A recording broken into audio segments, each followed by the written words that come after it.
Welcome to the Opie and Anthony Show. Never before has one radio show been so extreme. Oh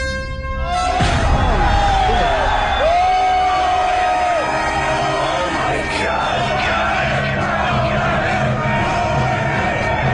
So vulgar. Fuck you, I'm not a pussy. I was accustomed to getting blown and having my ass eaten. This is insane. I mean, this is insane. So flatulent. Why do we even try? Let's just fart into the mics and call it a day. This is the funniest shit ever. It's a weird show. That's what's real. That's sex. Tune in with no expectations. Quite simply, the greatest show in the history of broadcasting. Here we are. The Opie and Anthony Show. Another 4 hours of love. You guys having a good time or what?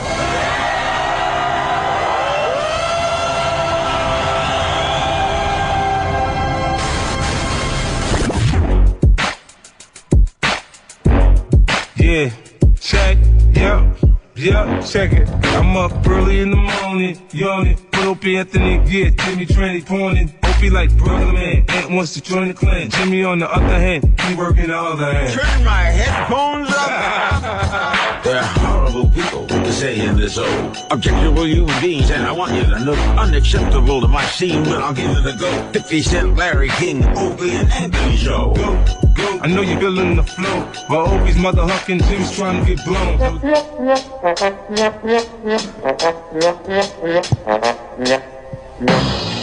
That's right.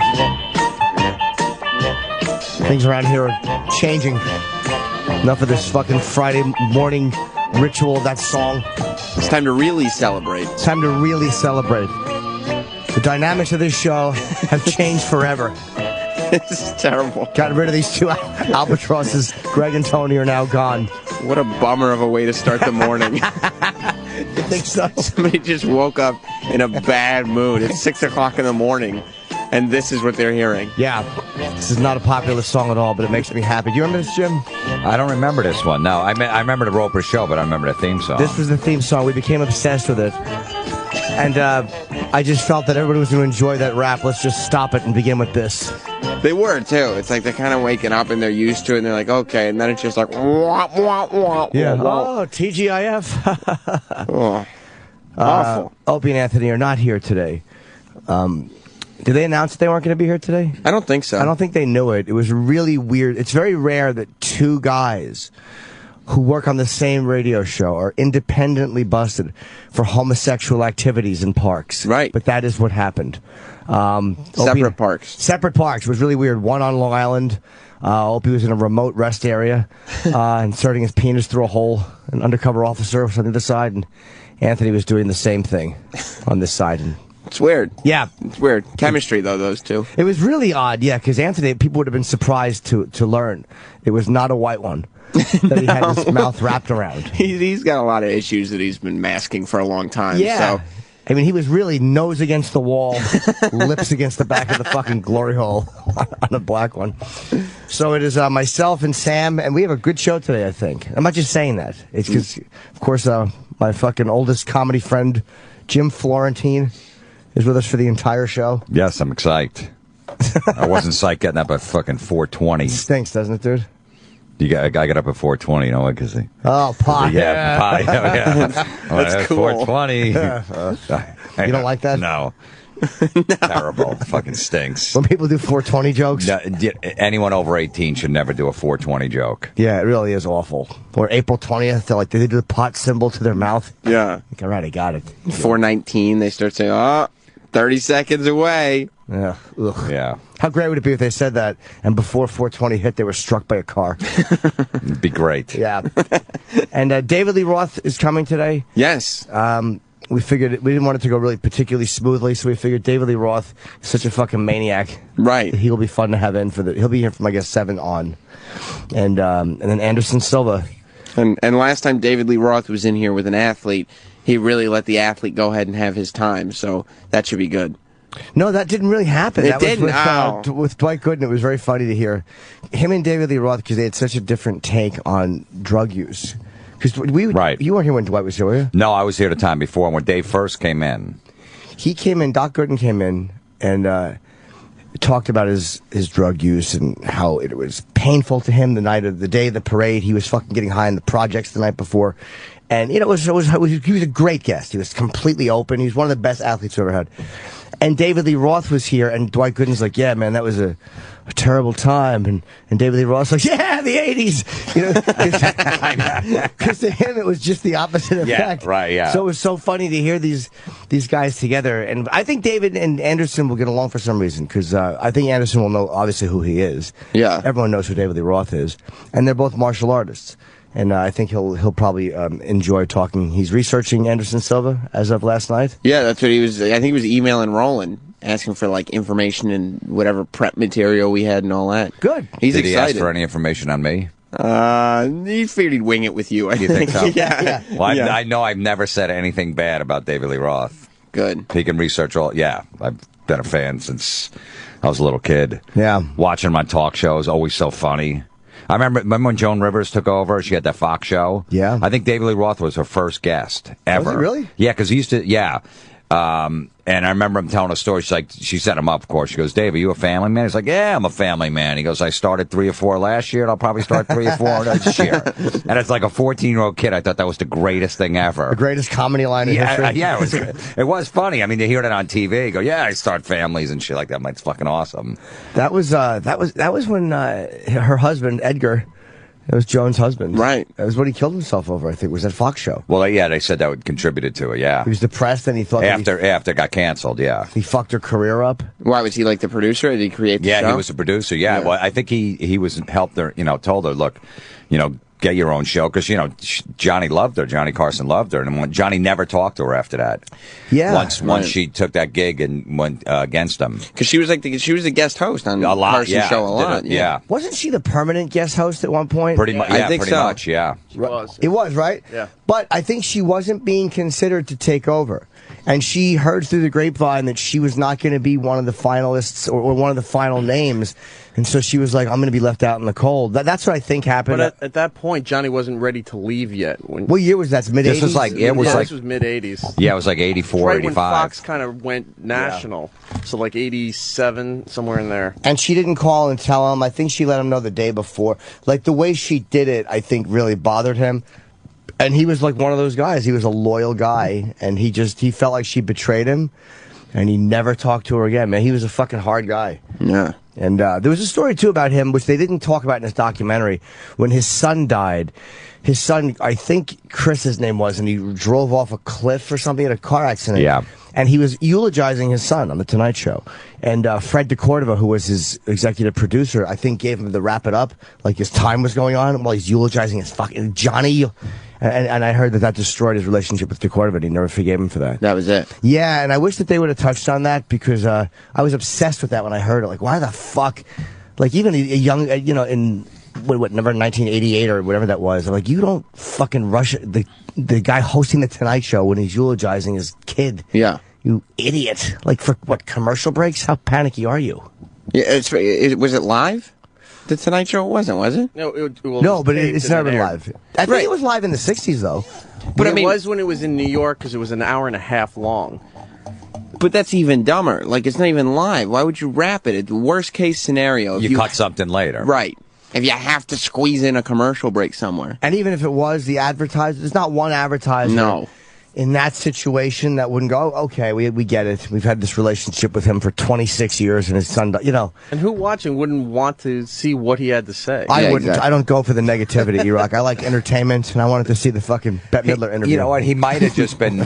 He might have thought Johnny was lost and didn't know where he was time-wise, so then he was just like saying, hey, I'm just letting you know that, you might be at some point, maybe, if he's just riffing. Yeah, it's but I'm sure there was a clock there that with his monologue, a 7-minute clock that he knows. That's one of those. He's got a hit. Split-second decisions that dude made that I'm sure for the rest of that guy's life, he was like, fuck, I shouldn't have wrapped him up. Jim didn't talk to me for like 2 years. Our first train we pulled, I gave him the wrap it up sign because he was going too long. Yeah, you coming or what? Yeah, and he was pissed. Yeah, and he couldn't come after that. He lost his rod. Well, you were doing that in a circle thing. I thought you were criticizing my lack of an erection.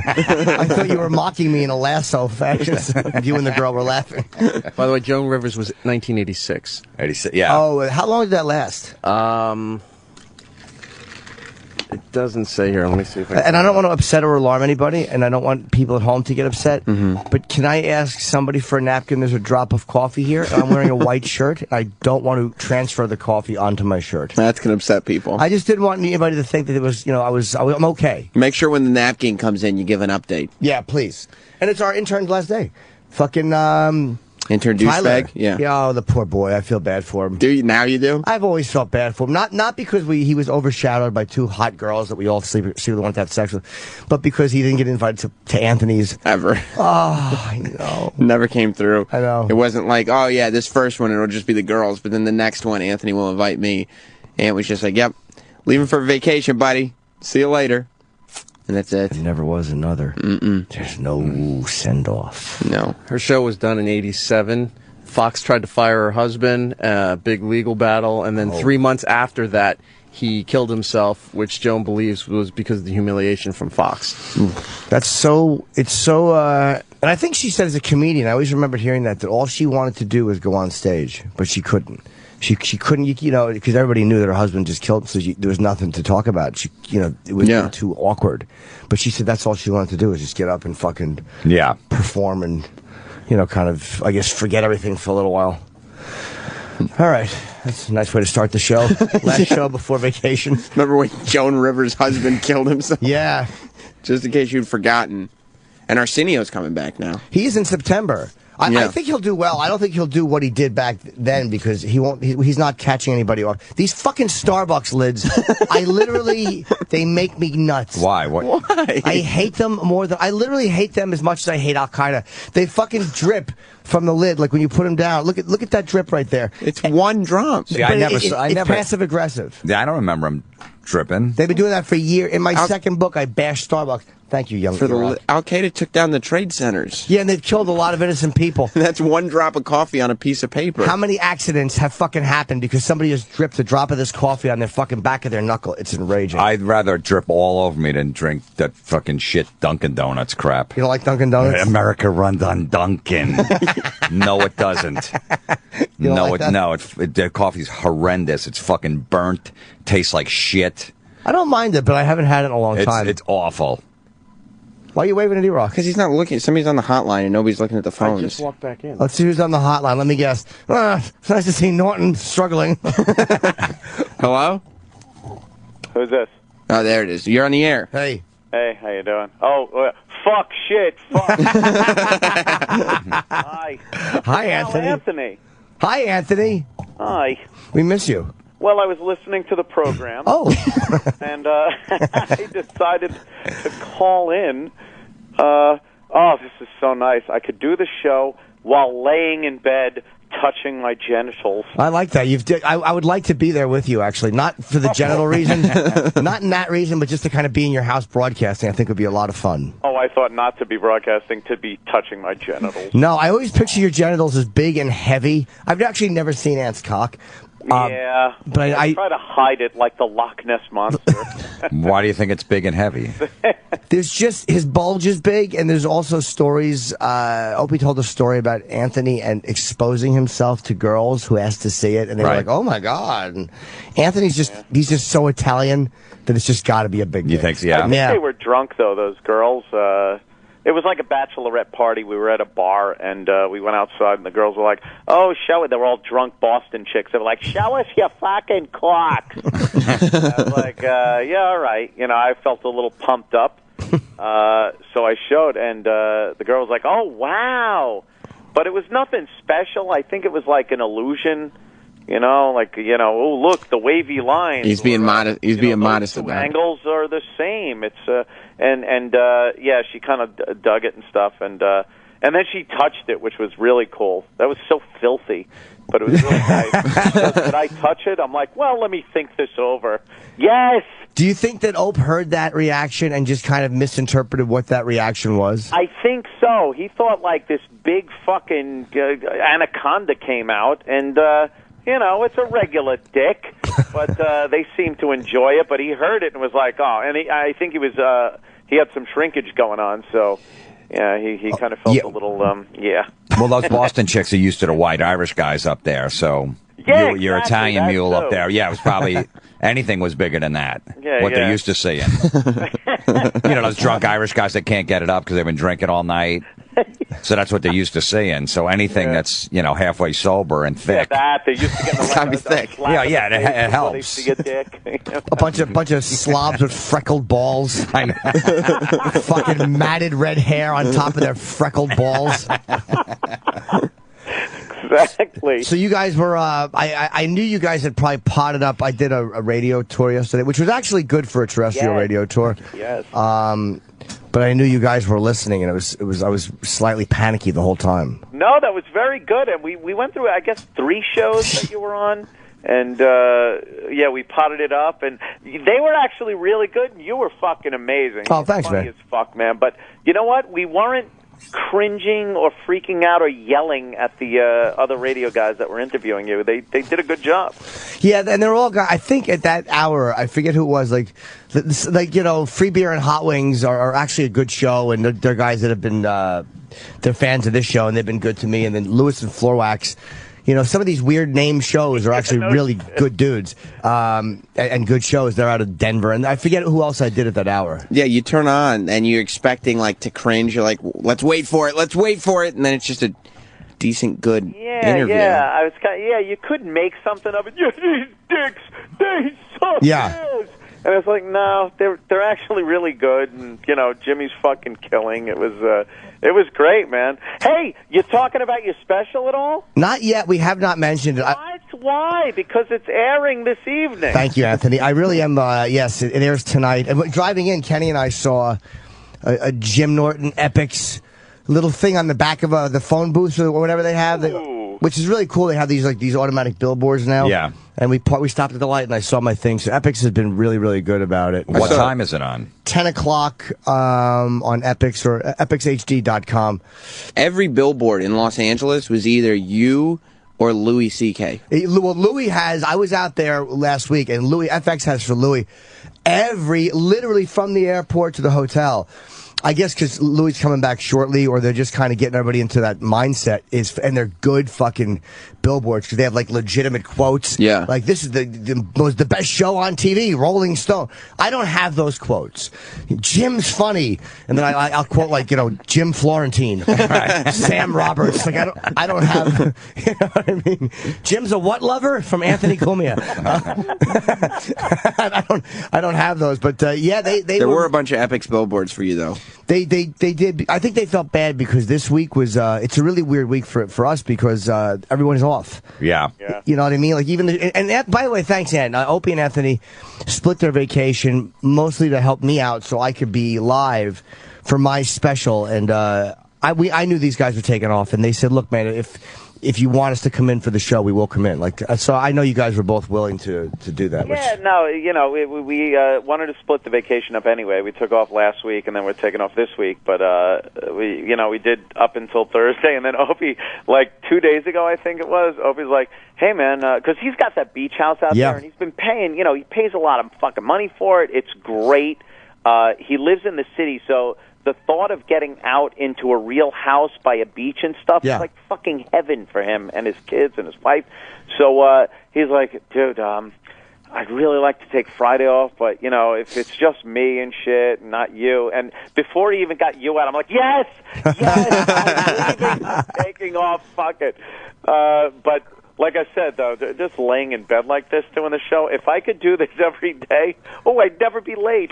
It's really hard to do on the phone. Like there's something about it. The thing yesterday that was comfortable, like you're on the phone right now, which is hard. Yesterday they had me on like with just an earpiece in my ear, just kind of sitting in a chair in a room. And it was a little easier than being on the telephone. Being on the phone, there's a really weird delay of pressure, and you sound like you're on an ISDN. You don't sound like you're on a phone, really. Yeah, you know why? I'm using the what they call in the old days. They call this, I think, a landline.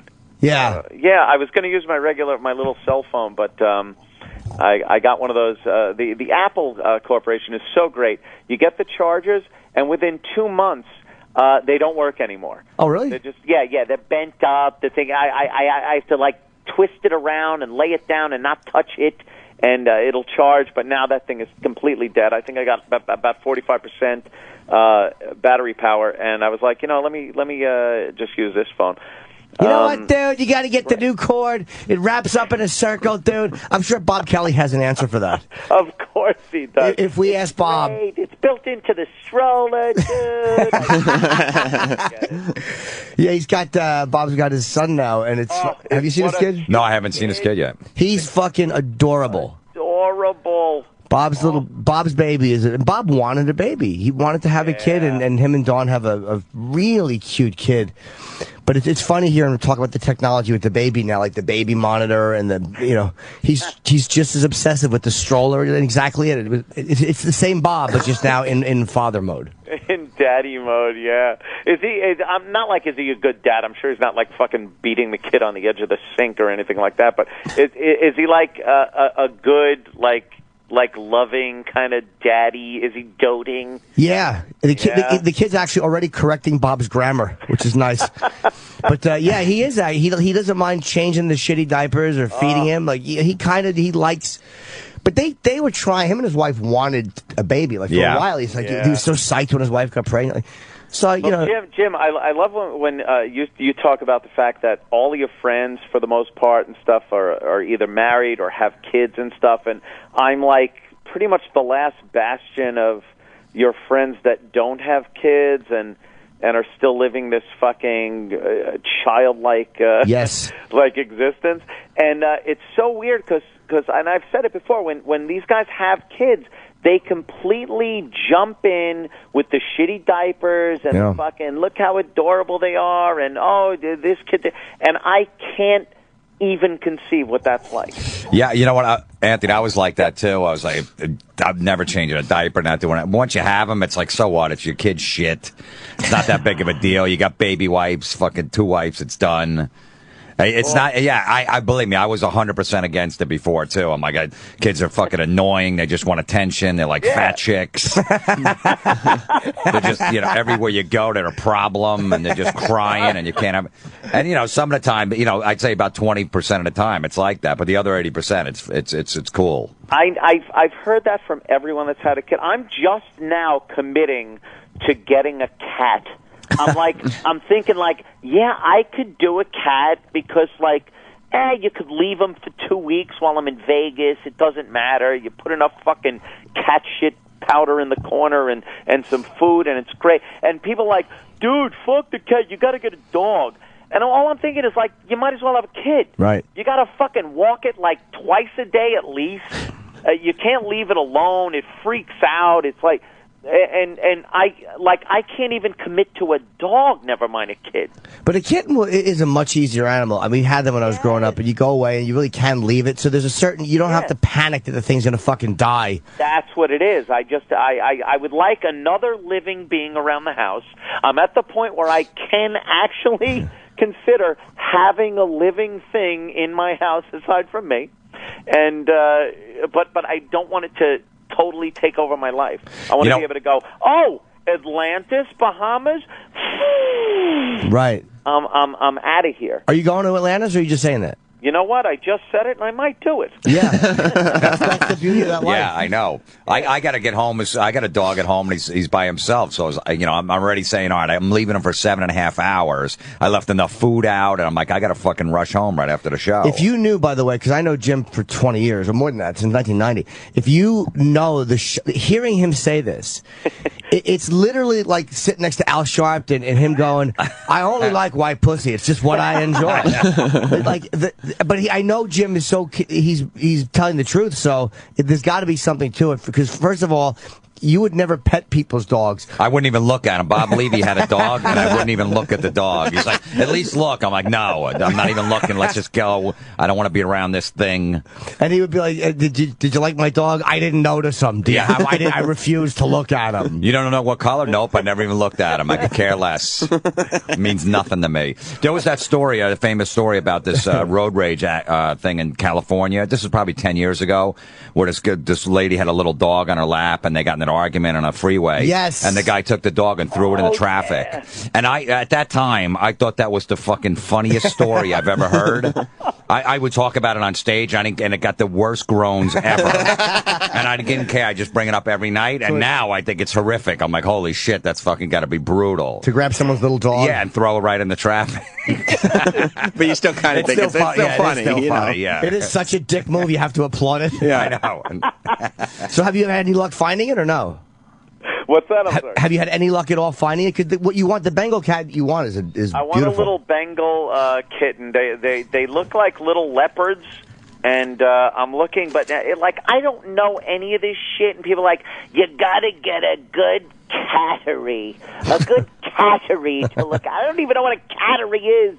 It sounds like a Dr. Seuss thing. Yeah, no, a cattery. It's like one of the things on your eyes. Fucking home run, Norton. Fuck yeah, foul ball. You know, because you got cataracts.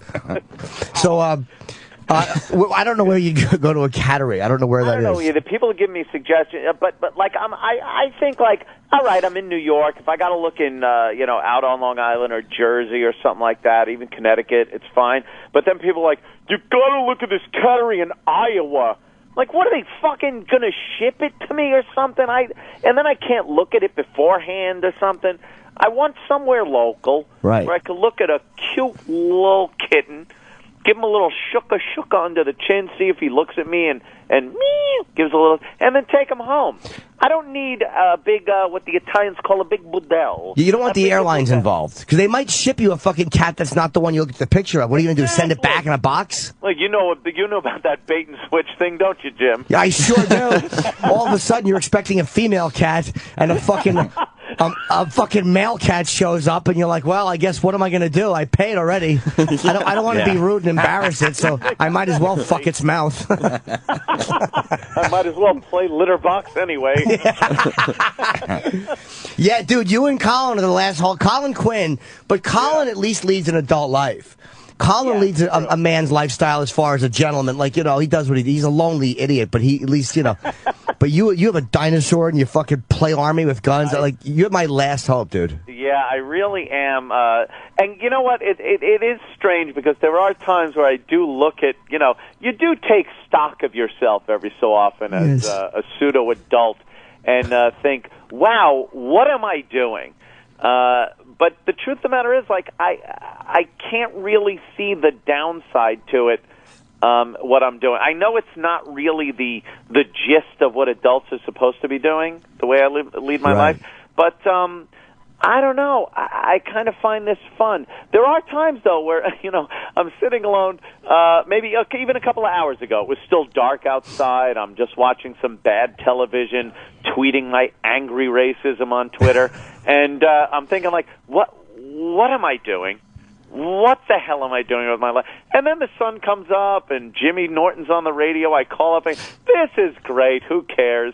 Yeah, it does be, like, once in a while I get that, too, where you're like, fuck, man, it would be nice because I miss certain things about having a girlfriend and certain friendship aspects of things.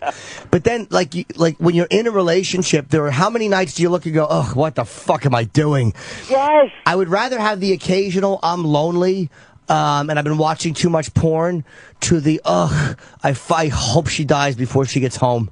Dude, I hope something happens. Times I've had company over the house, and after a few minutes, you're thinking like, "Oh my God, I wish I was just alone so I could watch this mafia documentary or something without this idiot yapping in my fucking ear." And but then when you're alone, you're thinking like, maybe I should be doing something else with my life. Yeah. Yeah, I'll tell you, man, I remember one time, like, on my rock bottom was, I remember I had some chick over my apartment. I had a place on the beach. I'm like, I always told my therapist, like, I just want to live on the beach by myself. He goes, you're going to be lonely. You're not going to like it. I go, no, I can't wait. He goes, you watch. Andy Dufresne wanted to live on the beach. I get a place on the beach, right? I finally, on the Jersey Shore, the beach is right there, and the first night I'm in my place, like on a Tuesday in June, I'm sitting there. It's like 8 o'clock at night. I'm like, this sucks. So I'm like, what am I going to do? I call my nephew, who's 21, that lives down the road. He's like, you want to play beer pong with my friends? I'm like, all right, this is over, this lifestyle. That's sad. And then the next night, some chick came over that I met, and she's like, "Let me crack your knuckles." And I'm like, "What?" She's like, "Come on, it's fun." I'm like, "No, it's not." And I fucking threw her out. I'm like, "All right, I'm done." That's a great thing if you have 2 fingers in her ass and she says that. We're watching TV. She's like, "Come on, let me crack your knuckles." I'm like, "What am I, fucking 6?" I wish. You like, I know exactly what that feeling's like. I remember years ago, this is fucking like a million years ago. I was in my early 20s, and I went to a high school party. I had to be 22 or 23, and I went to a high school party, and I was looking around like, oh, man, this is over. I shouldn't even be here. I feel fucking way out of place and shit. And then like a couple of months ago, I went to a prom. and I was thinking like, wow, I should have fit right in, all those years ago. But, if you felt like a creep back then, there's nothing wrong with feeling like a creep now. Do you know how great that is, though, that's your crate? You have a crate, but you've been married, though, dude. You fucking went down the road. You did it for a long time. Yeah. You were in with Melinda, for years. Yeah. And you weren't cheating on her. Like, I literally, every time I saw Anthony, he was with his girl. And every time I saw her, she was with him. And you were with, I think, 2 women over a 16 or 17-year period. So you fucking put your time in, and now you're just doing what you should be doing with that fucking giant dick, big house, fucking pool, a dinosaur, and a bunch of guns, and just hatred from way back when, just running around, fucking spewing it like an angry cock with Twitter. Exactly. I want to come by. By the way, I haven't been to your house much at all this summer, and I kind of miss going over and hanging out. Let me tell you something. This week is chock full of hijinks and shenanigans. Is it? Well, Anthony, I'll bring my kid and my dog. You know what? That isn't even off base because my brother's coming with his kid, my sister. Like, there are some parties I'll have this week where it's family stuff with kids, and then it culminates in this horrific Caligula-like Labor Day weekend. And by that you mean you want a table and somebody with a big ring and a bucket of lard. Yes, exactly. Caligula. The Labor Day weekend's going to be like a Friday, Saturday, Sunday, like complete stretch of party. But this week, anybody that wants to stop by, not people listening on the show, they could pretty much go fuck themselves. Yeah, but people I know. You, Florentine, anybody, come by, hang out, and fuck. I may come by tonight or tomorrow because I leave Sunday for L.A. Tonight's fine. I got a couple of people coming over tonight. Absolutely. Yeah, maybe I'll come after. I think I'm doing a set or something, and I'm not gonna sit here and watch my own special. It's just too creepy. I'm responsible, irresponsible guy, and I realized that tonight because it was about 3:30, maybe 4 in the morning, I decided, you know what, I really do want to kind of take a dip in the pool, but I didn't want to be the guy that was found floating in the pool. Right. Dead the next morning. So I stayed in the shallow end. But I went in the pool, which is bad enough. Why? I was kind of drinking. Oh, you were from... yeah, kind of drinking a little. Okay. But not enough to where I couldn't realize, maybe I should stay out of the deep end. I'll lend you my son's floaties. I should. Oh, imagine being found dead with floaties. I know. Imagine me as your coworker having to explain that to people. Oh. Can you imagine? Embarrassing. And dealing with the haters. Good for him! And I got to write back. He was a good guy. Oh, they would be. They'd come up with things to say. Oh. You didn't know him. Yeah. I really hope all your tweets would be in the in the paper. Yeah. Look at his last 8 tweets. Yeah. A quote unquote race tweet jock dies. Shocking racist tweeter guy dead drowned. People we talk about, they don't even, I got yelled at yesterday because I was tweeting about this racial shit.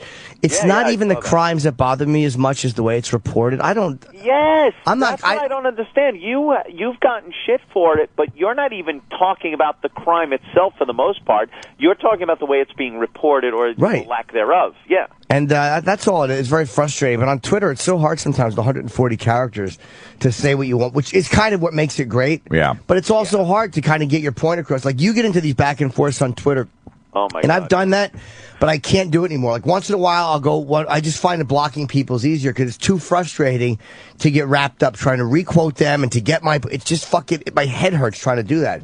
It's so much energy, and I wind up just being fucking angry and getting sick over it. I found an easier way to do it. If you you retweet the person and then you capture a little bit of the essence of what they're saying, and as long as you put a ... where you cut them off. It lets the people know there was a little more, but you know what? What I have to say is a lot more important. Yeah, maybe that's it. Yeah. Give them just a little, what's that called? The ... ellipsis? Yes. I call it a ... Jimmy. So do I. It just sounds a little bit easier. You know what Don Jamieson does? Someone will tweet him and go, dude, you fucking suck. You're the worst host on that metal show. Fucking die already. So he'll quote tweet and go, dude, you're the best host on that metal show. You're my biggest fan. So he retweets that. He changes it, and then he blocks the guy right after he posts it. So the guy can't even come back. Is that fucking beautiful? Yeah, that's Nothing great. annoys people more than when you change their tweet. You change completely. You retweet them, change it to a positive tweet, and then you just block them. You block them. Oh, does that annoy them? Do you know, on Red Eye last night, we talked about one of the stories. I saw you on Red Eye. Thank you. I got you a very nice text this morning. Thank you. And one of the things we talked about is the Huffington Post is now going to block anonymous posters. Yes. Because they thought the trolling got too aggressive and shitty. And so now no more anonymous posts. And I love it. I've been railing against the anonymity on the internet for a long time because I just hate people. Me and you have gone back and forth on this one. This is something we really don't really agree on because I think if you can't post anonymously, you're cutting back on a lot of people's opinions because we've been put in this position where your livelihood, your family, your job, everything, your reputation is put in jeopardy if you post under your own name and speak your piece in this day and age. And it has nothing to do with somebody not being courageous or not wanting to speak their piece with their name on it. I would love to plenty of times say a lot more than I do and put my name on it. But the fact of the matter is, with this PC shit we're dealing with, it's taken out of context, it's twisted around, and you get fucked. Yeah, no, and again, I kind of said last night that I know I'm in a job where I have more leeway, too. Like, I do understand that. And there are certain times where, let's just say you're a cop or a fireman, and you don't feel good about black people or Jews or gays or whatever the group is. Like, let's say you're a cop or you're a fireman and you're a civil servant, you're against gay marriage. And you want to say, look, I think this is against... I guess there's the point that you make. It's right. It's like it's hard for you, even in a nice way. Like, even if you're not being... Even just criticizing individuals. It doesn't even have to be groups. Right. You know, there are a lot of companies that don't want you because they feel like you're a representative of that company. So if you start saying this movie sucked, well, you know, we're associated with blah, blah, blah. And that's the point where I kind of looking, all right, that's a good point. Like, and it's like when I think of anonymity on the internet, I'm not thinking of people posting legitimate, real opinions and trying to have a dialogue, but fighting against the politically correct shitty. You know the trolls that we're talking about. We're talking about trolls. Guys that aren't doing that, but guys that want to just walk up and go like, I fucking hate kikes, but won't say that because they're afraid. Like, they're the same ones that would say it to one guy, but they wouldn't say it in a room full of Jews. Like, and there's something about that annoys me. Like, they want people to hear it, but they don't want to fucking say it out loud. That just kind of sickens me. Yeah. Yeah, I understand that part of it, but you can't then weed them out, right. And not also weed out the people that just really want to voice their opinions honestly and openly, but not get not the consequences that come with the freedom of speech, because I understand that. Everything comes with consequence, and if you want to spout off about something, there's going to be consequence, especially if it's controversial. But there's this pall that's hanging over freedom of speech these days, and it's the concept that you can lose everything based on the fact that you said something against blacks or gays or something. And that anonymity lets you speak your piece but not risk your entire livelihood. Yeah, you mean unfair consequences, like, and you're that's a hard thing for me to argue because you're right. Like, there are times where you'll say something that's legitimately just an opinion, like when Perez Hilton asked the Miss America contestant about her feelings on gay marriage. I didn't agree with her. I thought she was wrong, but she expressed a view when asked. Or Helen Thomas at the White House, I didn't necessarily agree with her. She expressed a legitimate opinion when asked. And people are penalized for that. So I guess that's the part where the anonymity is something that you might need. You said it before, which is you've said it before. If you're asked and you give your honest answer, how the hell can you then be penalized by that? It amazes me. The people that asked you are like, "Oh my God, that's horrendous." You asked. Here's my answer. But I think if we were a country that stood up like as individuals, you know how we just sit there and watch Paula Deen get crucified or watch? Yep. If we were a country of people that believe so strongly in freedom of of speech that's unpopular and fought every time it was threatened, that shit wouldn't happen. Yeah. Like, if we truly as individuals believe that, and like when a company fired a guy because he expressed an opinion, like literally, if everyone came out of the woodwork and defended that Miss America, even gay people, for her shitty opinion, then people wouldn't need anonymity. But we kind of don't do that. We kind of allow people to get in trouble. It's unfortunate. You're right. Well, looking the Alec Baldwin tweets, the homophobe tweets he put out there, nobody said a word about it. No one in Hollywood came out and said, how could he say that? You better take his commercials away. 2 days later, he's doing the fucking Capital One commercials. Right. Yeah, no one cared. Yeah, no one. Mel Gibson did that. Mel Gibson in a rage is just screaming at his girlfriend, in an argument, you're going to say awful things. And, the guy's done one movie in the last 8 years. Yeah, that's true.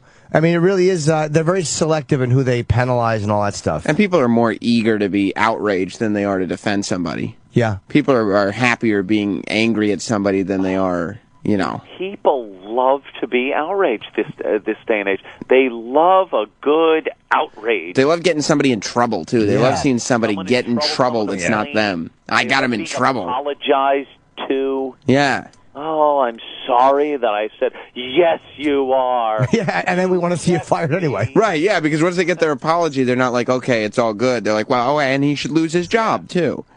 And there was a weird thing, like recently on ESPN, there was a black anchor who called another black anchor. Oh, this is off the air. Yeah, but this is Hugh Douglas. Hugh Douglas called this guy a house nigger, and he called him an Uncle Tom, and he was drunk apparently, or allegedly drunk, and he was angry, and it was in front of people. And that was a black guy saying it to another black guy. Yeah. And of course the media reported it. They didn't go nearly as far with it, but ESPN I knew was going to fire him because I know they're in a position where they have to fire him for that, and they did. And a part of me was glad, good, because it's even for. And then a part of me is like, no, I don't want to see him fired for that. And so I'd rather see him not fired and other people not fired. I agree. Right. Than see, because the white guy said something that was controversial and he got fired. Well, now you got to fire this guy. I'd rather see no one fired for what they say. I'm disgusted with the way people are being fired and chastised and forced to apologize and being held hostage by interest groups based on just what they say. It's amazing how bad it's gotten. And he didn't even say it on the air. This was at some convention or something like that where they were just hanging out. I could see if it was on ESPN. And, right. Because they do a show together. They do some kind of TV show together, guys. But you knew he was done.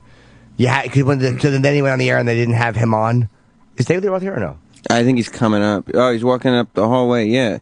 Do you want to... coming in? Yeah, David Lee Roth. We got to take a break because our food is here, and we got to take our first break. All right, kids. And if you want to call back, of course, you're Anthony of the Opie and Anthony Show. You're welcome to do whatever it is you like, my friend. You guys have fun. All right, buddy. I'll be listening, of course, until I, what they call, I guess, pass out. All right. And then, give me a call later or a text, Jimmy, and pop by later. We'll fucking hang out. Yeah, I want to see you tonight, man. Cool, man. All right, buddy. Have fun, guys. Thanks, Anthony. See you soon. So we have David Lee Roth coming in about, I guess, 5 minutes after this break's over.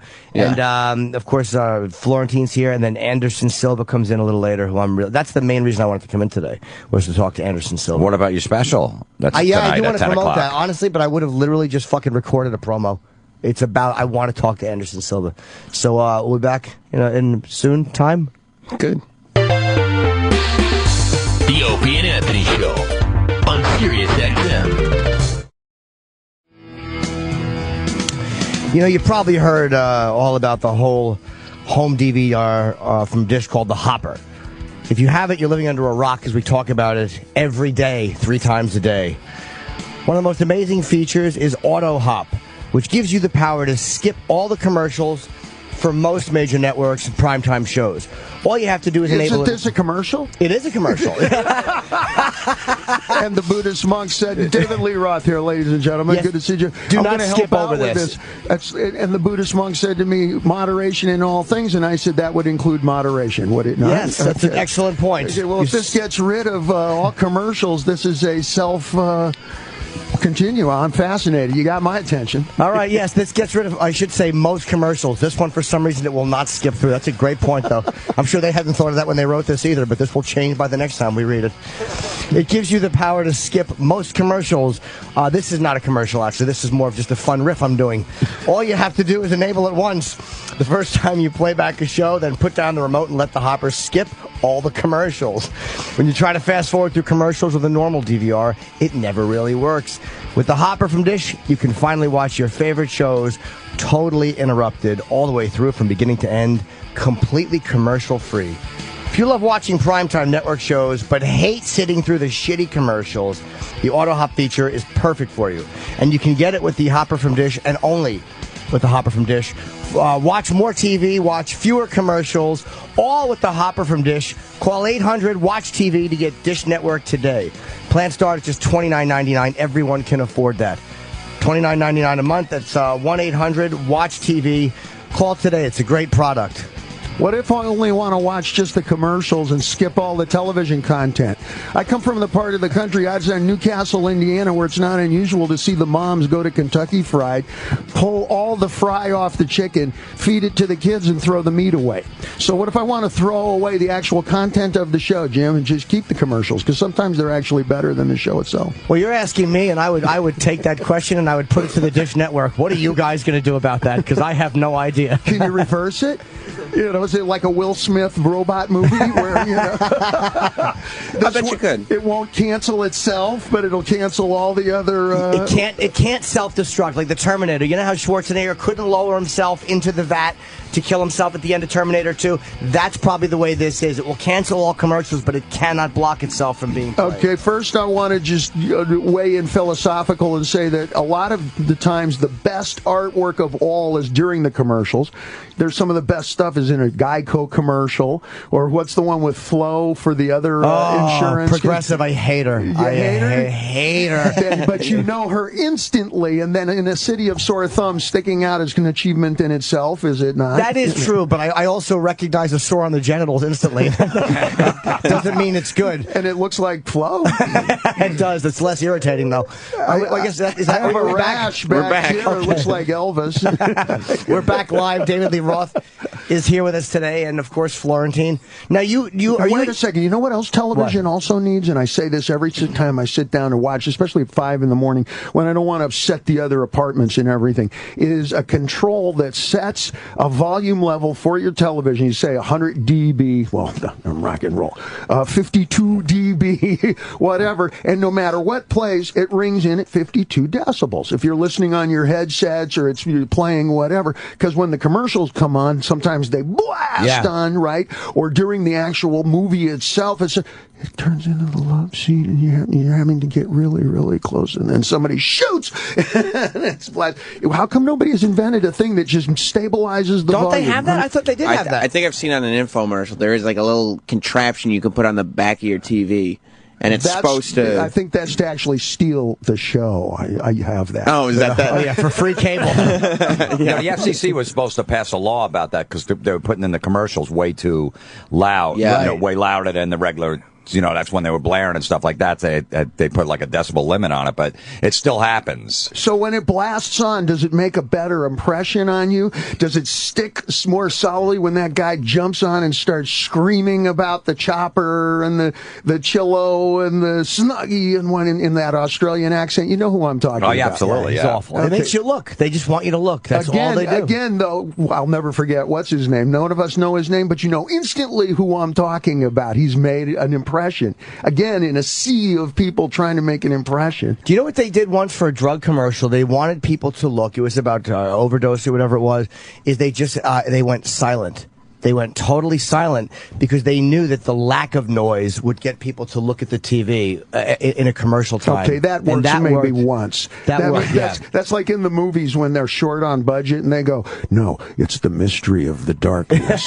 We're going to use the mystery of the unseen. You think that wears thin pretty quickly? Well, you can do it once. Yeah. You know, like in the movie The Cat People or whatever, it's all darkness. And what's in the darkness? I don't fucking know, Jim. And it's okay, that works once. Then you got to come with some production to follow. So now you're here today. You're a martial artist, and it was an interesting combination. I practice Nike Jiu-Jitsu. Any trouble shows up, I put on my Nikes, I run. Do you watch UFC? Oh, religiously. Oh, you do? Okay. So oh, my goodness. Do you know who Anderson Silva is? Of course I know who Anderson Silva is. You never know. I have to ask. No. This is a real conversation because is the UFC going to replace boxing? Ultimately, is the UFC going to replace professional wrestling? Which one will be the number one, the number two, and number three? These are really good questions because it says more about the audience than it does about the actual sport. Also, UFC, professional wrestling, and boxing are the only three sports virtually every country, every nationality. Right. And there's probably 800 of them. I think there's 800 languages spoken in New York City alone, okay? I just saw that on the TV set. All 800 languages understand UFC. And they know who won immediately. You don't need anything. You don't need to tally anything up. It's the guy laying on the floor that lost. That's what the fuck is cricket? Right. That's a character in Disney, right? What's lacrosse? That's a place in Wisconsin. No, these are popular sports that are national sports or whatever, but I don't understand the rules. We don't have them in common. I love watching rugby, and I still don't have any idea how it's played. I've actually played it, and I have no idea how it's played. You know. So you think is this going to take over? I think it's already passing boxing as far as boxing will never go away, but I think this is kind of becoming more popular with people under 21. I don't hear anybody talking about boxing. Ding, ding, ding, ding, ding. Nah, Does boxing belong to a generation? An older generation. Yeah. Speak to that. Because they take too long to get to big matches. There's been too many bad things. Too much corruption has happened and too much bullshit with matches we wanted to see that didn't happen. And I think with UFC, they're giving you so many big matches that there's too many people for people to get excited about. And there's too many people for you to lock on and like. I'm excited with every other major UFC thing. I'm like, oh, I got to go. Like, I love so many of the things they're doing. 6 or 7 a year I'm dying to go to. And the fighting style, too, is so much more relatable. And because when you watch boxing, you're thinking in a real-life scenario, why aren't you kicking? Why aren't you? Relatable to what? 2 in the morning, about 4 blocks south of here? Yes, because I'm going to agree with that. But, you know, I will concur. You put down the Red Bull and go, what'd you fucking say? Yeah. And it looks a lot more like Anderson Silva on a winning streak, if you're lucky, right? You know, it does ring that bell. It's a lot closer. Boxing is really stylized, you know. We know from when we would imitate the guys in the 1800s with the big mustache and everything, and you kind of put your hands up like this, and you put your little finger up, like when you're holding a teacup, and it's John L. Sullivan or Gentleman Jim or those kinds of 82 rounds of whatever. I'm going to wonder if boxing is now a part and parcel, for example, of a classic rock generation. Maybe, yeah. Because clearly Joltin' Joe Frazier, you know, and all of his legends, why was Frazier's left so strong? It's because his father had no left arm. Grew up on a farm, and every time they had to handle those 55-gallon milk cans. Is that true? I didn't know that. Yeah, Joe got to use his left arm. Wow. So by the time he was in 8th grade, he could leave some serious divots in the heavy bag with that left arm. It was 2.5 sizes bigger than his right. There's no magic to that. What would you rather watch, boxing or UFC, though? Which for you is more exciting to watch? Depends on the personality. It's a good question. Depends on the personality of the individual. Let's dial around the time zone here. Things are getting all wavy. I should eat breakfast.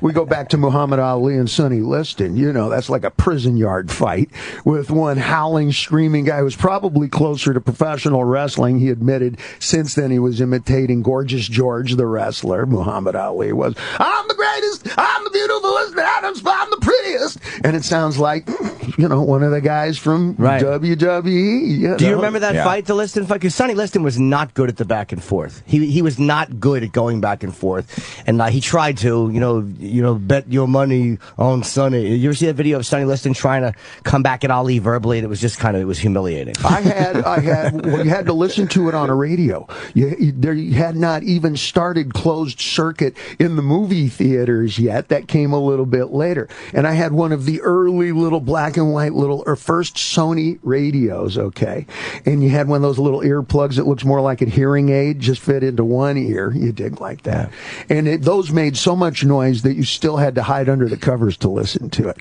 And there were two fights between Ali and Liston, and in one of them, Liston, quote unquote, threw the fight. He was involved when, he was all mobbed up. All of boxing is and was, but he played the silent, deadly, menacing thug on the prison yard role.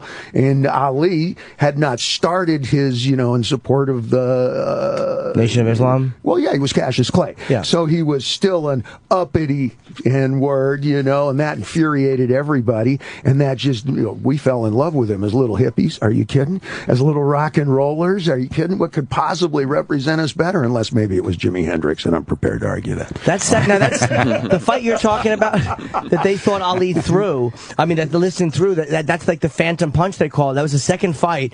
And when you look at slow motion, like they've slowed that down enough, you could see Ali hit him so hard that he physically lifted Liston up. Like that second punch, he really did clock him. But it looks like it was so fast. It looks like he just kind of faked it and fell down. But I've seen that slow down, and you can see Ali hits him so hard that Sonny lifts up. Like he really fucking. Ali was in on this too, or was it just Liston that was in on it with the fix? It actually wasn't a fix. Oh, it was? Oh, because I thought it was. No. It was actually. That's urban legend. The it was actually a real punch. Is that I think Liston was in jail, and then somebody threw him off a balcony later. He died young, man. Stories. I don't want to get in the way of a good rumor. He was a fucking Sonny Liston was a dock worker. I think he was an enforcer on the docks in Philly or wherever he was. He was a tough fucking. Not a lot of heavyweight champions out of Hebrew school, huh? No, not a lot of heavyweight champions graduating out of bar mitzvah class. Eh? Philly's a fucking rough place, man. I mean, who else? Sonny Liston, Joe Frazier, Meldrick Taylor, Bernard Hopkins. There's a lot of great fighters that come out. Rocky. Oh, Rocky. You know what? That's interesting that out of all those faces and everything, the one guy who gets the attention is the Italian Stallion. I've been practicing that. It's excellent. 3 syllables, one solid slamming career. That's right, Jimmy.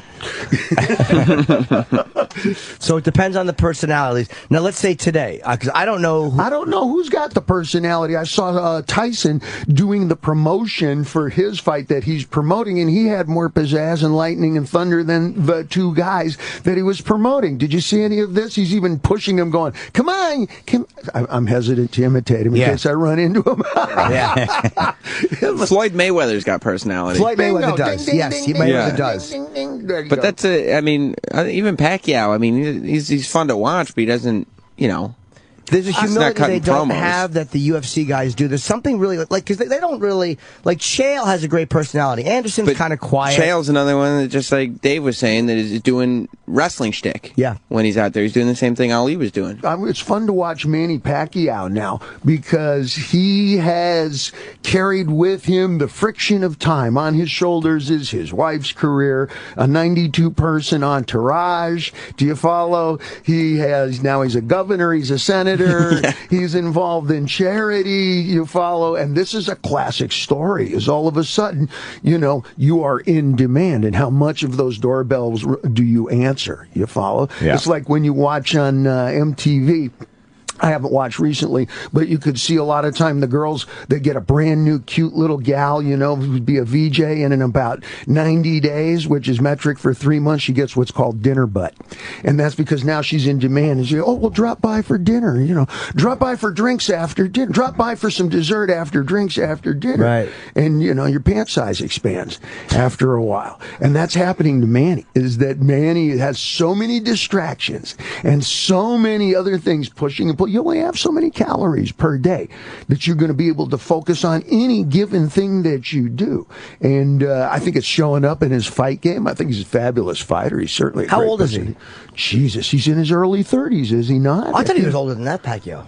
Maybe Yeah, you I might be think right. so. I thought he. I don't follow boxing like I used to. I thought he was. Dave makes a good point because that's why the sports teams never repeat the next season most of the time because they have that off season where they're doing all this stuff. They just want the Super Bowl or the World Series, and they're doing all these personal appearances, and then there's not.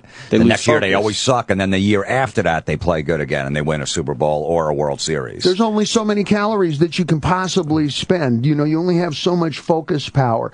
And it's the product of being that single-minded obsession. It's the one thing that everybody tells you, you gotta reach out to other people. You gotta become part of the community. You have to have a family. You have to be, affiliate with other folks and everything, when it was the single-minded obsession to the point of becoming a fucking hermit that got you the heavyweight title or the platinum record or that allowed you to write the Pulitzer prize-winning novel or what have you. What do they call it? The sophomore jinx for like a second album or a second book or whatever But it Dave, is. now how come that didn't happen with a band like Van Halen or any big band when you guys are on top, everything, parties at Studio 54, private planes? How do you come back from that huge tour, put another great album out, go do another huge tour where you guys don't lose a little? I think that's a good question. Is most artists, and I've been told this by folks who are part of the setup, the lighting crew, the carpenters, the staging, even the wardrobe folks, the gals who do all of this, and they say,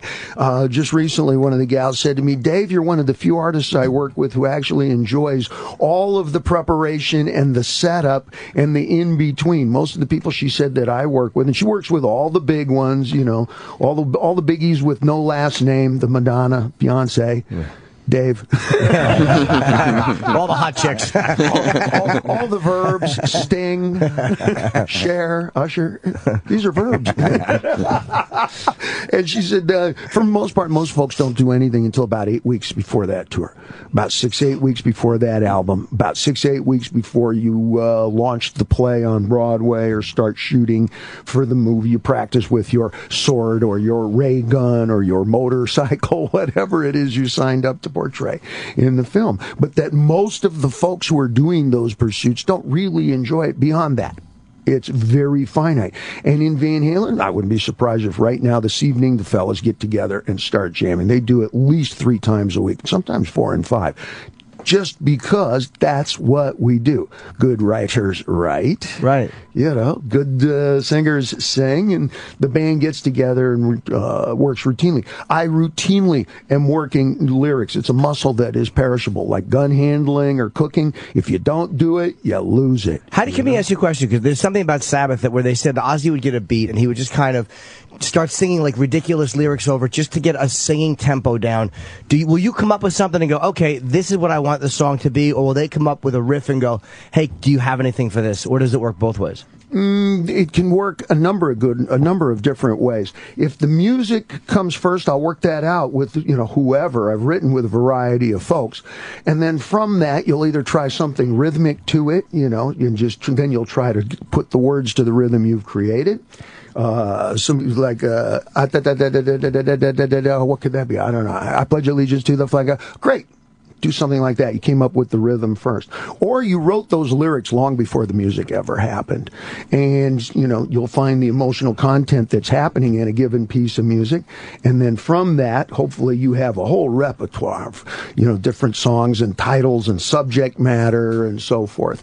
That, it's like when you take a racehorse into the blacksmith. He's going to take a look at your horse and go, okay, well, he's a little different over here. You know what? I know just the shoe, and then I'll bend it a little here, and I can kind of tweak it there. What distance is he running? What's the subject matter, so to speak, like that. And the way that you write lyrics can happen a number of different ways as well. We all love to believe that Jesus speaks through us. I am but the conduit. You've heard that horse shit. Yeah. I sit in the room and it just comes to me. Yeah, well, what's been coming to you is Moon in June rhymes with when's it going to happen? Soon? Nice, Bob. Down. fuck. And I'm going to eat it with a knife? Oh, fuck, how much time do I have? A fork? It's June, soon. I'm going to eat it with a spoon? Oh, that's excellent. And you write that down, and you wind up with that, over and over. Put your hands in the air like you just don't care. Is what happens when you just sit on the stool by yourself in the room and hope that the fates deal with you. The gods do not punish you with a lightning bolt, but with time. Time extended, time wasted, and of course my favorite, your time's up. Here's a better way to do it. Here's a much better way to do it. And again, there's no magic to this. None of this shit miracles itself into place. I have notebooks that I'll keep. Some of them I've had for over 20 years. And as I hear little parts and parcel of conversation, part and parcel, just write that down. Sounds like a song title. You follow? And maybe there's lyrics. I just saw a bumper sticker. It said, "No talent, no skills, just heart." Hey, sounds like a pickup truck to me. Who's driving the pickup truck? There's your story. Okay. Now somebody, I saw it on a movie, a grade B cowboy movie or something. The fella says to the school marm, "Well, I ain't that smart, man, but I sure can lift heavy things." There's one of your first lines in the song. Yeah. But you won't know all of that until you have a fat notebook full of, bits and pieces of what people say, things from the movies, bumper stickers, things from sports advertisements. And you can let them age, too. If you get something out of a sports advertisement, let it go for 10 years or whatever and bring it back. I think it was for Nike or Adidas. It says, "When was the last time you did something for the first time?" Whew, that sounds like some Buddhist shit to me. Right. It's a good way to kick off the weekend. Certainly a great way to sell shoes. 10 years later, nobody even cares where that came from, and you sampled it. This is a big year for sampling. Get with it. Do you have any modern, man? Do you have any stuff? Eminem does that a lot. He'll bring up stuff. He'll bring sure. Pee Wee Herman. Remember, like 2 albums ago, he was bringing up like Pee Wee Herman stuff and stuff. Stuff that was from 15 years ago. Oh, you can bring up expressions that people have used. Bang, zoom to the moon, like from the Honeymooners. Right. To the moon, Alice. That right there could well be well, not hip hop. I'd use that for electronica. For ghostwriting, for something like that. Bang, zoom, parentheses, to the moon remix. There you go. But you ain't going to be able to have that off the top of your head, especially under the pressure with all the neckties looking through the window and the clock on the clubhouse wall goes 10,000. 10,500, $10,580. Right. The clock will speak to you if you're not careful. Is there anything you've wanted to make work? I've written jokes that just never took form.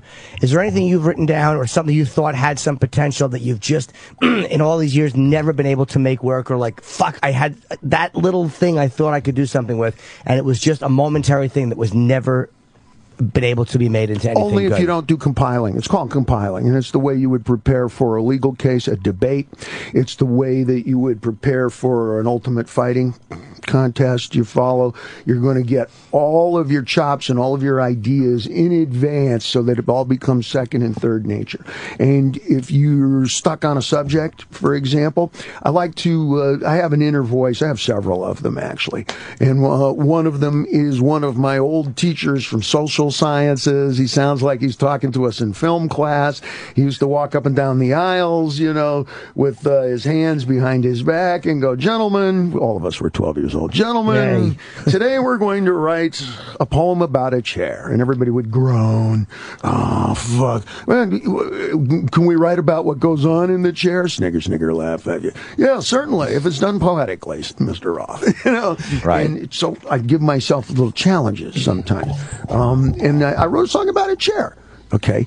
Pick us the most difficult subjects that you possibly can. And if you compile your ideas before you sit down to nail the shoe onto the horse, so to speak, then you're never going to get that writer's You mean block. like a chair is hard, a chair is steady, or a chair is for all of these facts about a chair almost, or these different random thoughts about a chair that you could somehow compile into a final thing? Well, I wrote down, what's my favorite chair? I like those plastic ones that just come in one piece, and everybody owns a couple. They sit on every porch. They're in every white trash backyard. They're at every beach, every Club Med. They stack them vertically. Yeah.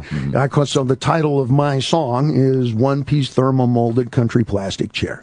Okay. And I wrote down lyrics. I wrote down little bits and fragments about, well, I like the green ones. They make me feel tropical. The white ones are basic model. I like that, And, where do prophets go? Prophets used to go up to sit on top of the mountain. Ain't no mountains around here. This is New York. You sit in a one-piece thermal molded country plastic chair up on a fucking roof if you're lucky to be close to the roof and have a key to the door. You're a prophet. Right. And I start to put all of these ideas down onto the paper. Do you follow? And then when it's time to start putting your rhymes together, you have a whole lot more ideas. You have many more ideas, And there ain't no mountain around here. Sit quietly by the river of life. You hear that shit from all these fake Buddhists all the time. What river? The East River? Write that down. What fucking river? Question mark. Because you can have that, And I've done, I'm going to say, more Van Halen songs than not in that. I also ghostwrite for other people and have for a number of years, And you can change the style, you can change the tone, the temperament. You're never going to have writer's block if you're doing that. If you're trying to think of an explanation for something, you just can't keep throwing yourself at it. Compile the ideas like you would for a debate. Yeah, that makes sense. Now, if you come into the room as a lyricist and come in a room with personal lyrics, and the rest of the band looks at you like, Dave, can you come up with something better? Or this is kind of, these lyrics really don't fit this music. What happens there? Do you go, look, it's pretty rare. It's pretty rare. So they're pretty cool. You come in to it. Now, it's if you are lyrically, if you're dialed into the lyrics, a lot of people are. Bob Dylan fans will tell you probably number one on the list is the lyrics.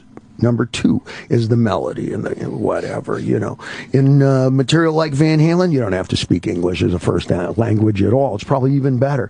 Like Stravinsky said, my music's best understood by animals and small children. Well, my music is best purchased by animals historically, because you don't have to speak English. You can't fool you with it. It's authentic in its confidence. It's authentic in its sense of humor. It's authentic in its sense of confrontation, and you can sense that. You're not fooled by the language or whatever. But there are very real stories there, and there's a lot of questions that are presented. I wrote a song on this last record about tattooing, and on the surface, it sounds like another girls' cars, let's party or whatever. But it asks a whole lot of questions like, why is the crazy shit we would never say become poetry in ink? And there's a whole lot that if you care about it, you can delve in. If not, you don't have to pay attention to the lyrics at all. Like I said, Van Halen music works perfectly. Even if you don't speak English at all, we are equally as reviled and celebrated internationally as we are in English-speaking neighborhoods. Now, I'm thinking about personal lyrics though, because there's this one of my favorite Pink Floyd songs is called "When the Tigers Broke Free." I think Roger Waters wrote about his father being killed in the war. And it didn't make the original album and the reason that was given was it was just too personal. And I'm like, that must have been so offensive to come in with a song about something that means so much that whatever happened, and they said, it just doesn't fit. And I'm like, how do you deal with that? If someone has something that means so much to them, but it doesn't reach the other band members I like the first part first. It was just so personal that it couldn't be played. That was what their reason was. It was so personal that I can't let you listen to it. Right. Now we're entering into Spinal Tap turf. No, the band didn't. The band didn't like it. You don't understand, Jim. The band didn't want it on. It's the best song I've ever written, but it's so personal. I can't play it for you. So you think that was what? Do you think they said that because they didn't like it? I think they said that because they're full of Groucho Marx. You enter into this turf of what was his routine about. I put together a band and we charged only so much for when we played. Turns out we're more popular when we don't play. So I had to charge more when we don't play. Now, when we don't play, we don't rehearse. You can run into some serious money if we don't play and we don't rehearse. And it turns out, you don't understand, Jimmy. It's so personal that I couldn't bear to record it. That's bullshit. Okay, is what that is. So that was what Roger Waters said that the band's reason was for not wanting to put it on the record was that it was just too specific to him or whatever. Maybe so they probably just didn't like the song. Maybe they just didn't like the song. Okay. Okay, yeah. Well, it sounds like he may be making. Okay, I understand. Maybe. He's creating another reason. Okay, and maybe it wasn't up to par. But as far as being too personal, how is that possible with artists out there like Peaches, the teachers of Peaches, and all of this kind of stuff? There's no way you could be too personal. You know, some of the stuff that Springsteen has created out there. There's no way you can get too personal. You know, in any department of your life, social, sexual, political, or whatever. So maybe the rest of the band just didn't like the fucking song, and Yeah. that was what they said. Like, it's just too specific to you. Yeah, and you know, it's all God. The more personal it is, what is it that really sells the music? If you don't speak the language, is that it's authentic, that it's confident, and that it is personal to you. If it's not real, if it's fake, you're making it up. If you're pretending to be a cowboy and you ain't no cowboy. Professional detractors like ourselves will pick up on that pretty quickly, yo. What about when you're doing? How much can a good or bad producer? I'm obsessed with the new Sabbath record, as is Jim, and we credit a lot of that. Stop right there. Why are you obsessed with it? It's so much better than I imagined it could be. I love the lyrics. I love the tone. I love the music. I love all of it. Okay, well, the good campfire story is, why did you imagine it would be so much less? Because they haven't done one since 1978, so it was almost like the last Van Halen record. You guys didn't do one for a long time, and that the last Van Halen record could fit in between Van Halen 2 and Women and Children First. And where does the Sabbath record fit in? It could fit into 1971. 1970, right after Master Reality, between Paranoid and Master Reality. And are the songs quality? Fucking amazing. I understand that the shoes and haircut are correct, that it fits the neighborhood, but then there's such a thing as the good stuff from that time period and the not so good. All the bands have it. You know, we all do that. Yes. You know, but this is good material. That's what it was. It's almost like if you go out with a girl and she's very pretty and you can't believe that she's just going to want to blow you over and over. Like, oh my God, that's how I felt with this record. It was that fucking good. Everything about it is more than I had ever hoped for. Let's retrace this. I love Dave's face when you told me that. We're running past great subjects. We just ran past Mount Rainier here. Well, you're saying you're asking why did I not expect it to be? Not that I didn't expect it, but almost like it was too good to be true that I would love it as much. You always expect it to be garbage because most of us turn out to be fat, idle, indolent slobs who no longer pick up their instruments unless it's time to make a dollar. They usually lost their dollar, which is the only reason they're coming back. They're no longer in contact with anything that's happening outside, and I'm not speaking specifically about Sabbath, but the general rule of thumb is that you are a product of a neighborhood, whether you know it or not. When you're opening act for a million other shows and you're hearing the music coming through those brick walls as you're warming up, if you're working in clubs and bars, and it's particularly the people you can't stand and you hate that you learn the most from, you know, as a critic. You know, you find your way, you find your shape like that. Ultimately, I call it, well, I don't call it, it's called the friction of time.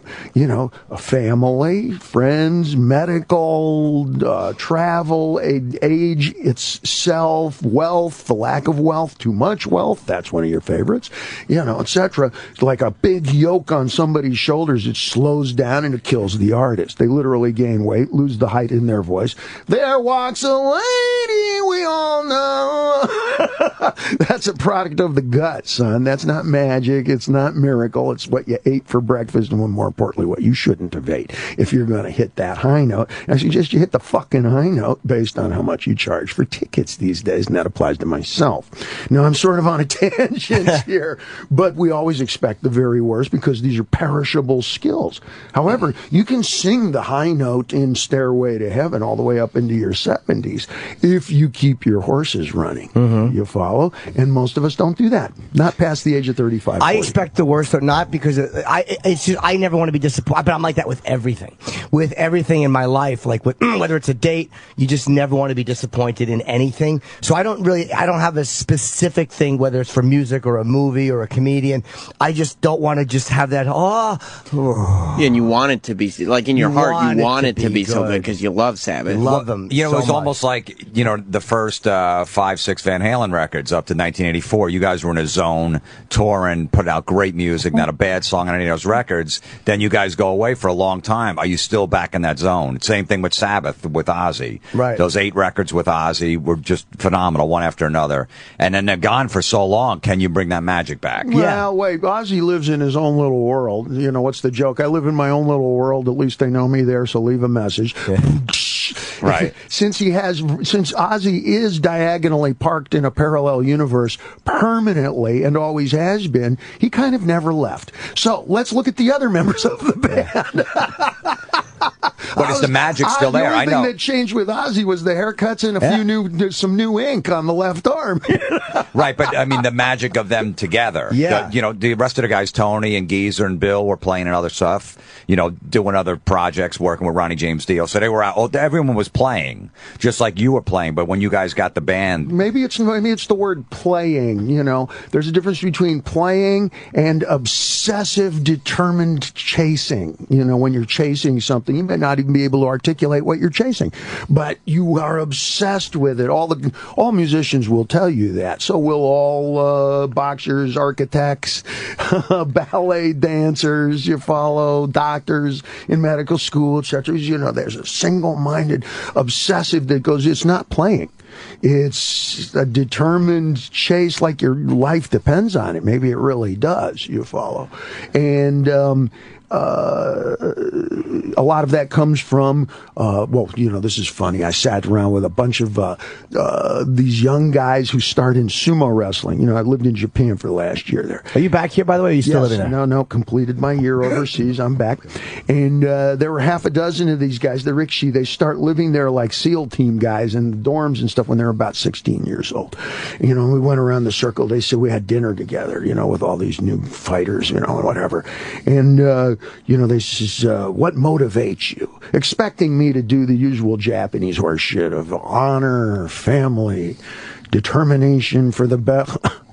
Excuse me, I almost fell asleep here. I told him, no, I'm motivated by fear and revenge primarily. Greed, if I can get past the first two. but dynamics, Jim talked about dynamics too. Maybe Sabbath has some fear now. Oh. You did? You stop fucking around when you get a little fear back in the breakfast bowl every morning. You get a little older, you get medical issues, What our guitar player friend there is not, he's got cancer. Is he not? This is a public scenario. It's not something that's a secret. And you are driven by those two things, It's not cool to say it, but we are supremely motivated by fear and revenge. And when you lose those, something happens to your music. Something happens to your dancing, your lyrics. It happens to your prose. Something happens to your politics. Something happens to your warrior arts. You follow? And it's very rare that you'll hear somebody say it.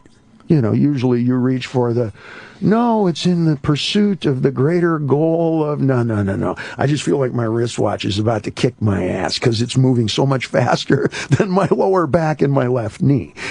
Right. And I sure wish I have some revenge on those prick fucks who are still paying me 6 cents a record. I want to go out and make another better record and make a little better royalty, so fuck you in the back of my history. That's a little revenge. And these are part of the things that motivate us in the band, in Van Halen, you follow? And maybe Sabbath got a little bit of that back, and it compels. It has a healthy drive form to it as a positive side of it, like competition. Coming out of the Woodstock era, one world, one love. We're here to just be happy to get along. I don't know. Competition brings out, it sharpens the axe blade equally on other sides. Nothing stirs the blood quite so much as the trumpet that heralds another guy's achievement. Like the guy who's on stage right fucking now. Whoa, he's killing it out there. No, I can't talk anymore. I got to warm up. And you can, you learn that as well. These are elements that you usually don't talk about in public. What did you just say? That was really about nothing, something like another guy's achievement. That's interesting. About almost like nothing motivates you more than or someone more than another guy doing really well. Oh, you hear that trumpet that heralds, hey, look what Bobby did. Fuck that trumpet and fuck you, Bob. And this compels. This will compel you through law school and medical school. This will compel you as a downtown canvas and ink paint artist. This will compel you as a dancer, whether you're ballet or breaking. This will compel you in all of the fine arts. That's my only area of expertise. But, even in fist-to-face confrontation, the best friends, the best brothers. You saw that movie about Mickey Ward with Wahlberg and Fighter. Christian Bale. There you go. There's a constant push and pull, a constant competition between those fellas that ultimately brought out the best and solved a lot of issues for both of them, But we don't talk about that usually. I just saw an interview with Carole King, Tapestry, wasn't anybody stay in one place? Okay, nothing could be more winsome and transparent and more folk songy or whatever. And you know what she said? She said, man, I used to work at the goddamn Brill building. She said there were 92 pianos in little rooms there, and you had to compete to win, not just to write a good song, but if you didn't beat everybody else at writing an amazing song, you went home fucking hungry. She says, I'm glad I went through that. She said, it got the very best out of me. And I don't care whether you're catching a football or a drift on a really good chorus. I think that adds up. Certainly did for Van Halen. Fair and Revenge. Great motivator. Yeah, absolutely. You guys did, it's the Sabbath and the Van Halen thing is pretty much parallel. You guys both being away for a long time, getting the guys back and putting an album out and doing a sellout tour and putting out a great product. Well, yeah, it's, I think you don't miss the water till the well runs dry. All right. Like Ozzy never changed. He lives in his own little world. All right. So he never really left. I think perhaps some of the other fellas, just from word around the campfire, from what I can tell, you don't, it's not so much gentrify as you normalize. You get married, you have kids, you're going to the PTA meetings, now you have vacations. If your wife works, she's got 2 weeks vacation. Where are we going? We're going to down the shore, we're going to the Club Med, we're going to Zig, and you start to normalize. You follow? It's a normal world. We're the ones who are abnormal. And there's always that push and pull, to join the clan. You follow? And when you do, a lot of times it turns out that your rage and your craziness was way more interesting than the real you.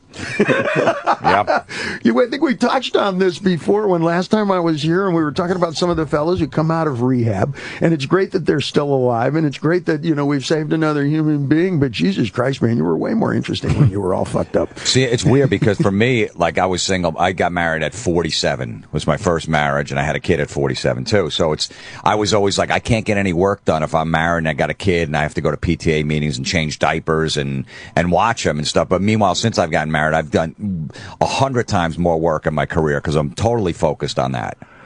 I'm 100%, I've gotten so much more work done because I know those little moments I have, I got to focus that 2-hour window. Before I would just get up at 11 in the morning. I'm like, I got all day to do whatever. And I would just I was only 50% productive. You have to obsess. If you really want to compete, it's going to take a big chunk out of your normal real life, And we always act surprised. Jesus, the divorce rate amongst really good policemen is 80%. Whoa, what a surprise. Oh, the divorce rate against successful musicians is 90%. Whoa, what a surprise. Successful politicians. And the list is long. The only thing I don't accept anymore is the surprise. How can you be fucking surprised anymore? It's like when we see these baseball players taking drugs and doing steroids. Stop. The only thing I will not accept is your surprise. Yeah. Everybody half the people in these hallways here are taking prescription meds. All of them. Half the people downstairs actually own those prescriptions. Right. So you don't like the fake outrage or the fake shock or the fake surprise that people... Why do you think people do it? Why do you think they act surprised? Because it's fun to be outraged. It's fun, just ask the French. And you can throw up your hands and, oh my God, you put your hand to your forehead. It's like every time some dame kisses another girl on the MTV Awards show, we have to act surprised. Yeah. How many times has that been going on? It gives you something to tweet about. It gives you something to have an opinion on. And, something to bring up at a party. Well, that's when it becomes fine art. Art is where you're figuring out where you are in the map, okay? You see somebody walk out on that TV screen and you go, I wouldn't wear those shoes, but the haircut's cool. And you're like on a map and you go, okay, that's where I am on the haircut map.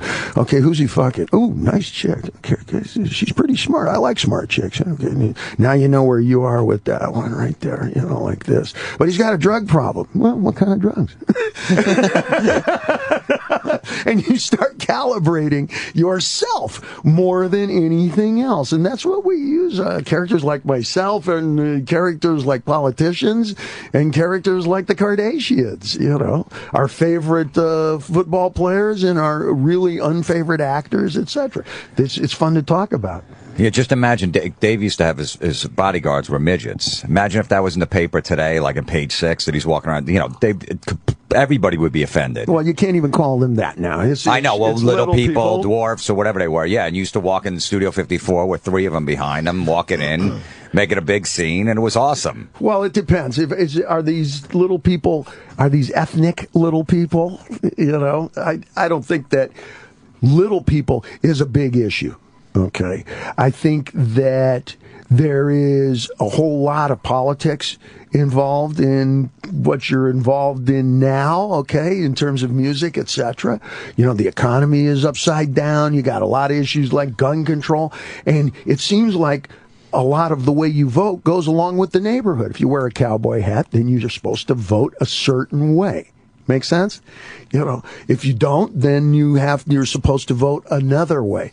And when did music become one type of politics? When did show business become one style of one single approach? Are you guys gun owners, for example? No. No. No. Well, I'm carrying one right now. How'd you get it up here? No, it's drawn on there, actually.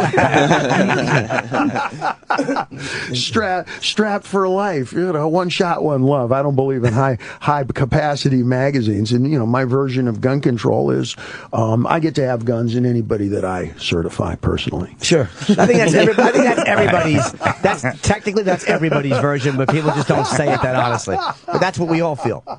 Yeah. But, times are crazier than ever out there. So, it's, where does it say that whatever neighborhood or whatever kind of music, like in heavy metal, you're supposed to be a gun owner, right? There's the surprise move, right? As I say it, you go, he's right. If I wear a cowboy hat for a living, and I mean, like in showbiz, I'm supposed to be a gun owner, right? Yeah, country singer. Country. Yeah. What if I'm a folk singer with dreadlocks and I'm from below 14th Street? Then I'm left wing and I'm anti-gun. Is that accurate? Yeah, fairly. What if I was born in Tel Aviv, Israel? Uh-oh. But if you got good dreadlocks, mitigating factor. Hold on. No, but the same hippie mentality. You're the same hippie guy. Dreadlocks, anti-establishment. That means if you're probably born in Israel, you're pro-Palestinian.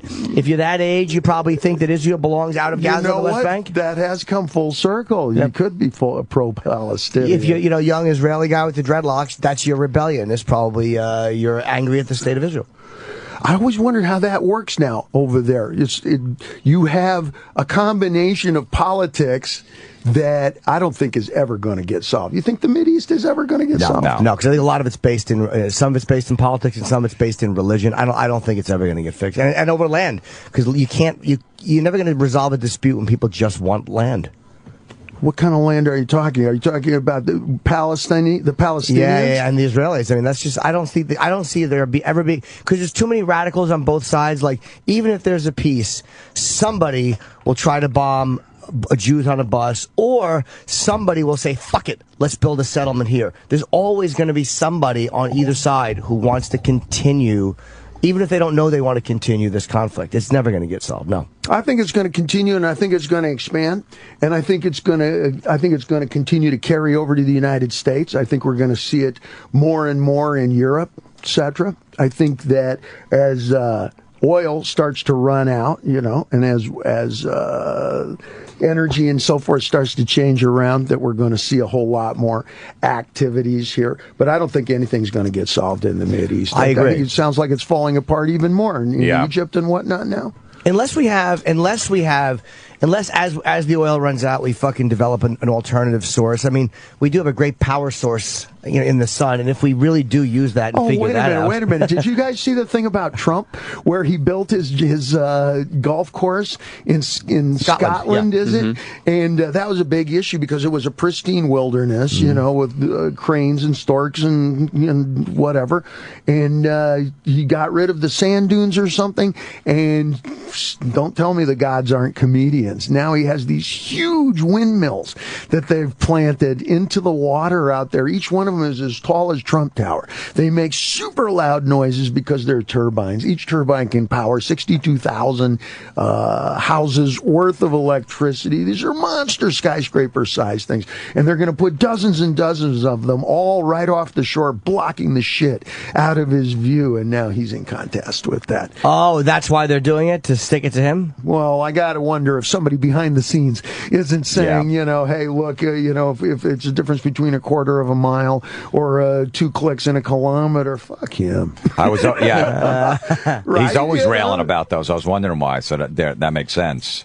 That makes sense. Yeah, why he's always railing about the turbines and all that stuff. They're He's like, probably loud, right? Yeah, it's loud. It's not, environmentally safe. He has all these issues with him. I always. Well, it's blocking his view. Yeah, exactly. He has a new golf course club with a thing, a lodge and a restaurant and stuff. Nobody's going to do those. It looks like science fiction when you put those up, doesn't it? It looks like you landed on another planet, and that's Battlestar Galactica shit or something. Well, a lot of people didn't like that he won that battle. I mean, he's a smart guy, but a lot of people did not like that he won that battle and actually because they fought him so hard on even using that land, and he won. He got to use the land, so I guess that's their way of getting some. It's like the way the fucking politicians are keeping the UFC, the unions are keeping the UFC out of New York by backdooring through this scumbag Sheldon Silver and the other politicians. That's what they did.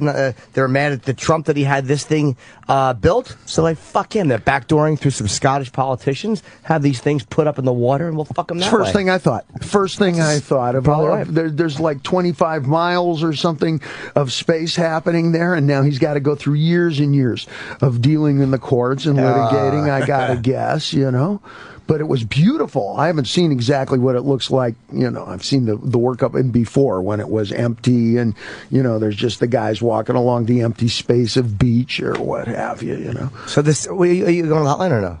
No. Oh, you had your hand out. I thought you were trying to grab a phone. Do we have to break, buddy? It's no. Yeah, we should. It's 7:54. We should take a break because we have some live reads, and then we'll come back. And you want to mention play some golf? Yeah. You gotta. We'll disassemble a sand dune. You right, Dave? I don't know if you know Jim. AMA. Oh, yeah, sorry, I forgot. My 2 things. My special airs tonight on Epix and EpixHD.com at 10 p.m.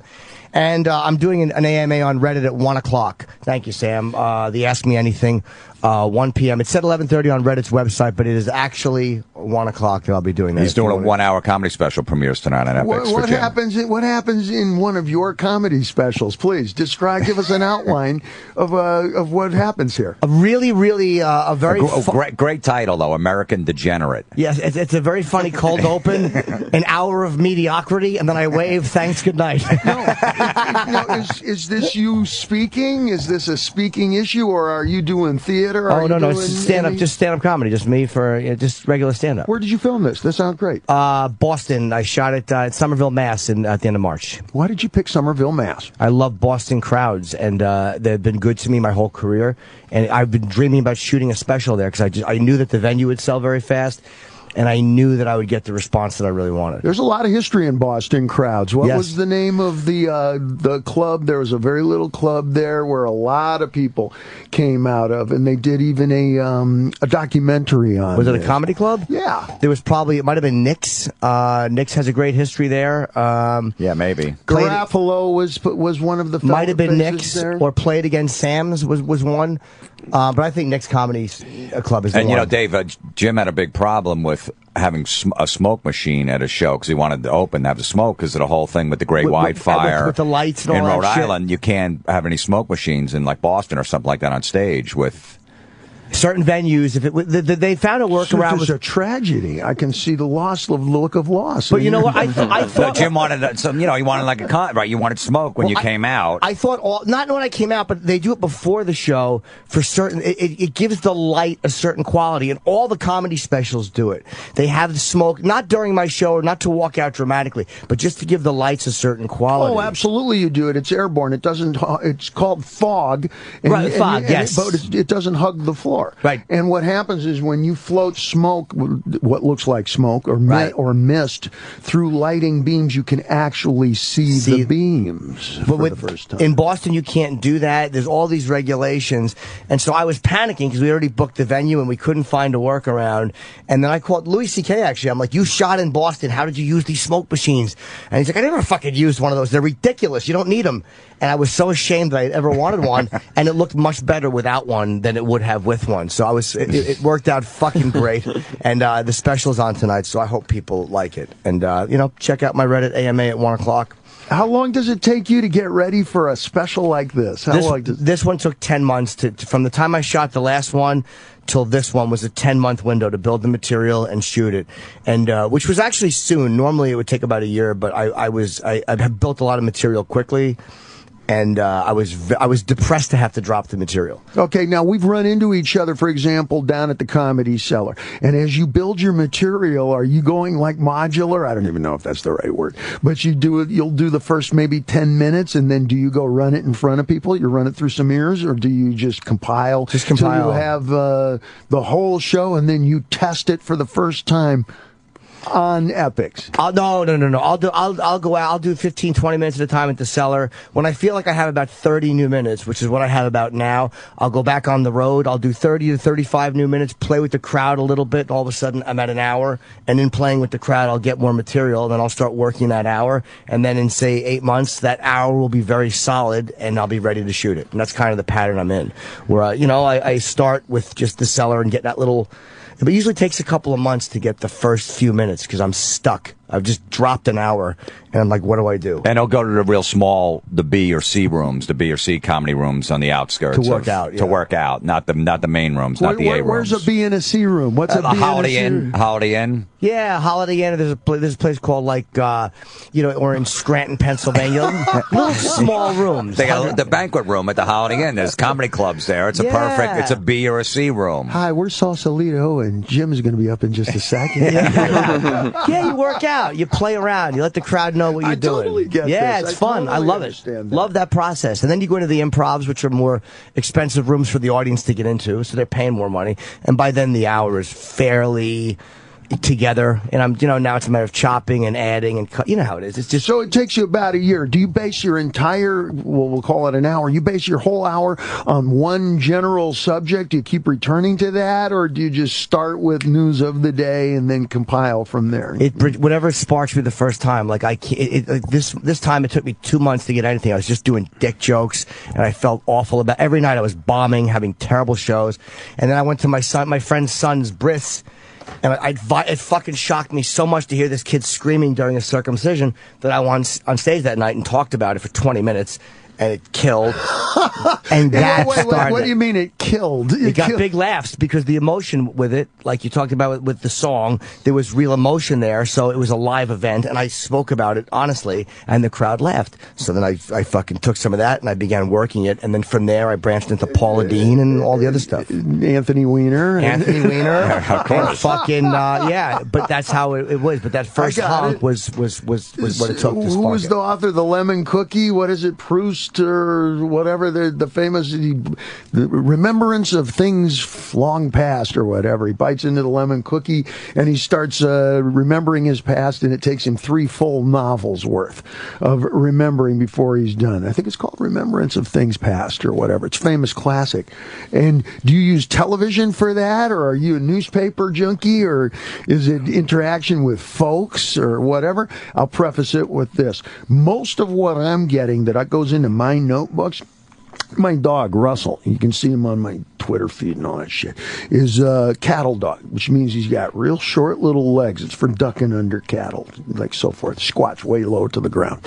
And when we walk, before he trots, his pace is real slow. So you don't want to trot him. His walking pace is unbelievably slow. So when I'm walking that dog, you never question why that guy is moving so slowly past us. You'll just continue your conversation. You'll just continue critiquing whatever it is you were critiquing and whatever. You'll never even notice me because that's just a guy walking a dog. Now, if it's midnight and I'm out by myself, you have every right to be afeared. Yeah, right. Right.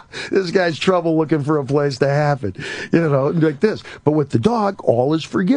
Nobody even blinks, right? And I walk just so slow, and I'm memorizing everything because I can speak a couple languages now too. So I'm constant moving, just slow. And I'm going to say 85% of what goes into my notebooks comes from other people. Other people arguing. What's the old expression? The only one who listens to both sides of the argument is the neighbors. Well, I'm one of the neighbors.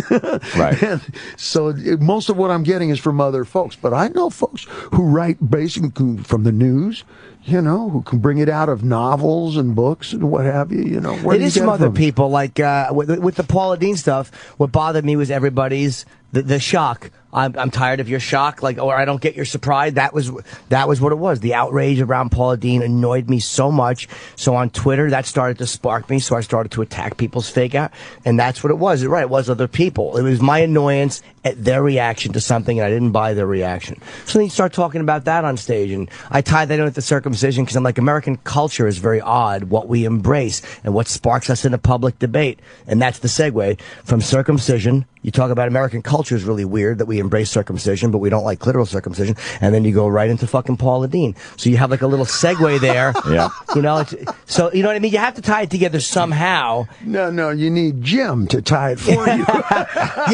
Yeah. You have to find some little fucking strand that can string them together so it makes some kind of sense. Or at least for me, it's easier to remember when I'm saying it. Maybe that's half it is I have to remember, the fucking ankle is connected to the shin, which is connected to, that's kind of how I remember. And that's what helps me put together that to remember to say it in a certain order. How much of comedy is complaining? Mine is 150%. A lot of it. That was a fast answer. Oh, yeah. That's all it is. I complain and I'm on stage complaining. Sure. Because there's really very few funny things in a machine working. But when the machine breaks or when there's a problem, that to me is where the interesting discussion comes in. I had a great drive on the way to work today. The sun was out. Who gives a fuck? Oh, driving to work, there was a fucking accident. There was a truck flipped over. Really? That's the story I want to hear. That's what I'm more interested in. And that's what I'm more likely to laugh at. I went on a date.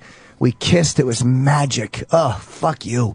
I went on a date. I couldn't get a hard on, and her and then feet she put stunk. her teeth in the drawer. Yeah, and she put her wig in the drawer. That's what I want to hear. That's she said, "Where are you going?" I said, "I'm going to sleep with the drawer."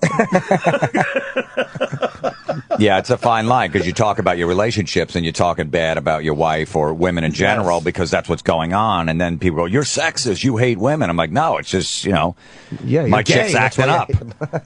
Or am I gonna? I'm not. Yeah, we're not gonna. I'm not gonna talk about the walk in the park that we took the other day. But I've tried to explain American humor to the Japanese at length. Okay, they don't understand, by and large, the general thinking of sarcasm, or making fun of each other, or busting each other's chops. Right. Or that when you make fun of somebody in a joke, you follow, that's an insult, and that's never funny if somebody's being insulted. The only thing that could possibly be funny, to my short experience there, was if something unfortunate that was unpreventable happened to somebody, but one person didn't do it to the other. Right. You follow? You want to hear an example? Sure. This was one of the few jokes that I could come up with that they would laugh at, that they would think is funny. Three guys, an airplane crash lands in the desert. Three guys go wandering in the desert. A blind fella, a deaf fella, and a fella in a wheelchair. Do you know this one? No. They're wandering along. All of a sudden, the deaf fella says, "Look," he says, "up ahead, a sign that says Magic Lake." They go running up to the Magic Lake. The deaf fella jumps into the water, pulls his head out. He goes, "Fellas, you won't believe it. My hearing has returned." He says, "Louis," to the blind man, "come into the water." Drags him into the water. Louis throws his head up out of the water, says, "My God, my sight has returned." They wheel Manny, the guy in the wheelchair, into the water. They pull the wheelchair out. Bingo, the wheelchair has brand new wheels.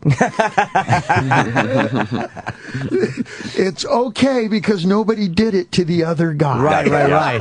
Other than God punishing Manny and his bad legs. And the land of the gods is the land of tears. So, and this is how the mechanism actually works. I don't think there's any laughter in heaven. I think shit has to go wrong. I think the best laughs, the best humor comes from when things go wrong. Then they get worse. Then they get worse. And then you just gotta laugh. Yeah. It's the only release. It's the only way to draw a sword and cleave onto it. You follow? If I had the crowd groaning after like 10 minutes, I go, look, there's no happy endings with my jokes. If you're expecting one, just go home and watch a romantic comedy, because they're all my jokes end badly. Well, a lot of jokes, the best. It doesn't have to be wrapped up nicely like everything else, like every little movie or sitcom. You don't have to teach a lesson in your I don't joke? have to teach a lesson. There's no lesson at the end. Hey, it just ends. It peters out, and it's like, holy shit! It fades to black, and you go, what the fuck just happened? The best stuff, you're not sure if you should laugh. The best stuff, you want to laugh, but you're not sure if you want anybody to see you doing that laugh. The best stuff makes you cringe a little bit, makes you kind of squeeze your fist a little bit, like, why am I laughing?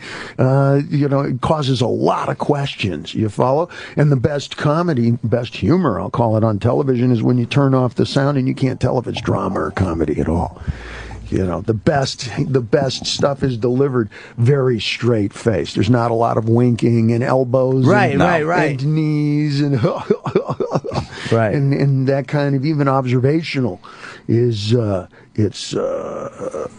think it's it's in subtext. It's very quiet, like the best acting.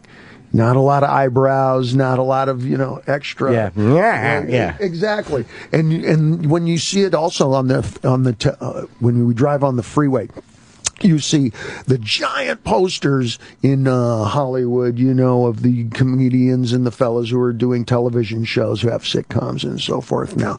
And the fellas who are making the big faces with the big popped eyes and like that don't last very long.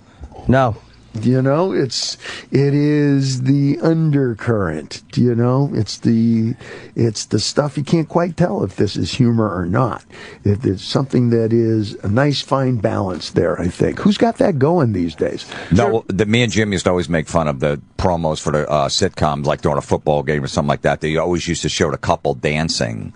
So that would make you go, oh, they must be having fun. It must be a fun show, because the fat guy's dancing with the hot wife. So we've got to tune in, because it looks a lot of fun. And it's never fun. It's never fun. No, there's no jokes there whatsoever. So you just try to cover up by dancing. If he walked in and Allen Iverson was fucking his wife, like, that would be fun. Right, yeah. Like, oh, I'm fat and she's cheating on me with somebody who's in shape and not white. Or just the wife. Just getting slapped is not funny. Do you follow? We disagree with that. I think punched is funny. You're right. Good point. Slapped isn't harsh enough. No, okay. Three Stooges slapped is funny. Yeah, okay, sure. That's iconic. That's classic. But what passes for funny in a lot of modern sitcoms is the wife simply turns and slaps the supposedly dumb husband. Yeah, in the back of the head, or you, and he's been scolded again. And if he's such a dumbass perennial 12-year-old who's never going to get out of junior high school, how is it his two kids are geniuses? Right. That is a routine. And how did she marry him, and why does she fuck him? Like, how dumb is she to open her legs from this fat lump who she obviously hates? I've been watching Japanese television, which is all, a lot of, remember early heavy metal, like in Hit Parader magazine and whatnot? Every single photo, everybody looks like they're being electrocuted, and you go, ah! Yeah. Wow. I'll call it my dentist is rich photo. Parts 1 through 200.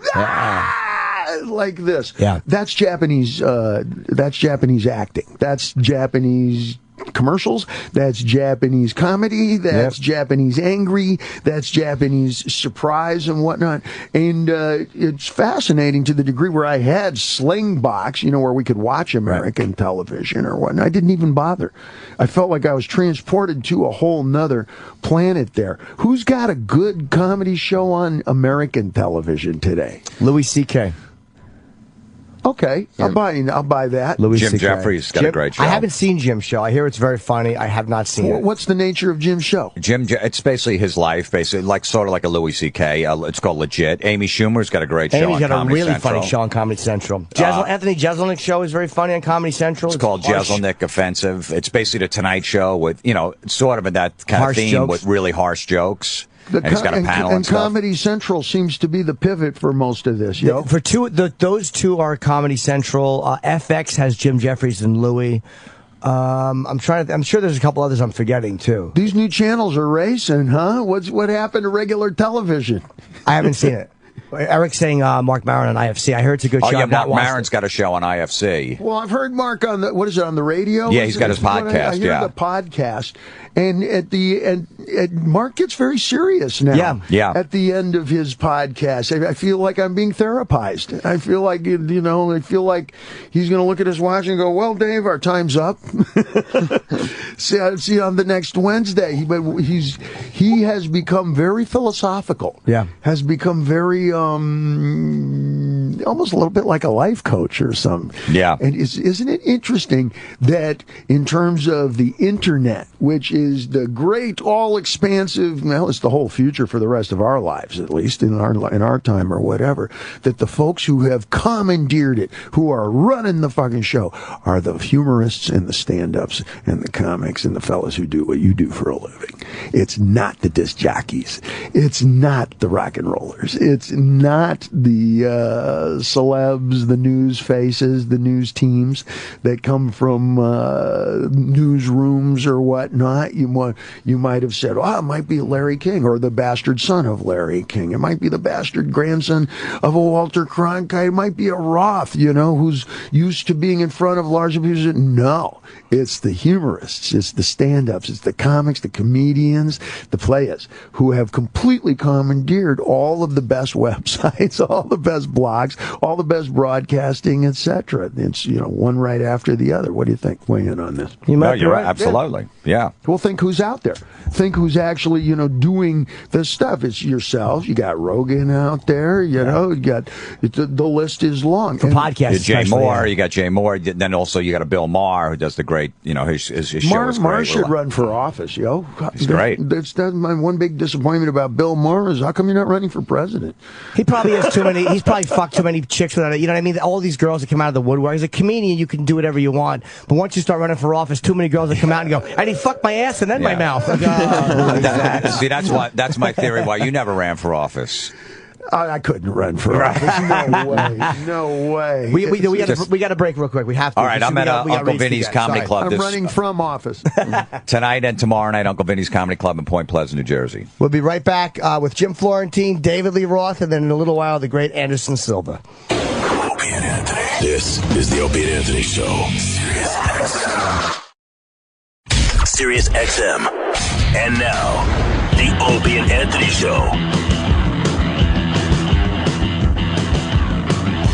What is the story with doing advertising on like website podcasts and whatnot? Are people advertising? Oh yeah, yeah. That's how people make money. And they get a definite. The advertisers love it even more than TV, it seems, because they know exactly how many clicks they get because there's a counter. There's no Nielsen ratings. They know exactly how many people have seen their product. That's why I think when you look at a YouTube channel and it says Lady Gaga's video has 54 million views, that's a lot of advertising money because every product says we know exactly how many eyeballs have been on this. And a lot of times you have to sit through at least 5 seconds or sometimes the whole 30-second commercial. But that's how they're making money off the internet. And that's eventually what's going to drive the internet is going to be all the advertising money, which is... Is it all the same products or is it... No, a bunch of different ones. Some of it's for TV. Like, again, we talked about Sabbath. They did a brilliant campaign on YouTube. Almost every YouTube video I watched, a little banner for Black Sabbath 13 would come up regardless of the video. So they did a massive campaign on YouTube. And this was just any kind of video at all, or was it particular to that kind of music? It was surprising. There were videos that I thought were out of that demo, and I can't remember any examples that had a 13 ad for them. I don't know if it was all Something of them. like Trent Reznor, something like Nine Inch Nails might get the Black Sabbath banner, right? Yeah, that one you'd expect. But then there was other stuff I watched, which were just like whatever regular videos that were Selena Gomez. Yeah, something weird, or even a non-music video. Something twisted. Speaking of something twisted, did you see the movie Spring Breakers? I Spring did not. Breaks. Yes. It's like teen porn, right? Was that intentionally made to be so bad, like Showgirls? Did you see Showgirls? Yeah, I went to the theater to see it. Okay, and it was so poor that it was good, right? Yeah. Andy Warhol once said that if you do something intentionally so bad that it'll turn out good. Yeah. I'll give you an example of Van Halen. We tried to write the worst punk rock song, single, no chorus, no verse, no nothing, just two stupid chords. Tried to play the stupidest solo possible, and that's how we wrote Ain't Talking About Love. Even the chorus is supposed to be punk rock. Everybody at the time is yelling, I'm in love with you. I'm going, I ain't talking about love. And I'm intentionally not singing, just shouting it. You follow me? And tried to make the worst possible song possible. Wow. We were getting drunk in the basement, and about halfway through the evening, I said, uh-oh. Uh-oh. And it turned out really, really, positive like that. So, I got to wonder, if there's stuff that's, so bad that it's good. Did you see Rock of Ages? No. Yes, I saw that. Okay, weigh in here. Talk to me. The movie? The movie version. Why are you holding your heart? Please share with us. What did you see? Rock of Ages was, I thought Spring Breakers was definitely awesome. Like, it was on that level of, it was just like, what am I watching? Like, this is nothing. And then it just became something. Well, you know what I mean? Well, Spring Breakers, it's being pitched as kind of, it's almost documented. These are young people having fun on spring break, and it's kind of real, kind of whatever. And I'm watching movie guys, critics, even in Japan, sitting there rubbing the little chin hairs, going, it seems a bit like a dream. Yeah, like 5 little nectar butts in bikinis doing a federal court appearance in front of the judge, and they're all in their bikinis. Yeah. Do you think it's a dream? But it's almost like that was almost like a commentary on how awful that whole teenage girl thing that's happening is. Genre. Okay, but what about Rock of Ages? What was that a comment? I did a whole podcast on how bad it is. It was the worst movie I've ever seen in the history of movie making. Why? Well, please weigh in here. Why? Please share with me. Just horrendous. The story, there was no storyline whatsoever. It was all weak. They were singing. The dialogue was horrendous. Tom Cruise actually was okay in the film. Everyone blamed it on him. I mean, it was just... there was nothing redeeming about it whatsoever. Nothing. There was nothing to take away from it. But now I want to see it. Exactly. Now I want to see it, even though it's a hunk of shit and not ironically good. Right. I want to see it. It has an attractability to it now, like bad horror movies, where you see the spaceship hanging on the end of the clothesline and the string, and you feel smugly superior to it. I tell people, I said, if you want to go in, if you have to go in watching this movie, knowing and making fun of it, because if you go in just to watch it, maybe it's not so bad, you're going to be really angry after 2 hours. You're going to hate whoever recommended it. You're going to yell at your wife if she wanted to sit with you. It'll affect your relationship. It's that bad. But if you go in mocking it, you're going to love it. Well, we were just talking about like cringy comedy. Like the best comedy makes you cringe. Like you're watching this movie and you cringe the entire time. So if you're laughing at it the entire movie, it's very enjoyable. Exactly. You feel smugly superior yes, to it. That's perfect. Like an Ed Wood movie. Yes. Where the effects are so piss poor and the acting is so bad that it becomes something that you look forward to, especially if you're watching it with other friends, you dig?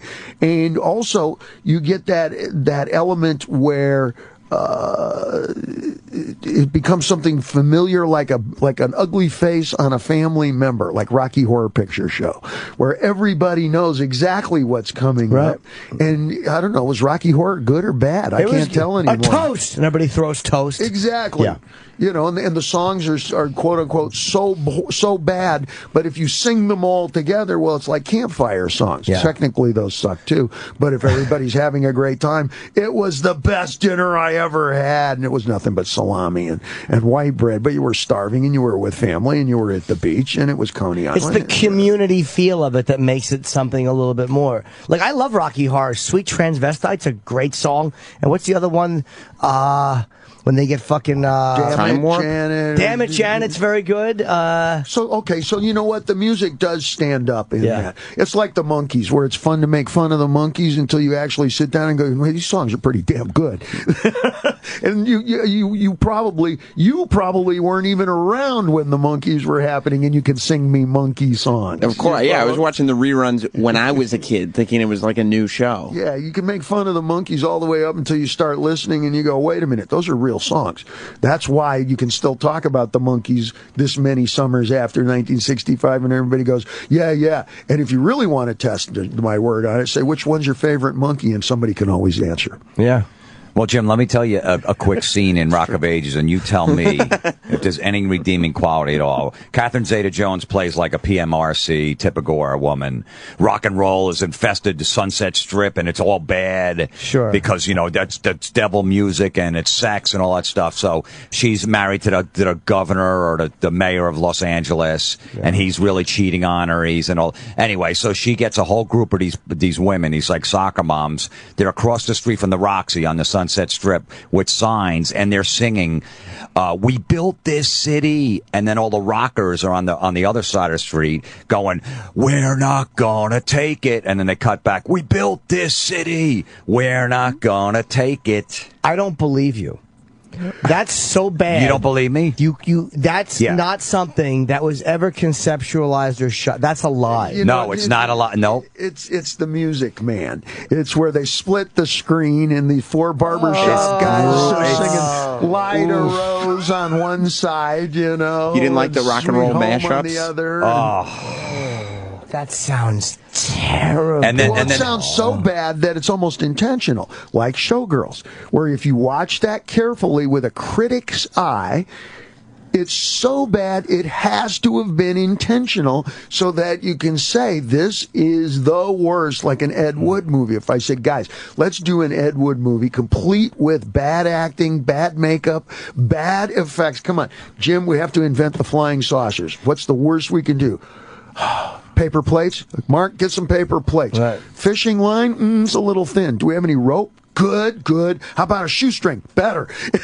A dirty one? Nice. Yeah. It's like when Tarantino did Grindhouse, and he intentionally made it look bad. And he fucked up the film and made the film jump. Tarantino did that, right? You're right. To give it the old movie house feel. The acting was purposely not good, and Yeah, I've accidentally done that in every project that I've ever fucking worked on. Unintentionally been fucking Ed Wood awful. Yeah, but if you're doing it like Showgirls, I don't know. You have to look at the brilliance behind the people. Like when you look at the UK Office, Gervais is a master in that because the jokes, there's a genius to the jokes, but they're so uncomfortably awful. His performance, it literally makes my skin crawl, and it's so good. It's a masterpiece, his performance in The Office. But he was brilliant, and Stephen Merchant's brilliant. So you know that like it came full circle, and there were comic geniuses behind this fucking awkwardness. Right. There comes a point, it's almost like they went from 12 all the way around to 12. But somebody who's really just genuinely awful, they go from 12 to 11:58 and they stop. And in that little difference was what makes a great watchable thing and an absolutely terrible, enraging thing. Because for me, on a show one like is acting, and the other is just somebody actually being awful. Being Right. terrible, yeah. Acting you can watch infinitely. It's like when Warhol did his Brillo boxes; they were just different enough from the real Brillo box. Right. Somebody tried to copy it, got a bunch of Brillo boxes, put them up in the window, and couldn't sell any of it. That was just a real deal. You're doing an impression of it. There, you have to suspend your disbelief a little bit. There has to be some artistic license, some otherworldliness to it, just a little bit. Do you think the American production of The Office is pretty good? No, I don't. But again, I acknowledge it's a good show, well acted, because it's so successful. It doesn't do anything for me. I watched a few of them. It just reminded me of how the brilliance of the UK Office. So I get it. I don't have to love it to acknowledge. What's the worst job you ever had? Drove a forklift for Cerro Copper where I had a boom attached to the front like a crane, and I was unloading 20-foot copper bindles in January off the back of flatbed trucks on a fucking ramp that was broken. So if I came off the wrong side of the ramp, I would have fallen off the dock on a forklift. That's the worst job I ever had, by far. My worst job was my first job. Ernie Robertson, who ran a horse training stable over in Eaton Canyon, about 2 miles from where I was living in Pasadena, California. And he said, I'll give you your first job. He said, but I have to start paying you minimum wage at the age of 13. He says, you got to go get a Social Security card, and you can't be 13 because I'm not going to pay you minimum wage. It's the first time I lied to the government. You know? I rode my Schwinn. This was in like 1966, 67, something like this. I rode my bicycle over to the Social Security office in Pasadena, California. It was a much looser time. You could actually walk. A kid my age could walk in there and get the Social Security card. I told him I was 12 years old. And instead of actually 13, so that I wouldn't have to receive minimum wage. For many, many years, up until about 10 years ago, I thought I'd get thrown in prison when the government found out I was actually telling people that I was a year younger than I actually was. Every now and then I get caught for it in the press. And then they would say, well, if you're going to lie, why are you only lying by 10 months? Yeah, what's the use? At least chop half a decade here, kid, you know. That is a funny thing to lie about. 10 months.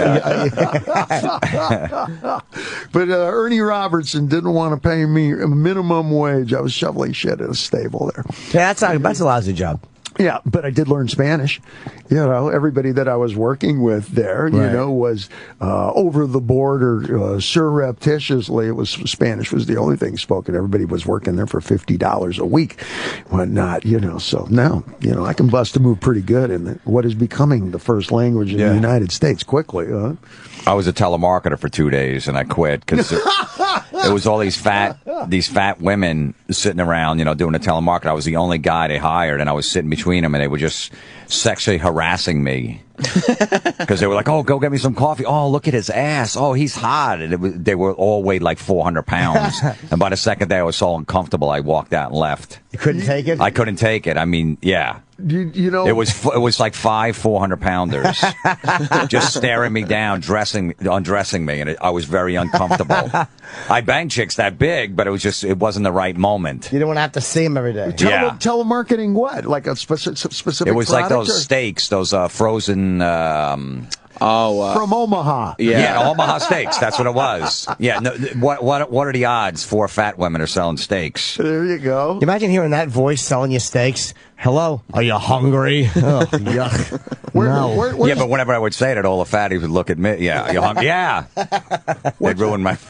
I don't eat steak too much anymore, but what about barbecue? Where's the best barbecue in the city now? I don't eat much barbecue. You don't eat barbecue? There's a place right now like 20... Are you like a vegetarian No, or I something? eat meat. I'm saying this. I haven't been to a place specifically for barbecue. Like if I order chicken at home, I'll get barbecue sauce and dip it, but I haven't gone to a place specifically for barbecue. Usually what I eat is horrible, man. It's like a crocodile diet, just birds and foliage. Right. So when I splurge, I like to go out, There was a barbecue place on like 21st or something. There was it was called Rub, except first a car drove into it and destroyed the whole front of it. So then they fixed it. And then the hurricane came right after they fixed it and blew it out again. They didn't have any money to replace it, so it's gone now. But that was the best place around here. Rub was the name of it? It was, yeah. It was next to Gotham Comedy Club. Yeah. Oh, I know where that is. Sure. There's got to be another place, though. Oh, yeah. There's a dozen, barbecue places. And barbecue is not always the same. You got rub, you got mop, you got dry rub. There's a variety of different approaches here. I watch a lot of Food Channel. It was one of the few things in English in Japan. Now, are you a fancy food guy? Like, will you go out to fancy restaurants in New York? Do you like a real gentleman's meal once in a while, or? Like I say, I call it a crocodile diet. It's crocodiet. I eat chicken, turkey, oatmeal, and whatever greens, and that's about it. And that's breakfast, lunch, and dinner. No bread. Hardly ever. Sushi, no sushi. It's pretty rare. Breakfast is chicken burger, oatmeal, maybe some blueberries. maybe a protein shake, and most of the meals are pretty much the same kind of thing. When I go out to eat, I'll splurge for what most people consider standard, like a peanut butter and jelly sandwich, or McDonald's, the number 2, the 2 cheeseburgers with the extra large fries, and whatever. For what, is kind of standard for most people is like happy holidays for me. How often do you do that? Will you eat like really like a shit meal just to enjoy yourself? About once a month. Okay. Yeah. Pizza. Yeah, you bet. All the good stuff. I was raised on all the good stuff. Are you kidding? Breakfast at the Roth family, when I was a little kid, was pancakes with extra syrup and extra butter. And then the orange juice came out of the frozen thing, where you scoop the frozen in there, but you put a lot less water than you're supposed to so that the orange juice is sweeter. And then you put a lot of sugar in there as well, and you might have a piece of toast with some butter and some sugar on it. And, Grandpa Abe died when he was, it was during my mother's birthday party when he was 62 years old. You imagine? No matter Mom's a little wiggy. Yeah. You sang happy birthday and you're singing killed Grandpa. Yeah. Right.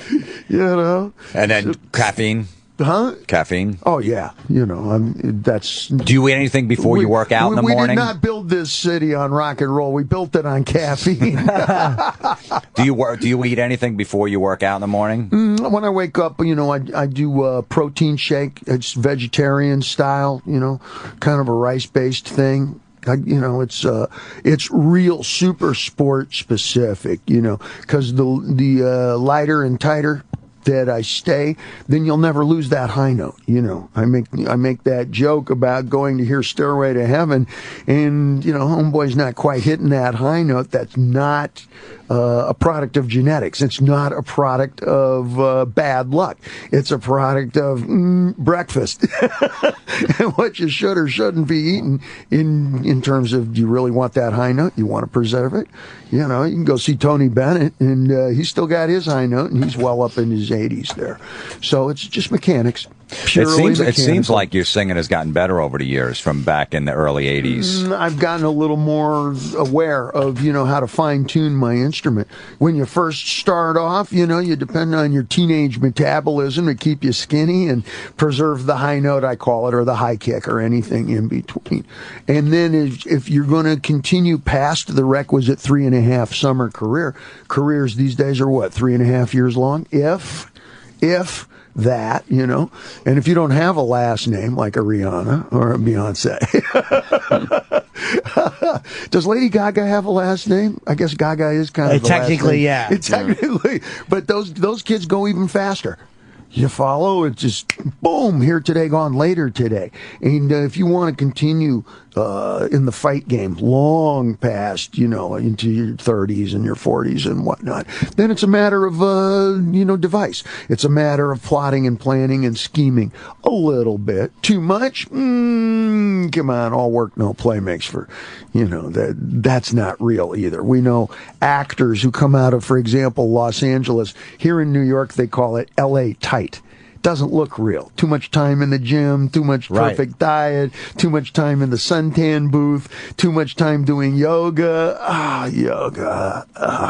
too much time vocal lessons, too much time, do you follow what I'm saying? Absolutely. It's overworked, man. You crushed it up too much. It's all going to fall out the other end. And it's perfection. And nobody wants perfection. A little flaw or a sign of humanity or a sign of age or a sign of a voice crack, I love.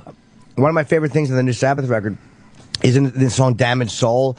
There's one part where Ozzy says soul, and his voice cracks a little bit, and it's my favorite part of the fucking record is that moment. Your favorite jeans are not brand new. Right. They're the fucked up ones where the holes are in the exact right place and the fade happens just exactly right here. Yeah, exactly. Your favorite cowboy boots are not polished and perfect unless you speak Spanish as a first language. No, the Tejanos love that. Brand new blood red cowboy boots and a brand new straw cowboy hat on Friday night. I'm down. But that's not my first language. I like cowboy boots that show the distance. Look at these shoes. these shoes tell a story. These shoes have about 22 countries worth of passport stamps on them, and so does the area right around my eyes here. Right. So my smile lines are so deep it goes in one side and out the other. It's not actually two lines. Now, wait, does that, you think it has anything to do with the way people are raised, though? Like, people who are raised with a decent amount of money are comfortable, kind of like faded or beat up things are more comfortable, and people who are raised without money or totally broke love the new stuff because they didn't have it. I'm wondering if that has anything to do with what people like, too. Yeah, perhaps you want what you don't got. I am increasingly aware of how hard we work once we're successful in our arts and entertainment in the United States, how hard we work to look like we don't have any money. Right. You know, right. Who is... Get a smile over No, it's true. You go overboard to make no, because sure you've never look poor. you've never been a showy guy where you've known to live a lavish lifestyle. No. For example, Elton John can't go anywhere without all of the lights on him, all of the spotlight on him. He starts with basic purple and goes to bright yellow. Right. And that's just his glasses. And I love that. Do you follow? But I myself, I have a different balance to what I do. I like to kind of lurk around the edges a little bit as a matter of research. I like watching people. I like, like I said, listening and finding, the little bits and pieces that I use in my art form. Are you friends with Mick Jagger? I have been. I've hung out and shared some strong drink with him before. Why? What are you leading up to? No reason. I don't know him. I met him once and I was pretty starstruck. And I'm just wondering if you were friends with him. There's no reason for me asking. I'm just curious. Where do you put him as a front man? All time. That's in rock and roll. Well, that's interesting because in rock and roll, there was a whole lot of great new audience members who had never seen where he got it from. You follow? If you watch the Teenage America something show from the early 60s, I think it's 1965, James Brown comes on right before the Rolling Stones, and he does Night Train, and you can tell that he is competing. All right. This is when James had the famous giant conch haircut. It was called a conch. And it took almost 3 hours to get his hair to do that. That haircut was so cool. It had its own fucking area code. Okay. Right. And, everybody imitated James Brown, doing the mashed potatoes and, I think it was called the Hully Gully, etc. That where you kind of move your feet, etc. And he was competing with the Rolling Stones. You could tell right away. And he burnt that stage down. Burn it down. Mick then comes out with the Stones, and it's a pale white boy version. It's just written all over the screen. Now, admittedly, he did get a whole lot better at that. But just as if you watch Michael Jackson, and if you know the influences where it came from, arguably the influences were a little bit stronger doing what they were doing. Watch some of what Michael was doing on that stage. He's imitating some of the Flash teams like the Nicholas Brothers or the Berry Brothers. You can Google these. You see these on YouTube. These guys come out of the 40s and the 50s, and you'll see the moonwalk. You'll see, the double backspin, etc. But it was done a little bit better. You follow? And this is what I see when I see the Stones. Is I knew that giant totem pole when it was just a tree stump. Right. And I'll always think that to a degree. Just as when people will watch Van Halen, there's a lot of folks who think I'm completely original, and then there are those of you who know that no, I stole most of my moves from James Brown. James Brown, singing wise, is probably closer to who sang Mustang Sally, who sang Soul Growlers, closer to Otis Redding, and Sam and Dave, acts like this. So if you knew the stone before it was made into the statue first, you'll never quite get that out of your mind. You were the first one to jump off the drum riser, though, and do a split. I never saw that before. Okay, well, that's not called jumping off the drum riser and doing a split. That's called a 460 moonsault off the top rope. I forgot it was your wrestling move. Right. And now that I dial in the color, you go, wait a minute. It was the snooker fly drop. Wait a minute. That was the sunsplash move. Wait a minute. No, nothing new under the wrestling sun. And that was always great with Dave because there was always a story, and you never, like you were saying before, like you never denied it or said it was the truth.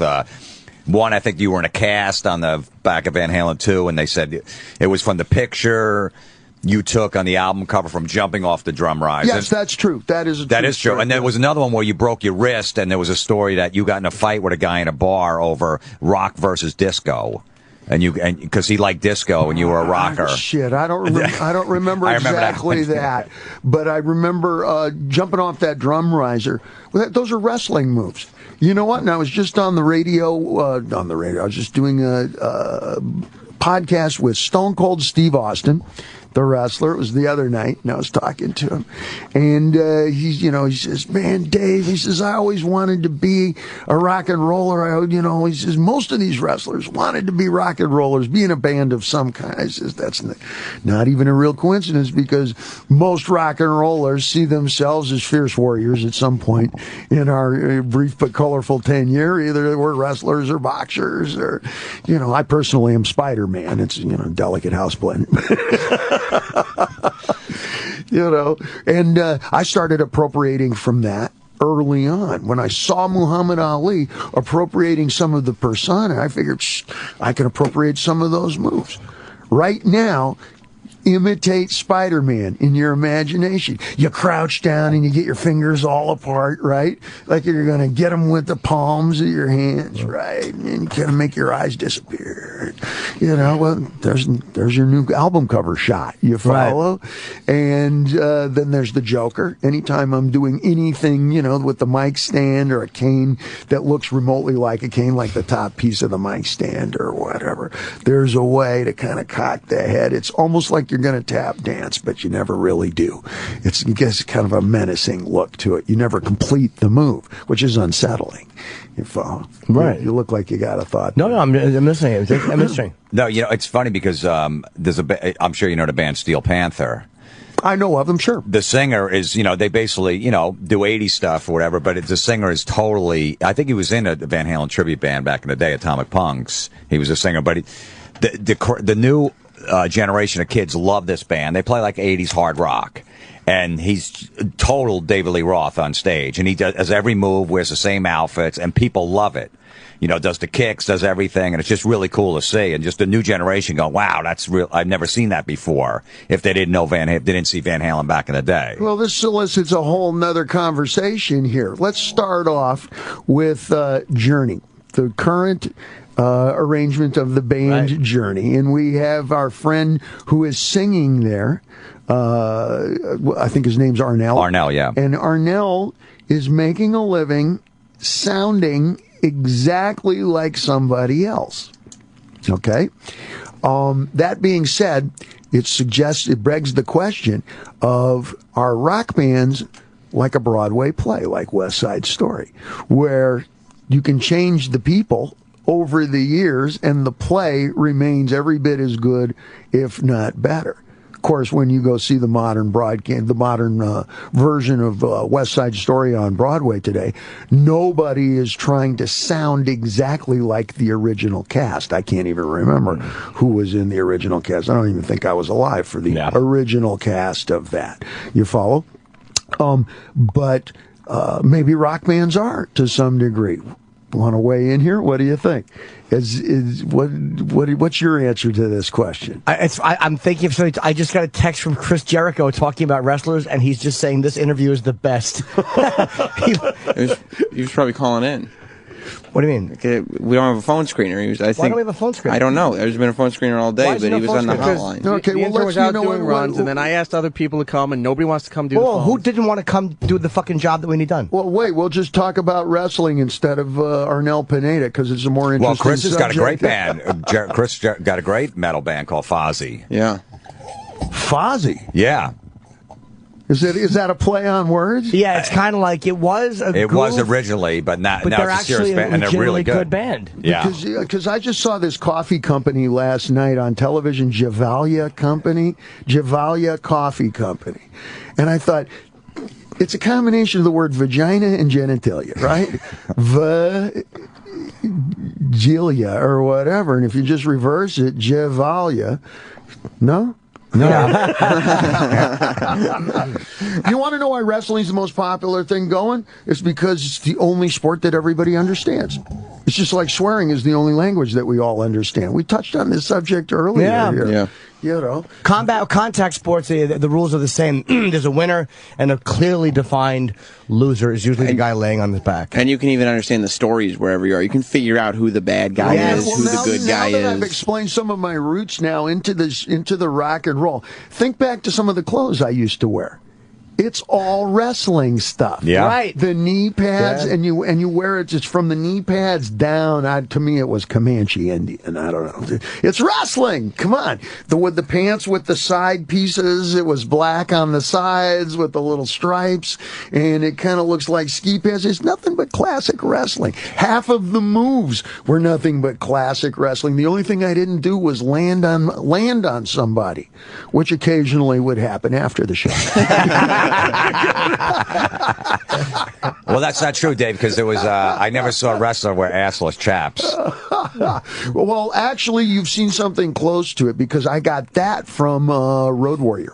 Road Warrior Part 2, okay? Remember the Ayatollah of rock and roll and the guys with the big mohawks, etc., all wore pants like that. And I sat through that movie twice in a rainy Monday night in Pasadena, California at the United Artists Theater when there were still movie theaters. And I watched that goddamn thing through twice and thought, why isn't anybody doing this? I get it. American Indian biker bondage thing. This is so clearly evident. What wrestlers did you like coming up?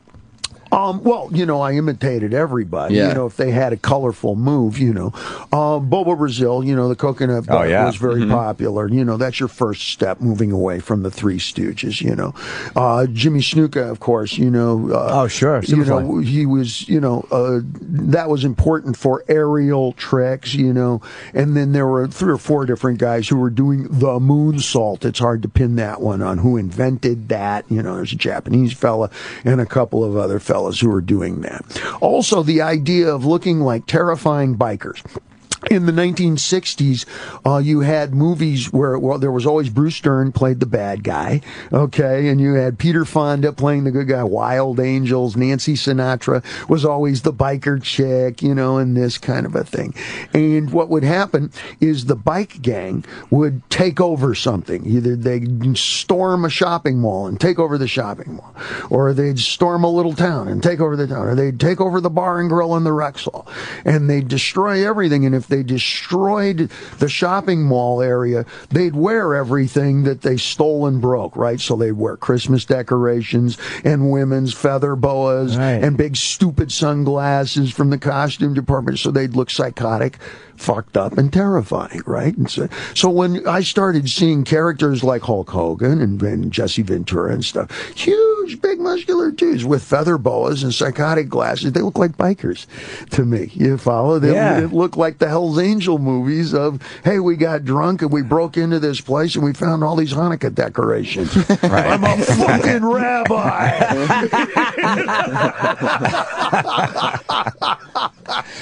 Did a Van Halen I would key into those elements, you follow, and then there were always.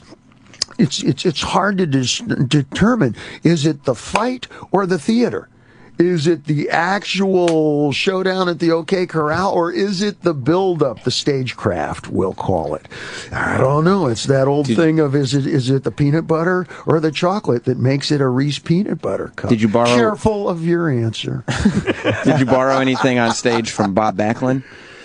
Ooh, He was boring, Backlund. Yeah, Jim loves Bob Backlund. That doesn't sound like a name that No, really. he was a champ for like 3 years and nobody even knew he was just a crybaby and He walked on his knees. The knee walk was the Yeah. big one. That's a big one in rock and roll. Is the knee walk? Is it? Yes, it is. It certainly is. The knee walk. What is the knee walk? Well, it's the legendary knee walk. I forget how he would do it. I was a boy. Well, he would start walking on his feet, but then he would drop to his knees as he walked. So he'd come up and he'd go foot, knee, up, foot, That's knee, right. up. That's right. It would really wait show a his minute. athleticism. Short red hair. That's Sensible haircut. Yes, That's sensible dude. They have that in Japanese. It's called knee walking, and you get ultra low, right? And it's like you're on your tiptoes and your Yes. knees and so forth. Yeah, I think it was called taisho or something like that.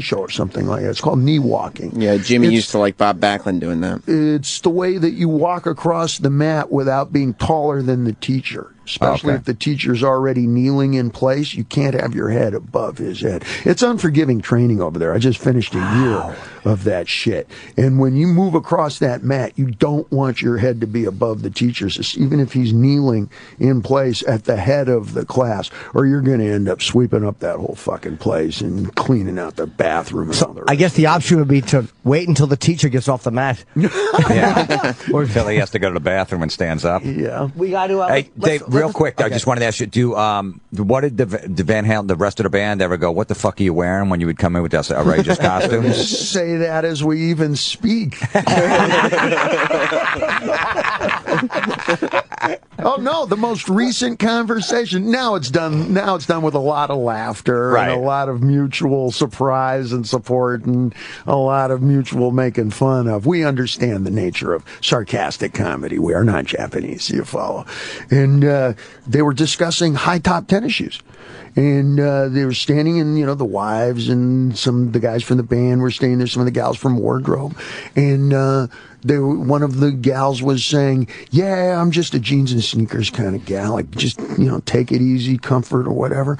And one of the wardrobe ladies says to me, what about you, Dave? Do you wear sneakers? Are you a sneakers kind of guy? I said, well, just for me. Sneakers, when you see them on me, it says, I just want to be part of the circle that leisure, ease, comfort, and recreation are really high on my list. And the fact is, those things aren't on my fucking list at all. I never wear sneakers.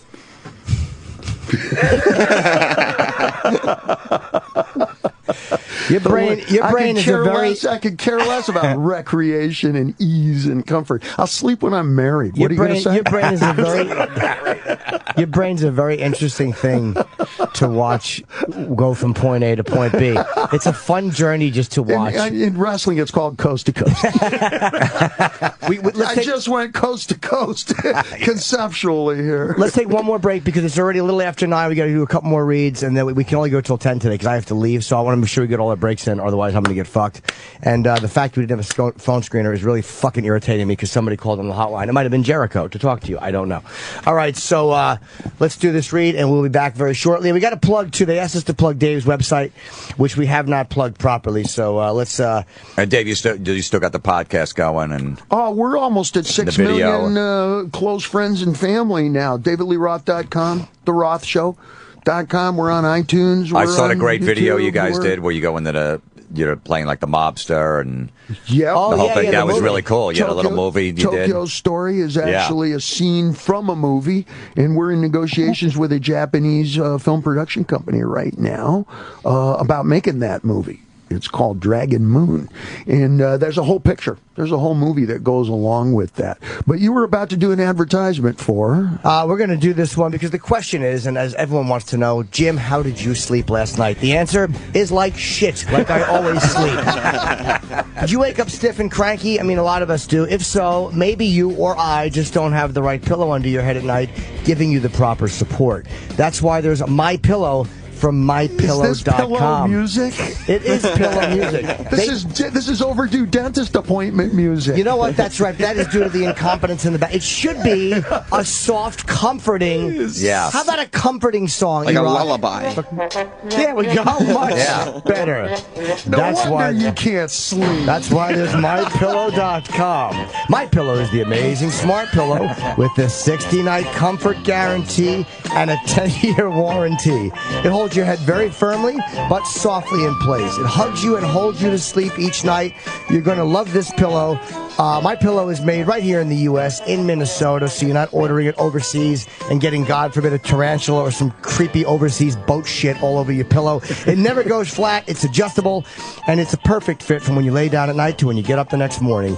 You can even wash and dry the My Pillow the way you would your favorite pair of old jeans or your favorite shirt or whatever it is, your favorite pair of underpants. Pick a piece of clothing. My Pillow is the solution for your sleepless nights. Get one now by calling 1-800-299-6694 or just go to mypillow.com. Maybe you have lousy reception. Maybe you don't want to pick up the phone right now. Maybe you're on the internet searching pornography. So just go to mypillow.com. Use the promo code XM4. That's the number 4. Save 25%. That's a quarter off. You're also going to receive a free press and pack travel bag with your order so you can bring your My Pillow so you don't have to get spoiled at home and have a great night's sleep and then go to some hotel and sleep like your head's on a fucking rock. So it's 1-800-299-6694 or go to mypillow.com and use the promo code XM4. The Opie and Anthony Show on Sirius XM. The Opie and Anthony Show. Opie and Anthony. Opie and Anthony Show continues.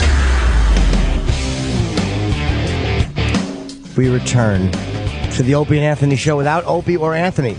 Both Where are they? Are they on vacation? No, arrested in separate homosexual incidents in men's rooms and parks. It was really weird. Opie arrested in one in Long Island and Anthony on one here in Manhattan, which there's not many restrooms in Manhattan that have glory holes, but Anthony Cumia found one.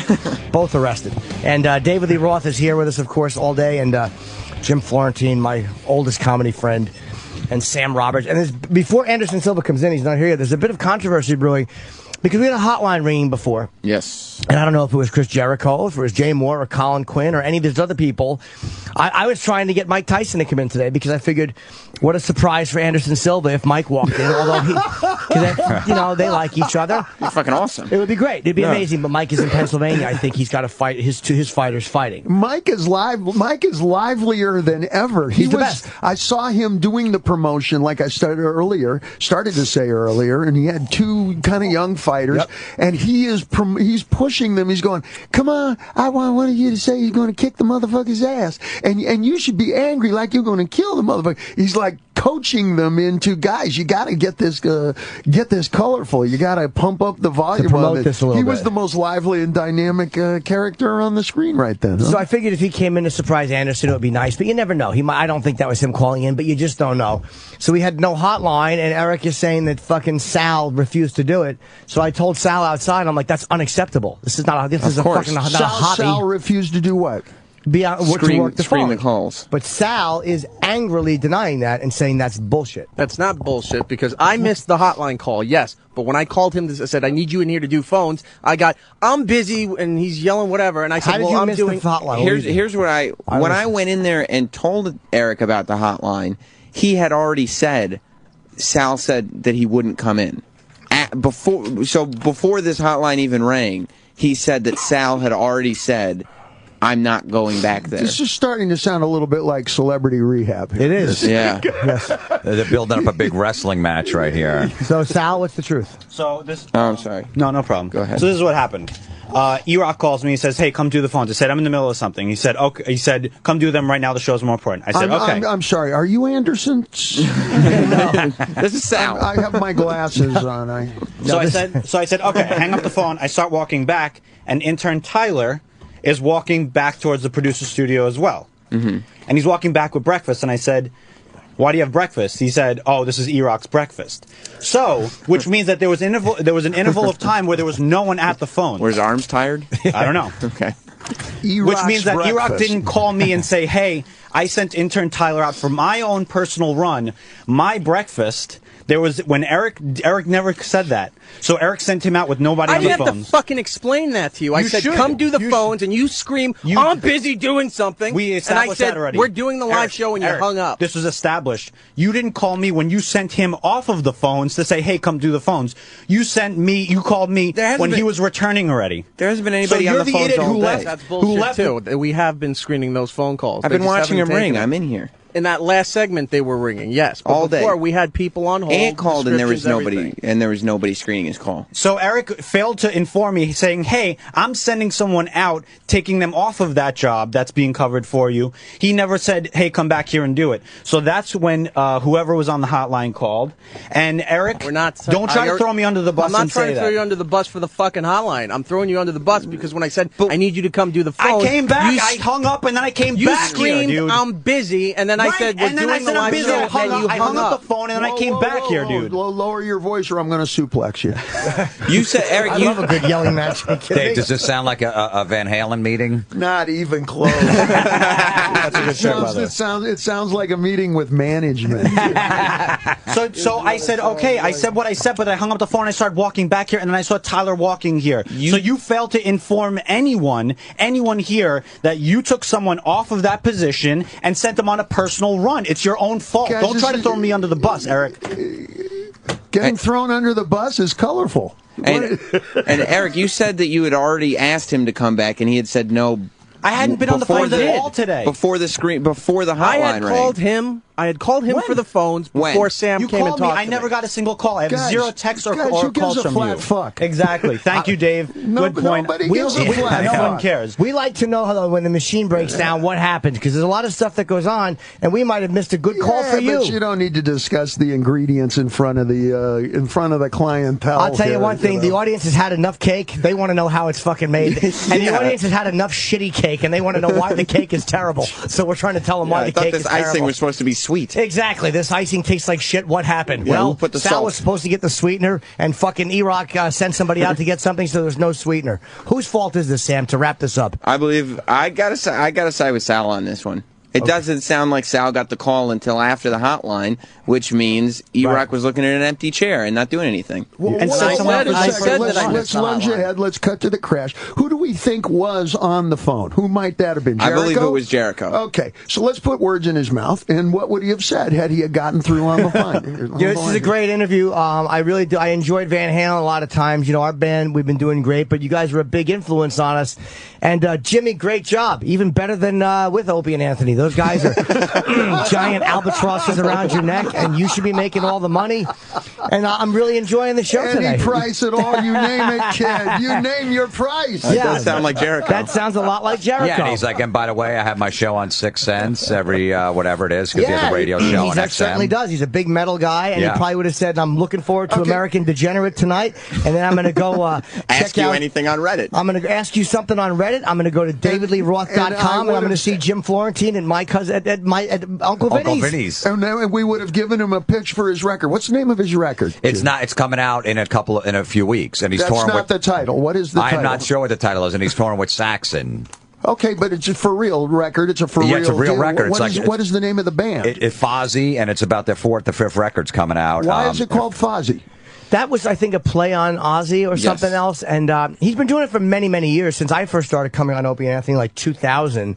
And he had a character name, I think it was Moongoose McQuaid, was like a funny character he was doing, and he wouldn't break character. That is a good name. But then it became this thing where the band was good, and people liked them, and yeah.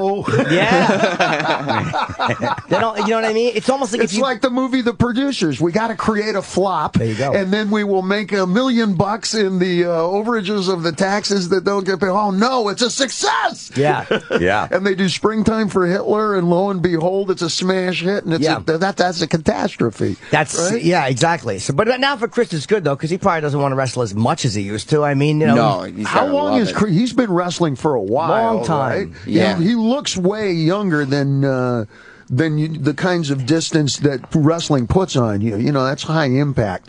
And but he's been doing it since the 80s as well, yeah? Yeah, early 90s, early maybe? 90s, yeah. But he's been smart enough, like, as he got later in his career, once he established himself, to take time off. So he'd go away for a year or two. He'd tour with the band for a while, and that's what he's doing now. He'll wrestle for like 6 months, and then he'll go tour with the band for 6 months. Then he'll come back to wrestling for 6 months. That happens with rock bands all the time. You get guys who are constantly around.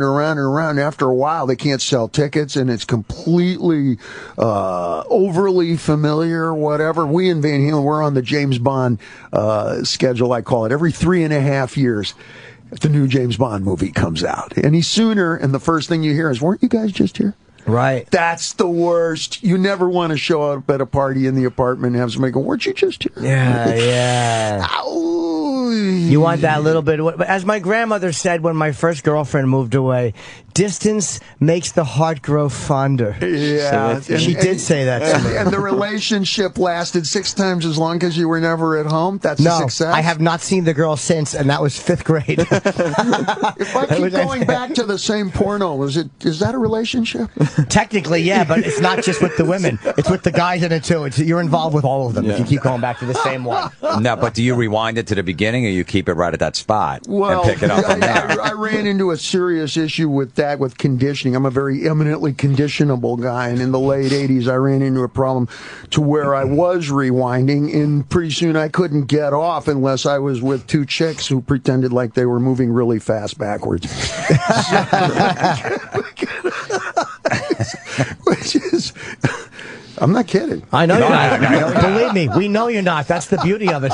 No one thinks you're kidding. Dave, you can't rewind porno. It's never as good. Dave, in a threesome, though, there's a lot of you got to give attention to everybody because someone doesn't want to feel left out, one of the girls. Which is inevitable. So how do you work that? How do you placate them where they can both have a good time and not worry that you're spending too much time with one and all that. Well, they got to know each other in advance.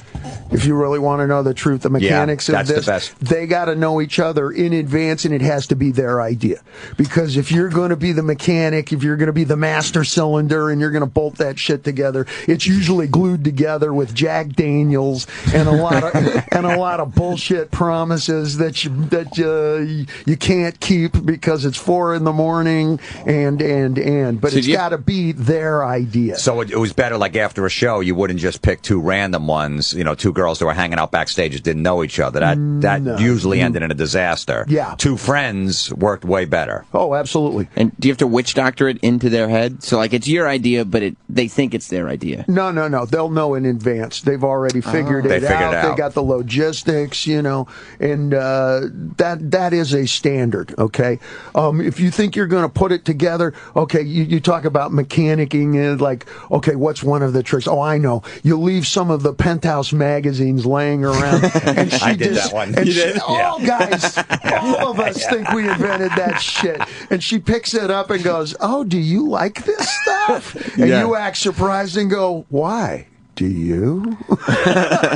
Like you're the first one to invent that nonsense. Did it work for you? We used to leave the Playboy channel on and hide the remote and take the knob off the TV before we went to the club. So if we got girls back that was on the TV, and we're like, I don't know where the remote is. Do you know? I don't know. And then you don't even have the pliers to turn the channel. Oh, I guess we got to watch this. Exactly. You take the knobs off the TV. Yeah, we took the knob off so they couldn't even just do it manually. We're like, I don't even know where the knob went. That's so funny. No, it's got to be their idea, because you're going to be fascinated with one gal more than the other. You have a choice of whatever, so you're always going to favor one. I do remember once. These 2 gals approached me in Vancouver. I guess after a certain point of time, all is forgiven, right? Right. I can get away with pretty much, whatever. Yeah. Here. And these 2 gals approached me, dancers, Italian girls. Those weren't Italian dances, but I'm sure that's dances would be popular if they did them in Italy. And it was at a strip club called the Cecil Hotel in Vancouver. And they approached me at about 2 a.m. and said, hey, we're upstairs in a room upstairs. And they both had huge wads of dollar bills, like, 6 inches stacks of it. Great looking gals, and it was stuffed in their G-strings. I'm going to cut to the crash because I'm not sure who's really listening to this show at this point in time. But when I woke up, the G-strings had burst and there were dollar bills everywhere. And it was like somebody had tarred and papered us, because it was in the middle of the summer, like July or August, really hot and sweaty. And the dollar bills were like glued all over us. And I remember thinking to myself, I am made of money. If but for a moment. Do you ever like your comedy? There's no punchline to this. No. I didn't know if there was more. But now, when you have two and the two girls leave, do you ask for both numbers? How do you do that? Just out of courtesy, even though you're not going to call them? Oh, I can make taxi fare in 17 languages. Are you kidding? like Uncle Manny said, hey, kid, the secret to show business is sincerity. When you can fake that, you're in. Yeah. Golly, look at the time. No, I've always, I'm hesitant to even say the word groupies because I always got along great with the gals that I was chasing out on the road. And the girls that we were chasing in a groupie frame of mind did not look anything like groupies that you're thinking of. Usually when you say groupies, you're thinking of a variation of Motley Crue meets CeCe DeVille from Poison times teased hair with vampire goth makeup, and there is a place for that kind of a girl. Right. But Wednesdays. Not weekends. Not weekends. And we were chasing the prom queen. We were chasing the homecoming girl. We were chasing the gymnastic. The wholesome. Oh yeah, we would go checking out the line. I would take my bicycle, not motorbike, but bicycle out of the back of the tour bus, and you go cruise the lines of everybody who was waiting to get into animal seating shows when there were no chairs. So there'd be huge long lines, 6 blocks long. And we would just cruise up and down there. And I still keep up with a number of those gals too. Now, would Some they of be them are on crazy their seeing second you? husband. Would the whole fucking line be going crazy seeing you ride the bike? No, true revolutionary moves, invisible and invulnerable amongst the people. As you can see, I can either dress up, you follow, and attract the attention, or you dress the same color as the buildings. You just kind of fit right in with the surroundings and whatnot. And you get the best of both worlds. That way you go around completely unnoticed until it's time to get a decent table at the restaurant. So basically, you did a dry run. Oh, yeah. And you would, Jesus, what else did we do? This was when video was you took 4 guys just to carry the equipment. And today you need just a cell phone or whatever. We used to have to lug that fucking camera with all the cords. There was a special box for the cords and then the recording unit, you follow. And then we had a trunk full of costumes, like a wedding dress. You want me to keep going? Yeah, of course. So you would dress them up? You had costumes for them? Sure, a state trooper outfit. Yeah, we were full production. It's Van Halen, man. 6 times the size, 20 times as fast. Some people burn their candle at both ends, and in this band, we took a blowtorch to our candle. 22 times the light and 1/3 the time. Yeah. Here's my new Junior Miss Flamethrower. Hey, where's the candle? You're breathing it. Did you ever like a girl and go like, wow, she's kind of cool, I want to see her, and then you realize that she was banging somebody else in the band too, like right after you? Like in all the years? It didn't happen in the band, but then I would catch her with the opening act. Oh, no. Oh, yeah. Oh, no. Well, that's what they mean by the circle of life, right? Right. Yeah, that was a routine. We would always chase the gals who were, chasing the band that we were opening for. Jesus and Van Halen, we opened for everybody. Sabbath. We opened for Sabbath. We opened for Journey. We opened for Boston. We opened Kiss. for the Doobie Brothers, for Kiss, Stones, you name it. We opened for everybody. And, it was a wild time, late 70s, early 80s, etc. So that's part of the fun, too. You're going to conquer the world. If you're going to conquer the entire world, well, you start with one girl at a time. Would you ever meet a girl and you liked her so much you'd keep her on the bus, to the next city? Oh, certainly. A thing of beauty, not last forever, but at least a 3-day weekend. Then how do you tell her it's time to go? How do you get rid of her? Yeah, you met her in Boston and now you guys are in Louisiana. Now how do you tell her, look, you got to go back to Boston? Oh, well, you use security for that. Again, it was a crazier, wilder time. We would rent extra hotel rooms just for the 4th encore, we would call it. You follow? And just before you go into, for your extra encore in one of the hotel rooms, you tell one of the security guys, give me a call in 20 minutes. In 20 minutes, the phone rings, and you act all upset, and you go, no way, shit. I gotta go, and make it down the hallway, probably to another room. What if you didn't finish in 20 minutes? Oh, you were finished. That was never an issue. Speed trials were never a big hurdle with this band. So you'd have another room just to get out of there, like you can go sleep. Like, would you keep your stuff in the fucking in the dummy room, kind of, or in the other room? My personal best was I had my room, I had one of the security guys' room, and one of the encore rooms, all going in one night. And you'd go from one to one to one. Yes, I was in room 1, then I went to room 2, then I went to room 3, and then back to room 1. And that's no impressive. Drugs. No drugs. I know, that's what I'm saying. That's impressive. That's pre-Viagra. No drugs. Cialis. No, drug-free. So he was almost like a baseball player in the 70s. He didn't take the PEDs or the steroids. No, we didn't have any of that, or I would have.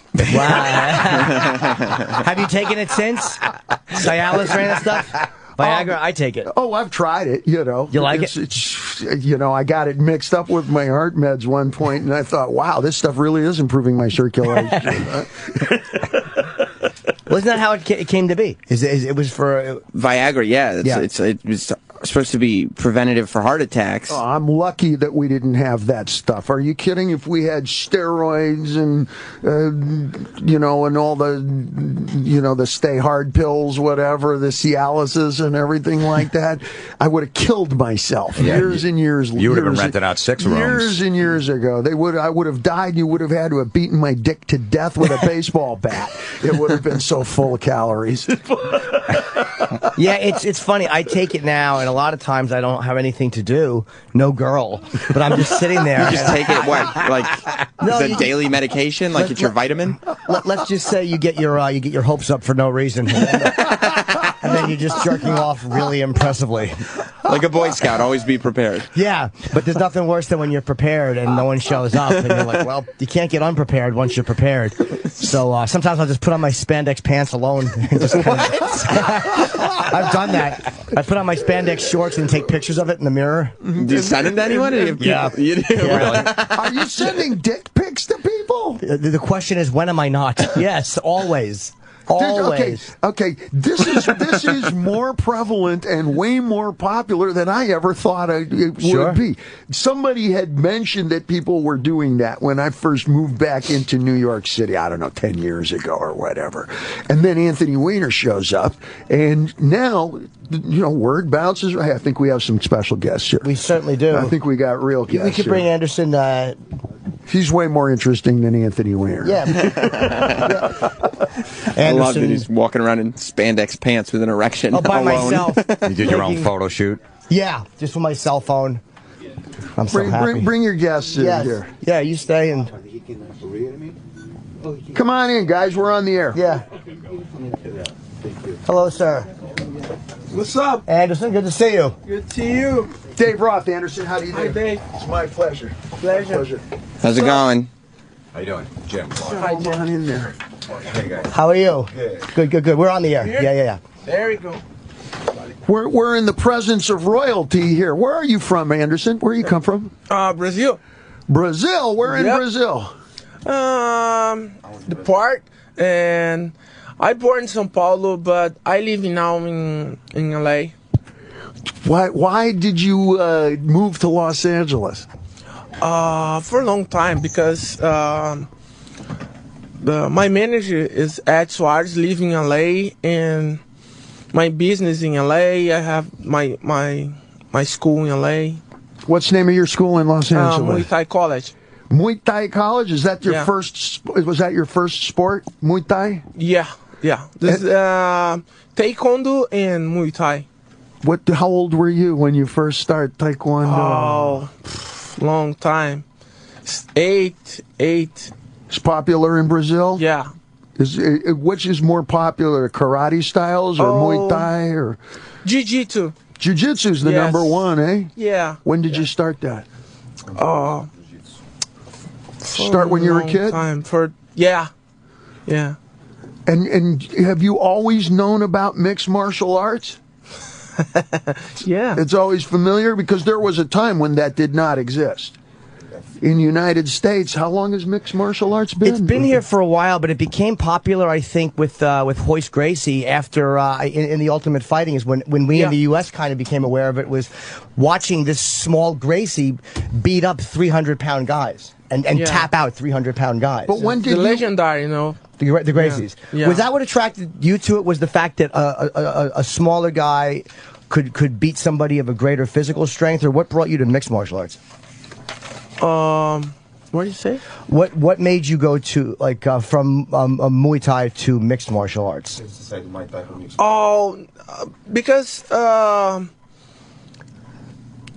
training hard and I watching the fight,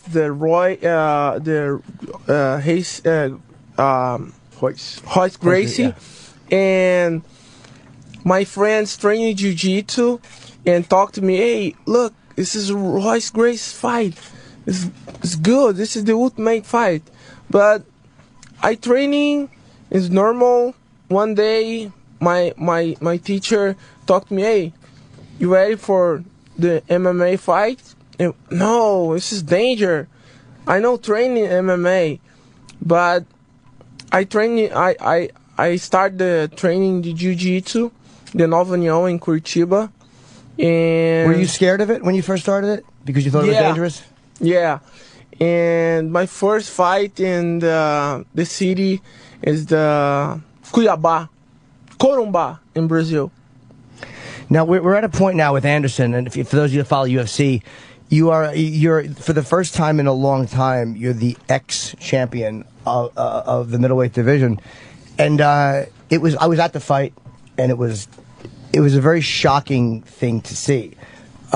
What did you feel when you woke up on the canvas? Because for you, that's not something that happens very often. Not too much. It's normal. Fight is fight. You have the moment magic, and you have the chance for knock him out your opponent, and your opponent knock him out you, but. It's normal. I back the December for the next for the rematch. Yeah. And it's the 28th to promote the rematch. UFC 168 is Saturday, December 28th. That's, of course, Chris Weidman, who's now the champion, versus Anderson. And I think that's in Vegas. Yeah, Vegas. It is in Vegas. And at first you said no rematch. The first thing you said was you didn't want to fight Chris again. What changed? The first time I signed the new contract, Dana talked to me. You fight for Chris Weidman, you win, or Chris win, you have the rematch. All right. But the first time they finished the fighting in my fight, the Chris Weidman, I'm tired and no too much happy. And talked, I no more fight for the belt, but I fight, but no more for the belt. But Dana talked to me, hey, what happened?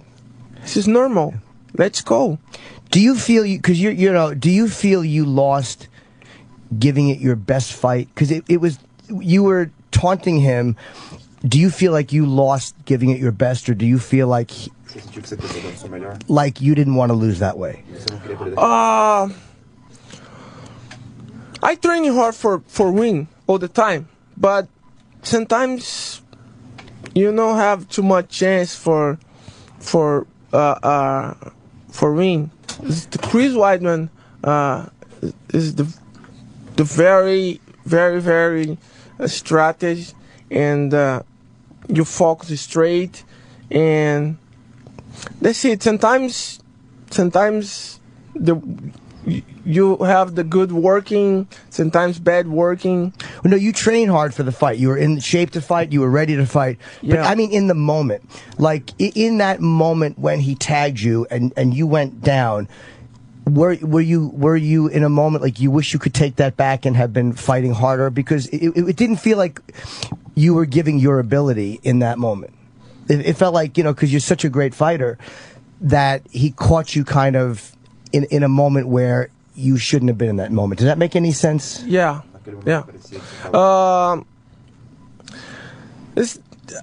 I don't remember too much because for me is the finish. I have the next story now. It's the December 10/8. I have the new story for Anderson. Sometimes you have good night in the fight. Sometimes bad night in the fight, but I'm happy because I'm complete fight now. I'm complete attack now because this is the new experience for me. It's knock 'em out. It's a new experience for you. Does it feel odd or different to be hungry again to get the belt back? Because it's you had the most title defenses, I think, in a row. Is it hard to stay hungry? We talked about that before, staying hungry. Is it hard to stay hungry, your 10th defense, as it was your first defense? Yeah. I'm very excited because I have the chance, I have the new chance for change my story one more time. Is the fight for the first fight for Chris Weidman is very important for my legacy. Is the second fight is the more important because in December is the new Anderson's coming because I'm more complete. I'm ready for the new fight because I'm more complete now. Because you're occasionally it's interesting to watch you because you can strike at will. You throw so fast and you kick so fast, and then sometimes you put your hands down and you hit your chest and you taunt the other guy. Is that part of your fight game? Is to get into their head and frustrate them and get them to make mistakes? Yeah, this is part of my game. This is for me it's normal. I know no putting this because don't respect my opponents. I respect my opponents, but this is my strategy. It's your it's not a lack of respect for the opponent. It's a part of getting him to make a mistake because he's so pissed off at you. Yes, and it does work. Yeah, in the United sometimes working. Yeah, sometimes working. Yeah, other times maybe not. In the United States, what we celebrate the most is when an athlete wins, then he loses, and he gets it back. That's why Muhammad Ali is so popular. 3 times. Lost it, got it back. Just like real life. My life is happy, then it's shit, then it's great, then it's shit, then it's lunchtime. Yeah, this is normal. Win, lose, win, lose. We love to see that. And you will not be considered a super fighter until you have lost and won it back. Because that is more this is normal. Do you agree with this? This is normal. This is the real This is life. your opportunity. Yeah, because I'm normal guy. I'm no superhero. I'm normal guy. Sometimes win, sometimes no win. Sometimes you go for the normal life. You go for the working. You work in your job. No good. Sometimes good. This is normal. In the first round, was there a moment? It looked like Chris got you down and was going. I think was it for a heel hook he was trying to get on. Yeah. Were you worried in that first round because he's a very good wrestler, and people said that he was going to try to get you on the ground and tap you. And in that first round, I'm like, oh, he's got. I'm black belt jiu-jitsu. So I'm black man. I'm black man.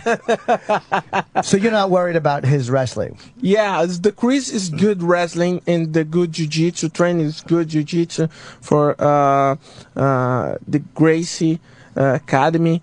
But I train hard. I train in wrestling in my academy, and I train jiu-jitsu for Nogueira Brothers and Ramon Lemos, the Atos Jiu-Jitsu. I'm very, very happy for Chris giving me the chance for the new fight. Do you have a strength coach? Do you have a special coach for strength training and diet? Yes, yeah. Explain to us what you have. What do you have? Rogério Camões is my coach for 10 years. is the my body training and my cardio. And does she help with the food too? Yes. What did you have for breakfast today? Oh, and today is day off. I talked to my friends now. Hey, come on, it's normal breakfast, American breakfast, please. The guys talk to me. Hey, you need to take your focus because in 10 more years you stand back for training. All right, okay. What's an American breakfast, though? That's a good question. What's a good breakfast, like a fun breakfast on a day off? Orange juice, the eggs and bacon and fruits. I love it. How about a regular training day breakfast? Oh, no too much is the eggs and little fruits and protein. That's it. No bacon. Nothing. No sugar. No orange Nothing. juice. So have you really started training for this next fight now, or do you start in 10 days? I back for training. How long before a fight do you start? How many weeks before a fight? 3, 4. 4 weeks. Month. A month? Yeah. About a month before is when you really get serious, and then what do you go up until like the week of? Yep. This is probably going to be the biggest fight in UFC history. Before this was the second fight with Anderson and Chael Sonnen, which the first fight was very tough for you. You had an injury, and you tapped Chael in round 5. And then the second fight, second round win. This is, I think, the biggest fight in UFC history is this rematch between you and Chris Weidman. I want to see this more than I want to see Silva Jones, and that's a fight I really want to see is you, John Jones. And John Jones was very upset when you lost that fight, believe me. One day, maybe. But you want to get through this one.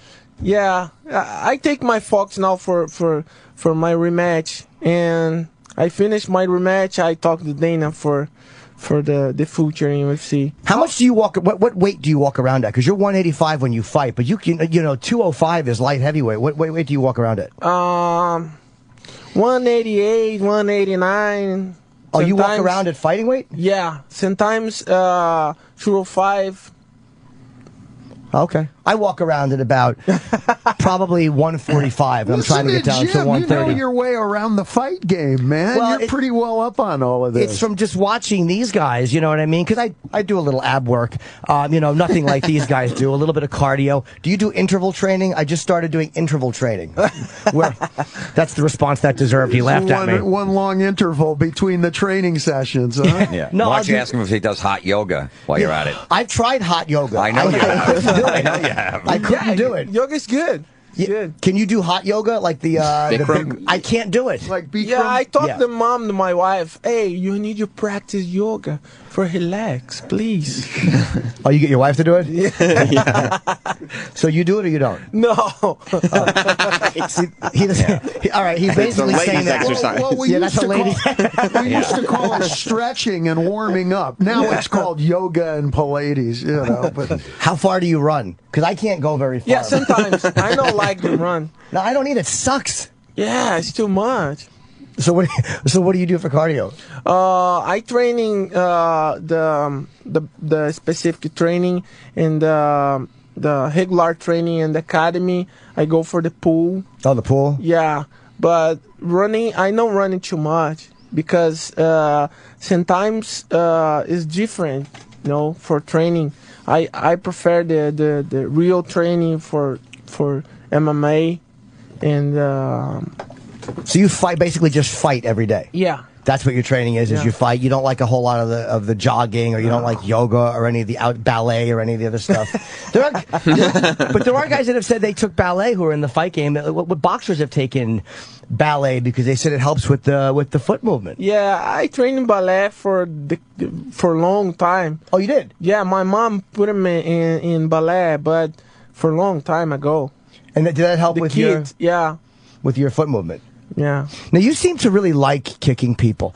I was watching your face. It was in the Weidman fight in round 2, and your arms were down, and you were throwing just very angry, like really precise leg kicks. And it seems like you like to do that to almost punish somebody when you're not even trying to knock them out. It seemed like there was something you just enjoy being able to kick somebody at will. Yeah, I train hard my kicks. You train to make your kicks hurt? Yeah, this is normal. It's the technique, the Muay Thai technique, and I train hard. Are your shins tough? Because don't Muay Thai guys kick tree? Is that a rumor? Like they say that the shins of a Muay Thai fighter, they kick like tree bark and they kick wood to make their shins. Is that true or is that bullshit? No, this is not real. Oh, it's not real? No. So how do you toughen up your shins and get scar tissue on your shin? It's the normal pad. You kick the pad. You're training the protecting your leg, but this is not real. Oh, okay. I'm just watching too many movies. No. Jim, have you ever done martial arts? Have you ever taken a class, or have you ever done boxing or anything like that? I hit the heavy bag by myself, but it makes my knuckles sore, so I stopped doing that because I have very delicate hands, and it would really bother me. So me too. You do, really? Yeah. I'm joking. Okay. I'm like, no. Jim, you'd be good at it, man. You're feisty. You got the energy for this. Now, my cardio is not good though. I can't do good cardio. Like I do the elliptical machine and you could try this. It helps a little bit. I do 30 seconds really hard and then 30 seconds relax. 30 seconds really hard and then 30 seconds relax. And I do that for about 3 minutes. Yeah, the sports is very important. Your practice sports is very important. It's very important for your family, for your kids. The sports is very good. Do you play golf? A lot of hardcore athletes play golf. No, I don't play golf because I don't have too much technique for play. What do you do? What other sports do you play to relax? Because there's always something guys do. I love paintball. Paintball? Yeah, I love it. And sometimes I play the football. Do you mean Brazilian soccer or American football? Soccer. Okay. Soccer. Are you good at paintball? Yeah, I love it. I played it one time, and those things hurt when you get hit outside the pad with a paintball. Yeah. I mean, maybe they don't hurt you, but they were very uncomfortable for me. I didn't care for paintball. Well, you can adjust the pressure on the gun, man. You can turn it up to 350 pounds, and it'll leave a bruise, and it'll convince you to learn faster. Yeah, I didn't know that. I thought I was going to be really good at it, but I really sucked at paintball. So now you do a whole bunch of promotion today, and then where do you train? Are you going to train in L.A. or Brazil? I go for Thailand. And 10 days. Thailand? I go for training in my academy and then my grandmaster in Thailand. How long will you be in Thailand? Oh, maybe 1 month. I need to talk to my team and my master. Is it hard, Jim? You should tell Anderson about your trip to Brazil. Well, I went to Rio. It was good city. Yeah, I went 3 times. And I went to I stayed on in Copacabana. Oh, good. And I went to a club called Help. You ever see the club Help? No. Jim, you should come to Thailand with me, and I'll show you some clubs. Yeah. Well, that's. There was a lot of very beautiful girls in Brazil. Yeah. A lot of very beautiful girls, and I think I had to go get penicillin. Before I left, I think I might have gotten a little bit of a cold or something while I was there. Really, I know her. I enjoyed it very much. Venereal Denise. Yeah. I've never been to Thailand though. Sounds like you're just right. Yeah, I think so. But you don't get into you're a family guy, and Yeah. Was it? Let me ask you, because I remember after the Chael Sonnen fight, your kids came out with you on it was very emotional for you. It seemed like my kids and my son and my nephew go for the fight. It seemed like that second win over Chael meant a lot to you, and you seemed more emotional than I had seen you, because he had been taunting you all the way up, and that fight was really important. Does this fight feel like the same kind of urgency that you felt in that fight again? Because you really wanted to beat Chael Sonnen, and you did. And I training hard for the fight for Weidman. Chael. Oh, and it's the great fight for the story. And for me, it's the great moment. My sons is coming to give him the congratulations inside the octagon. And this is good because UFC is the known for sport, for the specific people. It's the older people, for kids, for family. It's good. I'm very happy. Well, a lot of people call you the greatest mixed martial artist of all time. I mean, you're certainly the most prolific title defender in the UFC, and I was really bummed that you lost. And I hope that you win this next fight. I'm a big fan, and it's Saturday, December the 28th. It's UFC 168.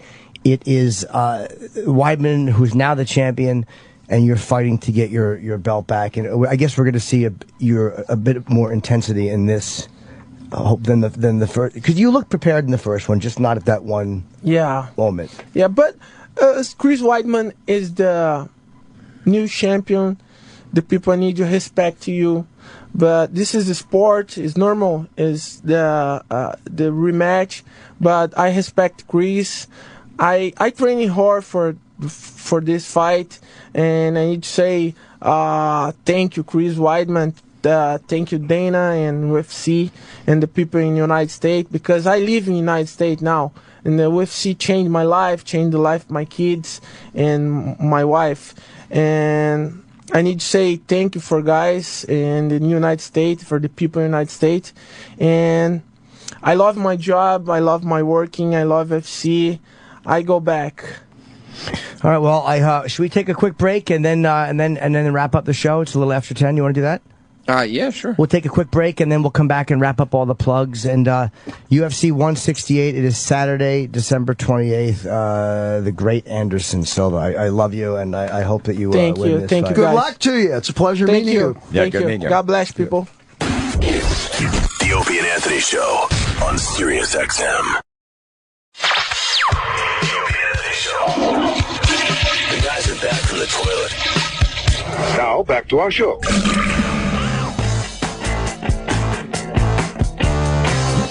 We have returned, and we're going to wrap up the show. We're going to do 3 out of 5 falls. You're going to tap out. Norton, you're going to tap. I usually get them to do something to me, but he's already kicked me. I always get them to do a move or whatever. Yeah. But he kicked me the last time he was in, and it hurts. I like to take a good kick or something. A good kick or a good whatever. A good punch or something. Okay, well, to say that you got punched by so-and-so or that, you know, whatever. And he didn't want to hurt me, but the third one he did kind of, you felt it. You kicked you? Yeah, but he did it really gently, but it gave me a headache for 2 hours because it jostled me. He kicked me in the arm, and my head hurt for 2 hours because of the jostle. I was like, I probably shouldn't do that again. That's why I didn't do it again.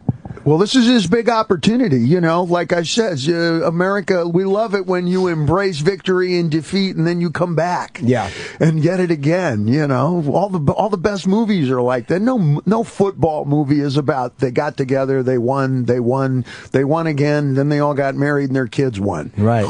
Yeah. Yep. No, it's about, you know, they won, then they lost, but then it rained, but then the coach was an alcoholic, and then there's a quarterback got arrested, and, you know, it's ups and downs, and that's what made Ali, you know. So, you know, dynamic is, you know, he won it and lost it, and won it and lost it, you know, watching that development. So this is his big opportunity, actually. Yeah, September 28th, and December 28th. I'm really looking forward to this fight a lot. I look forward to UFC events the way I should look forward to banging girls, but I just don't care anymore. I'm like, I could just pay for it. So this is what I get excited about. You sound like you know a lot about it, too, man. You clearly know a lot about the fight game. Yeah, just from watching it and from listening. Joe Rogan is such an amazing, and he's the best announcer in sports, is fucking Rogan. So just from watching it and hearing the points that he's made, you know, you kind of pick up on it just watching, but I can't. I wish I knew it from doing it. Like, you know what I mean? It's like I can talk about music a little bit, but I can't do it. It's the same thing with fighting. So how come you don't go do it? There's a million good teachers around, particularly on the East Coast here and so forth. I'm lucky I can get myself into the gym to work out. Like, I've been going a lot for the last year. Yeah, but going to the gym to work out is, you're going to sit and you're going to look at yourself in the mirror. Yeah. And then going to the gym's no fun unless you got some dame in a leotard doing side hack pulley lunge squats or something. You know. He's got to cure his sex addiction first before he gets into fighting. Yeah, that but takes up a lot of his if time. he becomes a fearsome warrior, then it makes it more attractive to. The first time I tried to fight somebody, though, I know something would go drastically wrong, and I would get my jaw broken, or I don't need it. It's not fighting. It's not that you're going to get on the mat and start slugging it out to see who wins on points. It's that, like you say, you learn the mechanism of it, and you can start to find your way. You don't start surfing 40-foot waves. You start on the little baby waves on the styrofoam board, and you learn your arm bar and learn a few basics. It'll make it a lot more interesting for you to look at if you understand some of the language. Have you ever put one of those moves? They're fucking painful. Oh, sure, man. I trained Brazilian Jiu-Jitsu for a while here in town at Hoist Gracie's place. Oh, so I've been doing the martial. I've dabbled in everything. I've done a little bit of everything, and not even so much to learn all the other styles so as much as if whatever it is I've seen it at least once before. Right. But way more fascinating than going for me to the gym. Lifting weights is great for me for rehab when I got to fix something, when my shoulder goes, or I got a lower back issue or something, coming out of a surgery or something. Nothing beats the gym, lifting the weights, etc., like that. And given no other option, sure, I'll hit the weight stack. But I'd much rather go to a martial arts class or one of my kendo classes or something like that and actually do something while I'm quote unquote working out. The idea of going and working out, that sounds a lot like homework. And you know how I feel about that. Yeah, no, that's understandable. But you're also a guy who's been in shape for many years. Like, you've been in martial arts shape for I've never seen you not in shape. For me, I've always been in shit shape. So the fact that I finally got into decent shape, the gym doesn't bother me yet. It's like I'm still kind of enjoying it because it's still kind of a newer thing for me. Like, if I was in David Lee Roth shape I wouldn't mind. I would probably want to mix it up a little bit. But right now, I'm just happy that, like, my tits don't droop like they used to. Nah, see, but nobody will see you coming. See, you have that that approach, that bearing that nobody would ever expect that you would be a fierce and terrifying, deadly weapon. You'd be they're right. It's only my cum. You're like one of those little snub-nosed revolvers in an ankle holster. Nobody's ever going to see you coming. This is going to be great. I'll be your coach. Yeah, and he's got a lot of rage. So if he could just channel that into his workouts. Hello. No, I'm a much happier guy lately. Life All is the best good. pirates smile and laugh while they deal the death blow. That's Hello? true. Hello? That's true. We're on first base. You just don't even feel it. Look down. not at Look all. down. See, you're standing there. I am. You are. All right, I guess it's 10:15. We got to wrap up, and Sam's got his show, and then Jim and Dave are going to talk. I guess you're doing your podcast. Ozzy's Boneyard. Oh, good. Dave's going to co-host. But let's get out the proper plugs. Jim? This weekend, Uncle Vinny's Comedy Club, Point Pleasant, New Jersey, tonight and tomorrow. And then September 15th, I'm doing voiceover work on Aqua Teen Hunger Force on Adult Swim. Oh, nice. Yeah. Good, man. And I taped, I'm going to be on Girls this season and also Californication. Oh, that's right. You're getting some fucking acting work. Yeah. That's I got awesome. some decent acting work, yeah. Moving, grooving, doing it like a outstanding. Those are big shows to get on, too. Yeah, Those I are like know. actually good shows. I got some good parts, Yeah. especially Californication, yeah. I'm currently unemployed. I have no gainful employment on the horizon. Well, DavidLeeRoth.com if you want to check out all things David Lee Roth. That's what they wanted us to plug. And anything you need to know, whether it's your podcast or anything, and what you can get from that. And my plug tonight, American Degenerate, 10 p.m. on Epix or EpixHD.com. And I have a Reddit AMA at 1 p.m. So go to Reddit.com and ask me anything. And, Well, that gets to be your fake name at the hotels now, Degenerate. Yeah, DEE. And No, I'll still, just one letter, D. you think so? Well, I usually go with IB Handsome. And when I go to Starbucks and they ask for my name, I tell them Mr. Handsome. Oh, that's And then great. I stand on the other end, as far away from the lady at the cashier, and make her yell it 3 Mr. times. Handsome. Oh, yeah. It's a brief lift. It's small, but it's mine. Yeah, and you do it with no one around, like, so it's just... No. I yeah. stand next to the prettiest girl and go, I think she's calling me. What do you think? See, I say Jennifer at Starbucks, and then I make him yell it out. Jennifer, I'm like, right here, and I make a big scene and walk right up. They have it on the side of the cup, Jennifer. And they laugh when I go, they go, what's your name, Jennifer? And they start laughing. I go, what's so funny? I go, that was my dad's name. I don't know why you're laughing. That's my dad's Yeah, and the woman's like, no, I was laughing at something else. I go, you weren't laughing at something else just like 2 seconds ago. All of a sudden. Oh, it's beautiful. Yeah. Right here, Jennifer. Yeah. That big man hand all wide. It's actually Jennifer Jr. I'm going to try Mr. Handsome.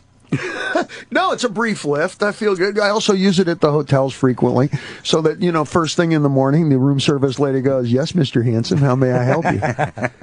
It's brief, but it's mine. It's brief and it's yours. So I guess we're off all next week, guys. Yes. I'll be in LA and you know, back on fucking whatever. Not this Monday, but the following Monday. Tuesday after Labor Day. Thanks for Tuesday. Thanks for having me on the air. Thank you. You were fellas. tremendous. amazing. Love having you in, and of course, Jim. Thank you very much, man. And remember UFC 168, the great Anderson Silva against Chris Weidman. That's fucking it, right? Peace, love, and heavy weapons. Thanks a million. The Opie and Anthony Show is pretty much over. The show will be available later today with SiriusXM On Demand. After O&A Live is next. This is After Opie and Anthony Live. Here's your host, Sam Roberts. Yes. 866-WOW-1-WOW. If we have a phone screener, it's after Opie and Anthony Live. Eric, call my office line real quick. This is still going. Eric, you must have been glad that Diamond Dave had some threesome stories to tell, so they could get off the topic of the fight that was going on between you and Sal. Why? Because then you didn't have to deal with it The anymore. whole thing, who cares? Well, I mean, people care. Like, there was nobody screening calls all morning. No one taking calls all morning either. Yeah, but that's because there were none screened. There were calls screened. They just never went to any of them. I don't know. Ant called it like 6:15 and nobody screened it. Remember? Yeah, but we just started the show, so... Yeah, that's usually the when point. lights go on. There's phone screeners. I'll be right. I gotta give this to Jim really quick. Yeah, go do it. I wanted to ask you, Eric, before any of this broke out, I was very confused this morning because I was reading your Twitter, and it said you were mad about the One Direction concert that was going on. Yeah. Wait, what do you got there, Roland? The World's End send beer. You know The World's End is now playing in theaters everywhere? Yeah, but they send beer from like around the world, like the movie. I love it. Well, if you don't know, it's from the guys who brought you Hot Fuzz and Shaun of the Dead. The World's End, it's about one night. Have you seen it, Roland? Yeah, I loved it. It's about one night, 6 friends in the pub crawl that will end them all. It's Simon Pegg, you know, the actor who played Scotty in the new Star Trek movies. He gets his high school buddies to return to their hometown for an epic pub crawl that they weren't able to finish 20 years ago. But will they finish it this time? I don't know. The route is called the I'll tell you Golden right Mile. now. No, don't, because it comes out in theaters today. Nobody's had a chance to see it yet. Oh, losers. It stops at 12 bars, Awesome. finishing up at the final place, the World's End. It's all a drunken good time until they discover, of course, here's the twist, that the town has been taken over by an army of killer robots. Then there's a lot of fighting, exploding robot heads, and of course, drinking. Roland, I guess that's where the beer they sent you comes in. Yeah, it's from around. It's from the movie. What they each drink around the world. That's pretty cool. They have Newcastle. That's pretty awesome. It turns out that if these guys want to survive the night, they have to make it all the way to the World's End. New York Magazine raves it's the most entertaining movie of the year. GQ Magazine says it's rip-roaring and hilarious. Most movies can't be both those things. Richard Roper declares it's funny as hell. I like this. Don't miss the blockbuster. And Roland declares, I like this. Don't miss the blockbuster sci-fi comedy. I'm sorry, I didn't know that. See it on the big screen. It's The World's End, now playing in theaters everywhere. I'm going. And remember, Roland's quote, I like this.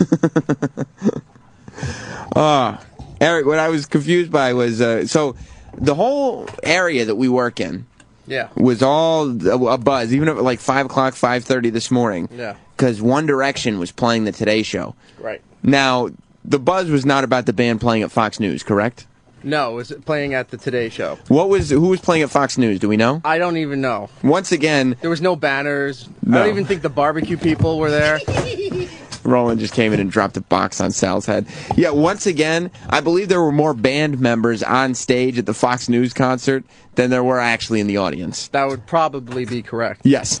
But the Today Show, which is only a block away here in New York from Fox News, had One Direction. Yeah. So they quarantined off streets. I mean, it was the biggest thing you'd ever seen. I remember Fucking mess. 2 years, it was either last year or 2 years ago, Lady Gaga, when Katy Perry was not stomping her in singles charts, played the Today Show. Yeah. And I walked through it to get to work, and I felt like I was in the Michael Jackson's Moonwalker in the beginning of the movie when you get like people fainting and there's these giant crowds. Like I started getting claustrophobic because I was just trying to move through the crowd to get to work. You had the same problem, and you come to it from a different direction. Well, that to was this building. That was Gaga. Okay. And I was sorry. taking the train that day. We weren't on, but this was even bigger because they were closing streets and everything. And Eric, you sent out a tweet that said something to the effect of there was a line of 50 cars waiting to get into your garage, that there had been kids camping out all night to watch this concert, and then you wrote #BadParents. Yeah. Why? Well, one, for letting your fucking kids camp out on the street for days for anything, you're a horrible parent. Well, two, when you're there with your kids Yeah. camping out on the street, Yeah. you're a horrible parent. It's the summer, That though. would make them a better parent, if anything. No, it's sleeping on the street waiting to see One Direction. It's stupider see to any band. not be there with your kid then. Stupider is It's not a stupider word. and- Stupider is not a word, Eric. I'm using his word. It's Not on my stupider. show. Not Okay. on my show. It's more stupid. More stupid. Thank you. For either situation. No, I would. This is why it confused me, because I would think that it's a good parent if you bring your kid. Like, I don't want to go see a One Direction concert, so I'm not going to camp out. Like, I'm not jealous. Yeah. But I would think that if I was 12 years old and a girl and a One Direction fan, Yeah. and my mom or dad was like, "Yeah, I'll camp out with you," that would be like a parental bonding thing that I would remember forever. And I would say, what a great parent I have. It's the summer, so it's not like I'm skipping school, and they're camping out with me and we're experiencing this together, and we're going to get to see this great wholesome band. You disagree? It's a wholesome experience or bonding, whatever, when you go to the concert. Mm-hmm. Camping out on the street with your child. But it's not like the street, it's Rockefeller Plaza with Doesn't security. matter. You're saying Go. The whole situation Yeah. is just aggravating because there's two garages downstairs, Yeah. across the street from each other. Mm-hmm. The line from 7th Avenue to the center of 48th was just cars trying to get into these garages, right? And I'm a monthly at one of them. I couldn't get my car in. I had to park on 48th. Like, you had to park in a different garage? No, on the street. You had to park on the street? Park on the street. Go in, find the guy that usually takes our cars in the morning because he handles other people from here. Give him my keys. I said, the car is locked up in the line. He gave me my ticket, and then they texted me when the car was brought inside. That is a giant pain in the ass. 6:30. They texted you at 6:30. Is when I got the confirmation that my car was in the garage and it was secured. So what happens if you get a ticket or something? I don't know. Because you have to leave your car out on the street for an hour, that means. But there was a whole line of people there. Like, there were still people in their cars when I parked my car. So I guess they're not ticketing people. The cops can't even I'm come. sure that would be the prime time for them to come and do it. Prime time? Sorry. The ideal time now for them to come and do that. But then when you got out of the car, on both 48th and 49th, the sides of our building there, just groups of people, like mob almost. You're so angry. Of parents and little kids just walking towards NBC with signs and outfits and everything. And going you to hate see those One Direction. parents. I can't hate the parents that are showing up now to get online. But what about the parent? What about 5 a.m.? Is that a little too early to bring your kids to One Direction? Yeah, You think so? A little bit, So but I know they're on at I think 8 o'clock or something, and so- you have to line up to get to.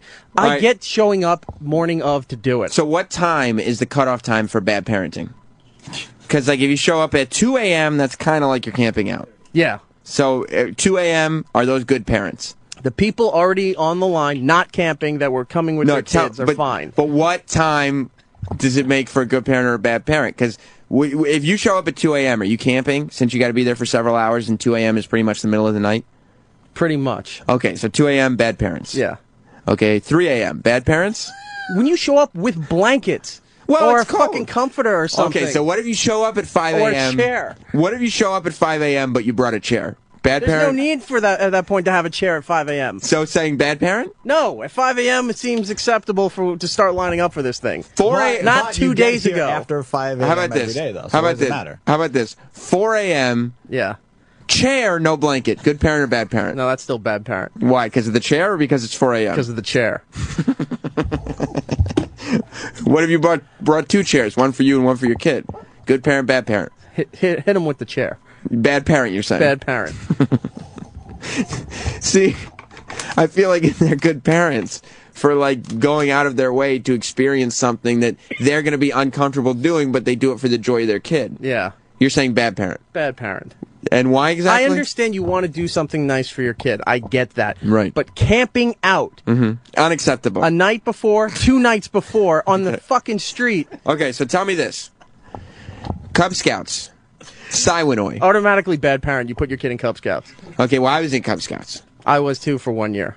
What was it? Tiger Scout, Bear Scout, Wolf Scout, Weebelos? Whatever that first tier is. I was in Second third grade. Third grade. That's Third a grade. bear. You were a bear. Okay. You still are a bear, except for when you shave down. Yeah. Now, you send your kids to Siwanoy. Good parent, bad parent? Bad parent. Because your kids are camping? Yeah. So you're saying... No, because they're in the Cub Scouts. Or in the Bears, whatever. Okay. All right. Kids in the Sandlot. Squints. Smalls. Yeah. The Great Hambino. Yeah. Good parents or bad parents?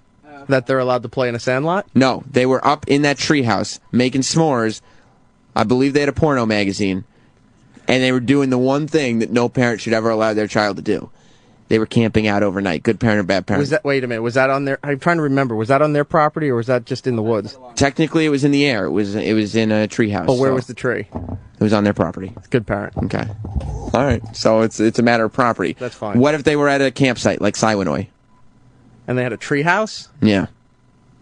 A campsite. If there's no parents there, bad parent. Bad parent. Yeah. Letting your kids just go into the woods at that age? God, I can't take this stupidity anymore. I just can't. I can't do it. What if your parent is with them? Yeah. But they're on the sidewalk? There's no sidewalk in the woods. But what if they're out of the woods and they're in the street and they're on the sidewalk? Fucking horrible parent. I don't understand that. I can't. Sal, good parent or bad parent? You're camping out with your. This whole fucking thing is stupid. It doesn't make any sense. It doesn't make any it? fucking sense. If you're with your kids. You're a good parent. And you bring them. You're good, we're going. Oh, she brought a blanket to make sure the kid doesn't get sick. That's a terrible parent. You're an idiot, Eric. You're a terrible parent for letting your kids stay on the street for a day or two, waiting for fucking tickets to go see anything. That's not necessarily a bad parent. It's like allowing your kid to. Yeah, if the kid's 4 or 5 in New York City, yeah, maybe. What if they're waiting for an iPhone? That's just as bad. Bad parent. Yeah. Okay. All right. It's stupid people who wait for an This iPhone. Nagel logic is just the most convoluted. It never thing in makes the any world, sense. Yeah. Oh, a parent. You would sit on the street for 2 days for concert tickets. No, I'm not saying I would sit on the street, but I'm saying if I was. Or Sal, you would sit on the street for 2 days for concert tickets? No, but that's not what you're saying. You're addressing the point of bad parent. The Or parent. good parent. If I was It has nothing to do with the kid at this point. If I was 11, okay? Yes. And I was like a little questionable as a kid because I'm sure at moments my parents did question me. I was very unathletic. I loved watching professional wrestling. At points, my father probably looked at me like, I don't know which way this is going to go. He hasn't brought home a girl yet. So, the idea of me liking One Direction at that phase is not out of the ordinary. Right now, I listen to, Lady Gaga records. So, hang on, let me put this guy back on hold. Don't hang up.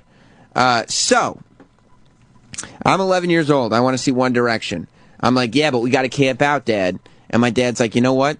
Let's go to Target. I'm going to get a tent. And I'm going to camp out with you. Starting on Wednesday till Friday. And then me and you, Sammy boy, whatever lifestyle you choose, are going to watch One Direction together. To me, I'd be like, I'd now be sitting here doing this radio show thinking to myself, what a wonderful memory of a great childhood that I had because of a great parent.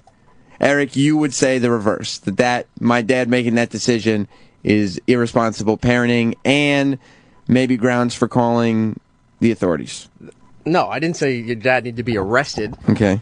I was saying it's a noble gesture. It's not a CFS issue? But I don't think it's an acceptable action. You don't think it's acceptable? No. It's bad parenting. All right, using your scenario, okay. What if, big event, you're 11 years old. What if it's Survivor Series? All right, Survivor Series, all right. at Madison Square Garden. You have to camp out for tickets for 2 days. Right. At Madison Square Garden. With my dad. No, by yourself. You said the parents that were camping out with their kids were bad parents. Yeah, and the kids that were there by themselves without their parents were the bad parents. No. In this scenario, my dad is with me. Yeah. Okay, my dad goes, you know what, Sam? I know all you want in life is to sit in the very front row to watch the action in the squared circle happen right in front of those little eyes. We already addressed the scenario of you and him, but if you're by himself, No. by yourself. That's not what I'm talking about. That's what I'm talking about. No, but you said the parents that were with their kids were bad parents. They are. Then that's what we're talking about. In Eric's mind, if you don't contain your kids to a house, you're a bad parent. Or a treehouse. Or a treehouse, yeah. That's on your property, and Squints has to be in the treehouse. Get them in advance. Like What regular about people? What about? It's the Today Show. There's no tickets. What about in the movie Jack, where Robin Williams, he looks like a grown man. Yeah. But he's actually a child. Yeah. And his parents let him go off and camp out in his friend's treehouse. But eventually the treehouse gives way because Bill Cosby goes in the treehouse too. Good parents or bad parents? Why is Bill Cosby there? He was the therapist, if you saw the film. All right. Good parents or bad parents? It's not their property, but it is someone's property. Well, you can't tell. If you didn't know he was a kid, it wouldn't be a bad situation. So good parents. I think it'd just be, a couple of guys having fun in the treehouse. So you're saying, in 1996, when Survivor Series was at Madison Square Garden, if my dad had camped out with me outside the ticket booth for 2 days so we could get front row tickets, that would make him a bad father. For camping out for the tickets? Yes. Travis. Yeah. You're a parent, correct? Uh-huh. Are you taking notes? No, I don't need to take notes. Why? Because, Because this is absurd, or because you already know this? This is completely absurd. So you're telling me... Travis doesn't camp out for tickets. You're telling me that when your daughter... She's a little too young to camp out for stuff right now, because she's, 4? Yeah. Okay, so she doesn't have, a passion for things yet. No. She's a little kid. Whatever you put in front of her, she's like, this is the greatest thing ever. At one point, did she or did she not refer to me as her best friend? Oh, yeah. So, Montreal, best friend. We see where, it's fleeting at the moment. Are you going to see my best friend tomorrow at work? That's what she said? Yep. Tell her I said hello. That's when I knew I failed as a parent. Yeah. Hey, Eric, Travis's 4-year-old daughter refers to me as her best friend. Good parent, bad parent? That could be a bad parent That could situation. be a bad parent. I'm not disagreeing with Eric on that one. So, Travis's daughter is 10. She's now 10 years old. It's 6 years in the future. Travis, you are now quite a bit heavier. You let yourself go a little bit, but... Probably correct. But you love your daughter very much. Sure. And she goes, there's a hot new boy band that's playing the Today Show, and I want to see him as close as possible. But the only way to do that is to camp out. Now it's August, so I don't have any school. Dad, will you camp out with me for 2 days in New York City? Yeah, absolutely. Sure. That would make you a bad parent. Correct, Eric? Eric's going to be the kind of parent who his kid's going to be like, I want to watch, I want to go see One Direction at the Today Show. And he's going to say, wake up and watch it on TV. Yeah, it's on TV. Yeah, just watch it on TV. I'll buy the tickets. If there's no tickets, There's no tickets. It's a Today Show. Oh, right. That's why they're camping out. Yeah, no, you can just watch it on TV. Of course he will. Because there'll be no sort of semblance of this could be a special moment in this kid's life. Unless it's something Eric wants to do. Oh, my father's a fucking asshole. He told me to watch the thing on TV. Do you know how Instead many of camping out on the city street for 2 days to try to get tickets? It's not the city streets when there's thousands of the same aged kids and their parents. And it's not the streets, it's Rockefeller Plaza. Yeah, it's Rockefeller Plaza for one thing. It's just littered with security guards, and it's a bunch of kids and parents. With their signs. Now, if your 12-year-old says, I'm gonna go camp out with some other 12-year-olds, and I'll see you in 3 days, then okay, I would have some questions. I camped out. My parents let me. How old were you? I was probably around that 12 years old age. Okay, but there were probably other parents around. Oh yeah, and stuff no, like that. the parents kept checked in every half hour. Right. We had a routine, but it was fun. What about that, Eric? What if the parents come and check in every couple hours? You're still letting your kids camp out on a street. So you're saying? No. Bad parent? Bad parent. At that age, I probably wouldn't let them just alone. Go. Yeah, because they can just get up and I don't have a problem. I don't have a problem with not letting your but kid. It's the whole parents that are going with them are bad parents that I just can't put my head around. That's the absurd part to me. I can't get it. But Dad, let's not have an going awesome with moment them together. to it. Camping out on the street with your kids. Yeah, what's the big deal? It's bad parenting. That's the solution to the problem, though, is being there with your kid. How do you not see that? Yeah, my Eric? dad used to drive me to concerts, let me go in the venue, and he waited in the car because he wanted to see the artist. Yeah, you know and how then many... I walked back out, and he was there. He was there the whole time. He sat in a parking lot He for said, hours. Write down the number. This is where I'm at. He said, you're going to be a grown-up. Go see your shitty artist and come back. Like a Jamaican husband with his wife in the grocery store. Yes. Your dad waited. You know Jamaican people do that? No. It's true. Jamaican people wait. Yeah, the husbands, they great. drive to the grocery store as a couple, and then the wife goes in to do grocery shopping, and the husband waits in the car. That sounds pretty good. It's crazy. And my dad goes, I know you love the music. I'll take you, but I don't like him, so I'll just wait in the car. See, that's a good parent because Roland will experience what it's like to be on your own. But You know how still many in the realm of wrestling shows my dad went to? He thinks wrestling is so stupid. Yeah, my dad took me to tons of wrestling shows, and he hated it with a passion. Right, but you take your kid. Yeah. Like, we're not saying it's a pleasant thing to camp out in New York City. No. But it's one of those things that you do. You don't do it every 6 months. You do it like once or twice in your child's entire life, and they have this memory forever. Unless you think that's bad parenting, which Eric thinks it's bad parenting. And I like that Eric takes a stand here. I like that Eric is the type of guy who, when he has a little naggle of his own, goes, no, we're not going to do that. No, we're not going to camp out unless it's the opening of a Lego store, in which case, yes, we can camp No, out. even that's not acceptable. No. Would you do this summer something Nagel? Oh, nothing. My dad wouldn't let me do anything. Yeah, I watched the Today I Show. watched the Today Show. His Eric- name, by the way, it would be Hulk Nagel. Hulk Nagel. Eric, good parent or bad parent? Henry Rowan Gardner's mom. That's true. Okay, you tell me this, Eric. Henry Rowan was Gardner, 12. his mother. But he had a chaperone. This kid is 12 years old. Okay, he breaks his arm, and in some sort of freak accident, ends up with the strongest pitching arm in Major League Baseball. This 12-year-old's mother lets him go join the Chicago Cubs, lets him play in the away games, and lets him hang out with Gary Busey, who is also playing for the Cubs. And Daniel Stern, his chaperone, who is obviously retarded I'm sorry, in I the have to film. correct you. He was hanging out with the Rocket. The Rocket, yes. The Rocket, Gary Busey, and retarded Daniel Stern, who locks himself in lockers. Was Mrs. Rowan Gardner a good parent or a bad parent? She was a bad parent. Why is that? 12-year-old letting him go off, one, to work, two, the major leagues, and tour around with these degenerates. Yeah, but it was a dream. Degenerates. These degenerates. Well, Gary Busey was in here, and he did strike me as a bit of a degenerate, so maybe you're right. He was the Rocket, though, and it was his dream. Bernie. What's up, man? How you doing? Doing great. The only thing worth camping out is anything that Sam Roberts has been. Checked out your podcast for the first time the other day. Loving it.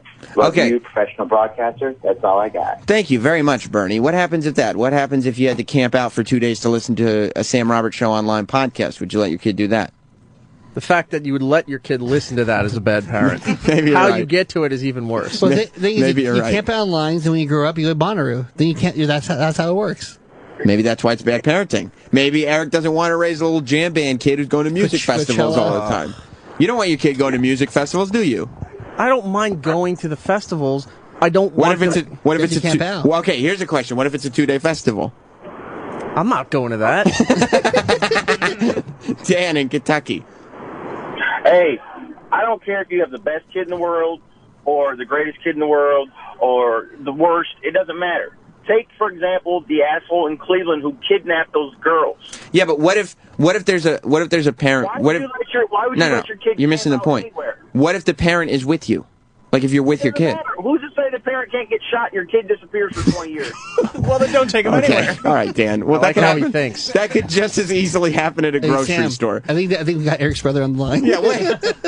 Tragedy outside the Today Show this morning as one random family was attacked. A man was shot and his daughter taken for 20 years. Even though police were marching up and down because there were a bunch of 12-year-olds camping out to see One Direction. See, it could happen. No, it couldn't. You go to any concert at the Garden, you see the parents let the kids go in. They go, "We'll be out here when the show's over." Yeah, but none of those parents have the last name of Nagel. Is that right, Eric? No. But they all have iPhones. They all communicate. Scott in Jersey. Yeah, that's another thing. What's another thing, old man Nagel? What's another thing? Being a kid with a phone. It's 2013. Like, I didn't have a phone until I was deep into high school, maybe a senior in high school. And that's fine. Yeah, but you know why? But that's also because they didn't exist. It was 2000. Yeah. It was 13 years ago. Don't you think that maybe... You would have had one when you were a freshman if you were now. Like, if you're a freshman now, you would have a phone. Yeah, you'd have to. You can't be... Eric's kids are going to be the last kid. Like, Eric's going to have... Last kid to have the phone. Really bad kids because they're not going to be allowed to do anything, and so they're going to have to be very mischievous. Yeah. It's too many rules, Eric. You can't be so stringent. Or they go to mom like, Dad's at it again. Scott in Jersey. E-Rock's going to have a high chair at the Donkey Kong machine up at Fun Stop pretty soon. I don't know what that means. Because he posted the Eric, that seems... Good parent or bad parent, Mike TV's dad. Okay, how about this? Mike TV's dad lets him travel all the way to some place that looks like England but wasn't England. I'm not exactly sure where it was. The school was definitely England, but the factory didn't appear to be England because Charlie didn't have an accent at all. Mike TV's dad lets him not only go to the Wonka factory with his irresponsible mother, but promises him that at the age of 13... 12, not till you're 12, son. At the age of 12, he is allowed to have a revolver. Fully functioning revolver. Good parent or bad parent? Well, it was different times back then. Kids had pellet guns and stuff. No, he wanted to give him a real gun. No, I know. Okay. It was a different time back All right, then. so It's not acceptable now. But then... Back in the day. Back in the day, that's what they did. Sam, what about the Goonies? Wait. I like that, Eric. I don't know if in the 1970s 12-year-olds were given guns. I don't know if that's the case for sure, but it's possible. It's possible. I wasn't there. Garth. Anthony had guns in the 70s. That's true, and look how well he turned out. Garth in Indiana. Hey, Eric. Hey, man, you're not going to want to be that dick dad, dude. When you finally have kids and you look in your kids' eyes and you fucking shoot them down like that, it's going to break their heart, dude. It's going to change their lives, so don't be a dick. No, I understand that you don't want to disappoint your kids, but there's times and places for doing that where you'll take them to concerts and to vacations and things like that. Not sitting on the fucking street for a day or two trying to get... Dad, can we go see One Direction? No. Not till you're 29, son. Something tells me Eric is going to disappoint his kids all the time. Yeah, he's going to love no problem with Well, it. you see him with the interns. He loves being in charge. Yeah. So he's just going to be just mandating all the time. There's going to be all these rules in the Nagel household. I like that, though, Eric. But he won't enforce them because he'll be downstairs playing with his toys. Yeah. And what are you doing up there? Get your toys away from my toys. Yeah. Don't open that one. Eric, It's MOC. It'll be Eric and his dog. Eric has a What? dog? He's a gay dog. I don't even know what that means. Roland's predicting the future. Yeah. And then Eric's going to get a dog. Kevin in Houston. Fill in the blanks. Kevin. Hey, boys, how you doing? What's up, buddy? Hey, I'm trying to plan a camping out trip in Austin whenever the bus tour comes through, but it's kind of hard to do when you don't have a schedule. Yeah, well, don't put that tent on layaway. Later, buddy. Did you buy the tent yet? Hope you got a receipt. Where is... and you also shouldn't be camping out. Yeah, and Eric. Yeah. Tell him not to camp out. Well, he's a grown man. He can do what he wants. All right, well, listen, if you're going to get a tent to camp out for us in Austin that we're going to at the end of the bus trip, you better get a comfortable tent because you're going to be there a while. That's all I'm saying. Where's intern douchebag? Make sure there's some air conditioning in there and plenty of... get some of that freeze-dried food that you get at the museum like the astronauts eat. Space food. You're going to need a healthy supply of it because you're going to be there a long, long time. Maybe forever. Travis is laughing. Intern douchebag, because I'm very funny. Intern douchebag. Welcome. Today is your last day. Today is my last day. How do you feel? I feel great. How do you think the internship went? I think it went pretty well. How do you think the internship went? I think it went great. Let me ask. Well, actually, I think your internship went great. You're the one and only Sam Roberts radio professional. It's called. I'm a professional broadcaster. It extends beyond radio. You can see that on YouTube. Where last night I just posted my review for The Canyons. There we go. Roland. Yes. Not a positive review. I haven't seen it yet. Go to YouTube/NotSam. Also on the YouTube channel, I was talking about it yesterday. I posted a whole bunch of interviews that I did out in L.A. I watched some of them last night. Would you like them? I like the Stone Cold one very much. Thank you. The one where I was saying what to him? Well, he was kind of forcing your hand into it. It was fucking awesome. I like Fandango one though. But Sounds like there was something I didn't like. Damien Sandow was awesome too. He stayed in character. Where he kept making you restart the interview because you wouldn't speak correctly. Because I kept saying, what's the haps? Well, all these videos are on YouTube, but for the Sunday show, it's at 4 p.m. Eastern on this channel.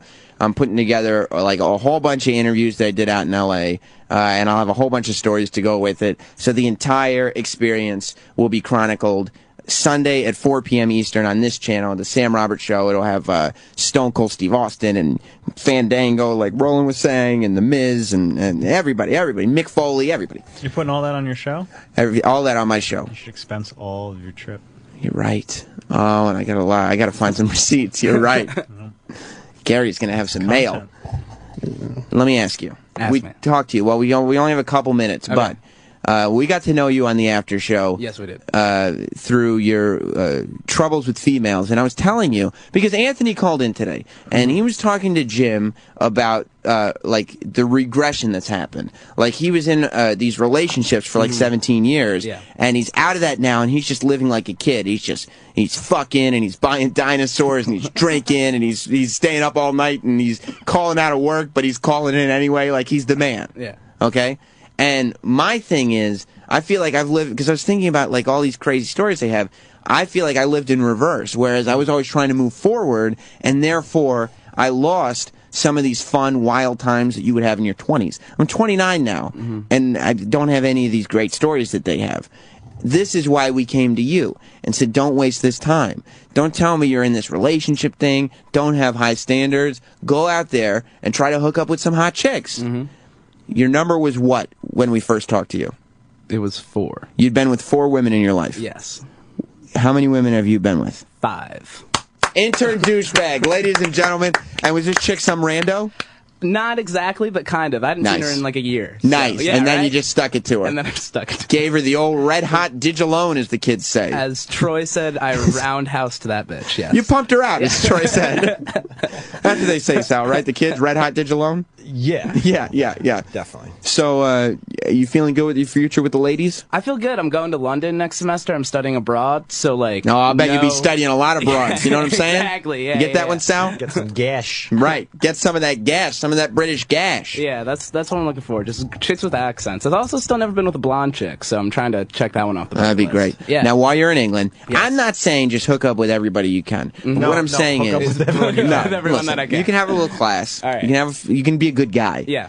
But don't go out there being like, well, I don't know if she's going to be my girlfriend when I get back to the States, Well, no, so fuck, I don't. That's why I'm so excited. Like, I always have that concern around here of, like, what's she gonna think after we What's make the out? future? Am I allowed to just, like, stick my dick in her and then not worry about it When later? we're in But, London, like- there's no tomorrow. Exactly, yeah, because we're in London. And there's a clock, it's an expiring contract, I feel like. I'm gonna be out of there anyway. So This is going to be great. I'm excited. I've only got good feelings about this trip to London. It's going to be a great semester for you.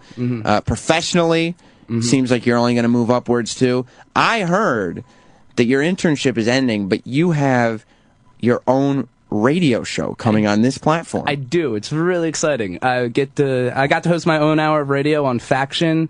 It's airing this Sunday at 8 p.m. So if anyone's interested in hearing more Intern Douchebag, just in case. Is that do-it-yourself radio? Do-it-yourself radio on Faction. Yeah, channel 46. Colin from Faction said, I could not do a do-it-yourself radio because I am already on the radio. Well, see, I am not. This is the totality of my time. Is basically this segment and that hour. So I told him I would. Sam, tell me how I do. I'm going to. Bro, are you really? Well, Come maybe on. not. But you I said would. you'd write me a letter of recommendation. I'll write you a letter of recommendation. You're not going to listen to my hour of radio, though. I'm sure it's very good. I want everybody else to listen to it and tell me how he did. That's 8 p.m. Eastern time. Yes. Sunday night on Faction. So Sunday's going to be a great day at radio. 4 p.m. Eastern. You listen to the Sam Roberts Show on this channel. 8 p.m. Yeah, and then you have a little break. You have some dinner. Take a piss. Even a shit. You'll have enough time. 8 p.m. You turn on Faction. You listen to Intern Douchebag as he bids farewell to you, his radio audience. Thank you for being here, Intern Douchebag. Thank you, guys. Great internship. Thank you, Travis, Roland, Sal. Eric, thank you for educating America on how they can raise the next generation. And maybe if more people parented like you, we wouldn't have so many problems. Exactly. There's what a I mean? bad parent to Sal. Any final remarks? I'm going to let you be the man who closes out this after show today. It's your last day, intern douchebag. You have the final word. Slobber! Opie and Anthony show is now over. For real this time. Check out the O&A show on Facebook at facebook.com/Opie and Anthony. And catch Opie and Anthony live Monday through Friday from 6 to 10 a.m. Eastern. Ron and Fez are next. Hey!